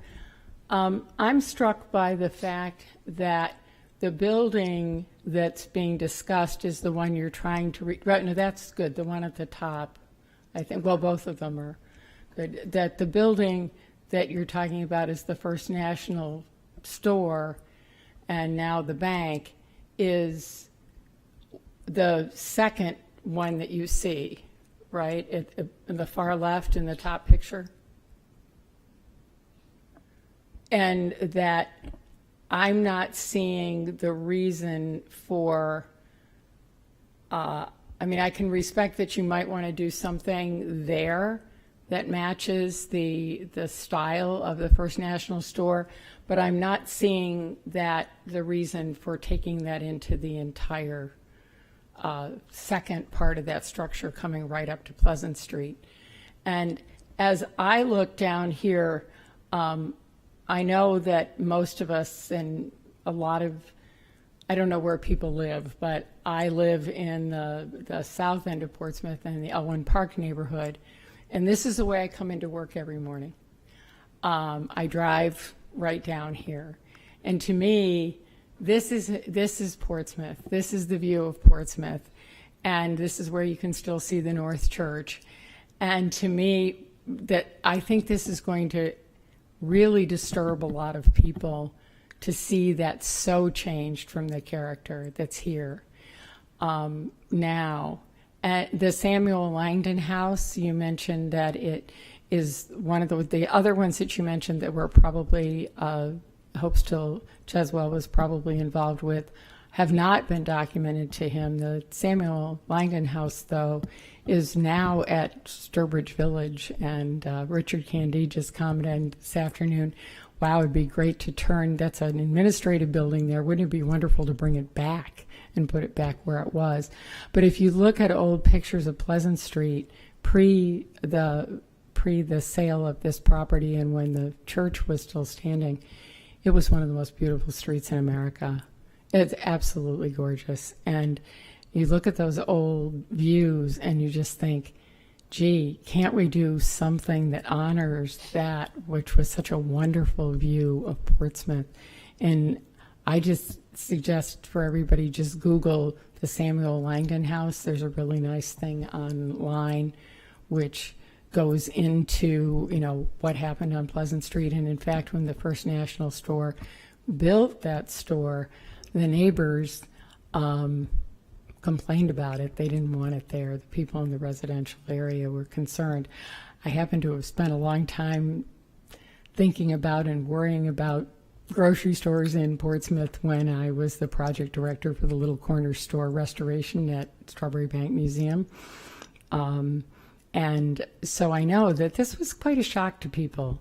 They'd never had a grocery store before. They'd had corner stores. They'd had mom and pop stores. And this was, there were a lot of reasons why this was jarring for everyone. And it was actually at a time when New Hampshire did not allow chain stores into the state of New Hampshire. And this is one of the things that is an interesting part of the history. But it's not to say that I really like Art Deco architecture. I think it's really fascinating. I like it. I have a lot of Art Deco things in my house, but for this particular area, particularly taking it all the way out to Pleasant Street and all the way out to that corner where it becomes such a major part of one of our primary views of Portsmouth. And I can remember many years ago, my son getting up and saying, you know, I'm really disturbed that pretty soon coming in from the north, we're not going to be able to see the North Church anymore. And now because of all the hotels and the buildings, you can't see it from that side of town anymore. This is where you see the North Church. This is where you see that quintessential, I think, isn't it even on this, it's on the city website, isn't it? Is the, you know, it's what we use as our symbol of the city, that skyline. And I just hope everybody will really think about that as far as what's on that corner, and that being such a gigantic mass of a building that's so out of character with the rest of it. If it could stay just at the back where the First National store is now, that old store is, keep that one compatible, or respect that, and then make the rest of it more compatible with the rest of the street. I just think it's something to think about. Thank you.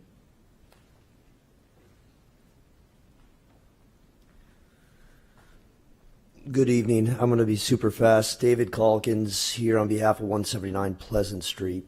I'd like to echo everything that was said by the board as well as people that have come up here tonight, and I honestly have an observation or maybe a question to pose.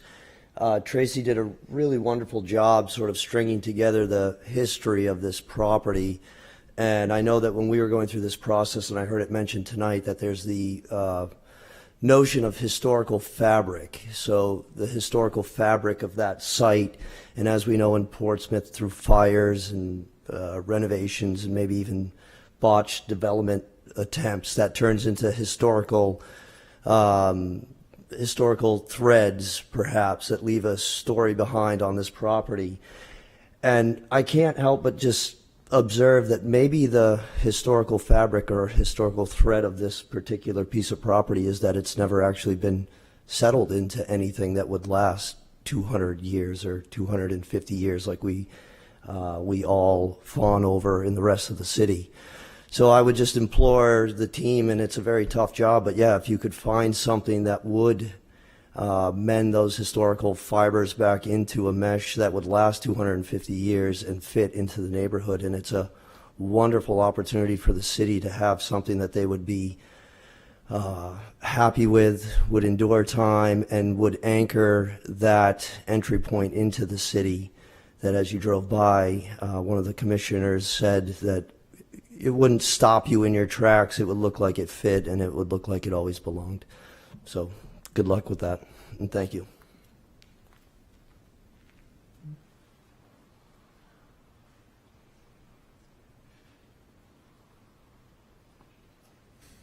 Hi, I'm Matt Rushton. I live in 202 Court Street, which is the old fire station.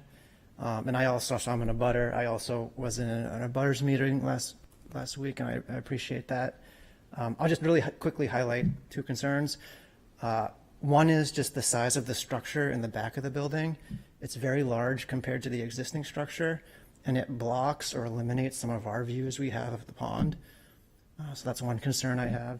And the other concern is there's a side street between the old fire station, my building, and the existing fire station. It's a very narrow street. I find it to be dangerous whenever vehicles drive down that street. And I'm concerned with the additional a number of vehicles going in and out of the new development, what that could do to that street. And that's just a safety concern I have, really. Thank you. You're welcome. Thank you. Anybody else?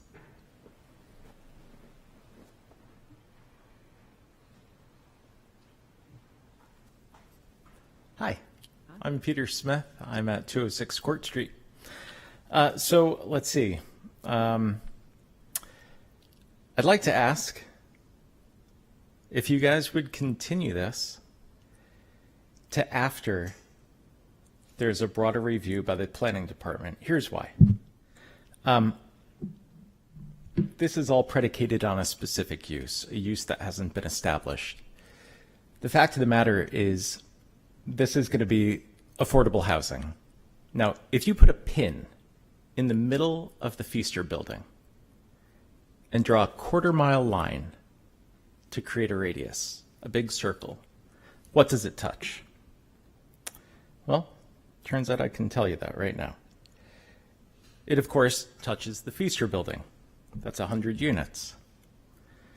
The Ruth Lewin Griffin Place, which is 64 units, the Margison Apartments, which is 137 units, and the State Street Apartments. It clips the corner by 5 feet. That's 12 units. Now you add in 34 or 43, whatever the number might be. Well, today, in that one circle, that's 45.9% of all affordable housing in Portsmouth. All of it is in that one little circle around the Feaster building. You add this in, and it brings it to nearly 50% of all affordable housing in Portsmouth is in 0.03% of the total land mass of Portsmouth. That's kind of a problem. And the HUD specifically states that it should be equitable distribution of affordable housing throughout the community. Even our own principles that were published in 2025 have these exact same sentiments. So that's number one. Establishing the use is important. There's a roof deck here, which is part of that use. It has a lot of potential collateral damage, let's say. So as an example, let me get there. Apologies.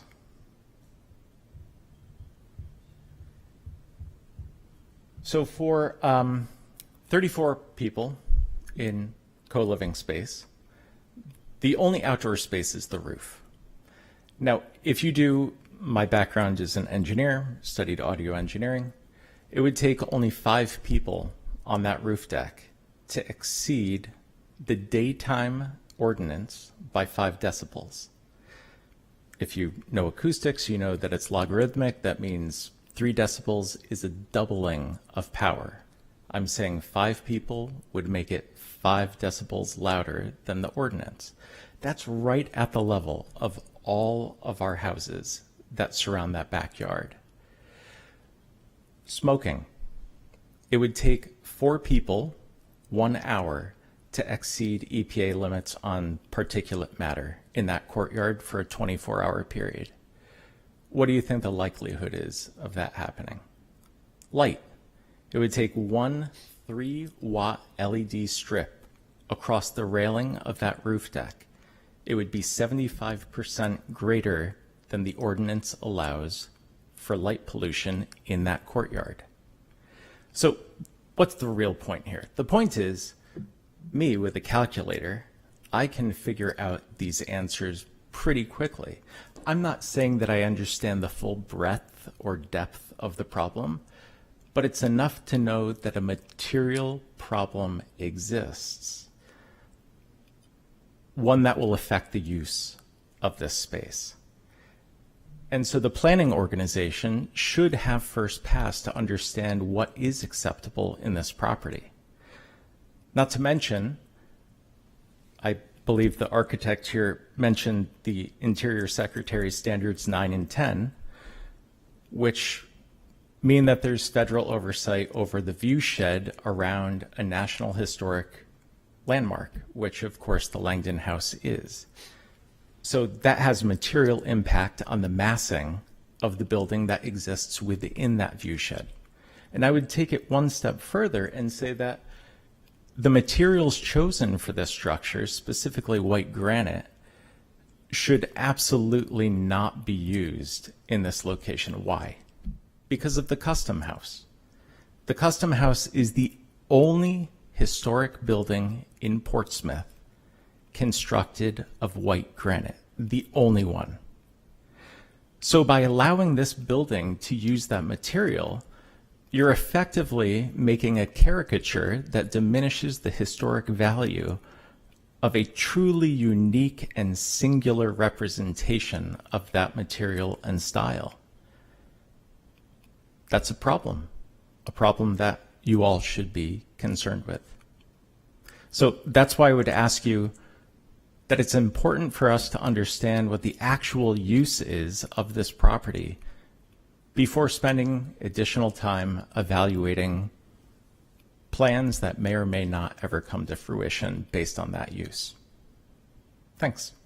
Thank you. Anybody else? Anybody online? I don't see any hands raised for the 2 attendees that are online. If you can hear me, to the folks that are online, please raise your Zoom hand if you would like to speak.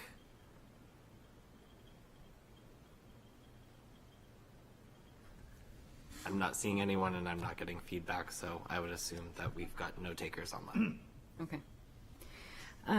So I just wanted to make one or two comments so that people understand the process. It is not unusual for the process of the Historic District Commission to work in parallel with the Planning Department. That is at the wishes of the applicant. They can do what they want. So it's fine for them to proceed that way. Also, generally speaking, the use of a building is not within the purview of the Historic District Commission. It is often mentioned what the building is going to be used for, and sometimes people argue one way or the other about whether that makes the project more or less approvable. But we all know that what is originally planned for a building is not always the way it ends up getting used, so we generally do not take into account what the building is programmed to be used for unless it affects the architecture and the look of the building. We know from the addition to the Treadwell House that was originally going to be one thing and it became something else. So I just caution people to not get stuck on that, because in the end we don't have purview over that, and we never know what the building is going to end up being. All right, Tracy, is there anything you want to ask the commission at this point? Any wrap-ups, any follow-up clarifications? I just want to thank you all for your time. I know it's late and you've given us some great feedback. We will sharpen our pencils and come back with some fresh ideas. Okay, unless anybody has anything Marie, yes. So Isaac, I'm not sure if you can correct me if I am wrong, but it's my understanding that the City Council has voted and has approved co-living as a zone, and there are requirements that have to be met, but we have that established within the City of Portsmouth. And the Planning Board does, of course, then follow up with the design, and so am I correct in that? Yes, for the and record? just to reiterate, Margot, as well, with this being a work session, of course, we can't vote on this in any way. This is very preliminary.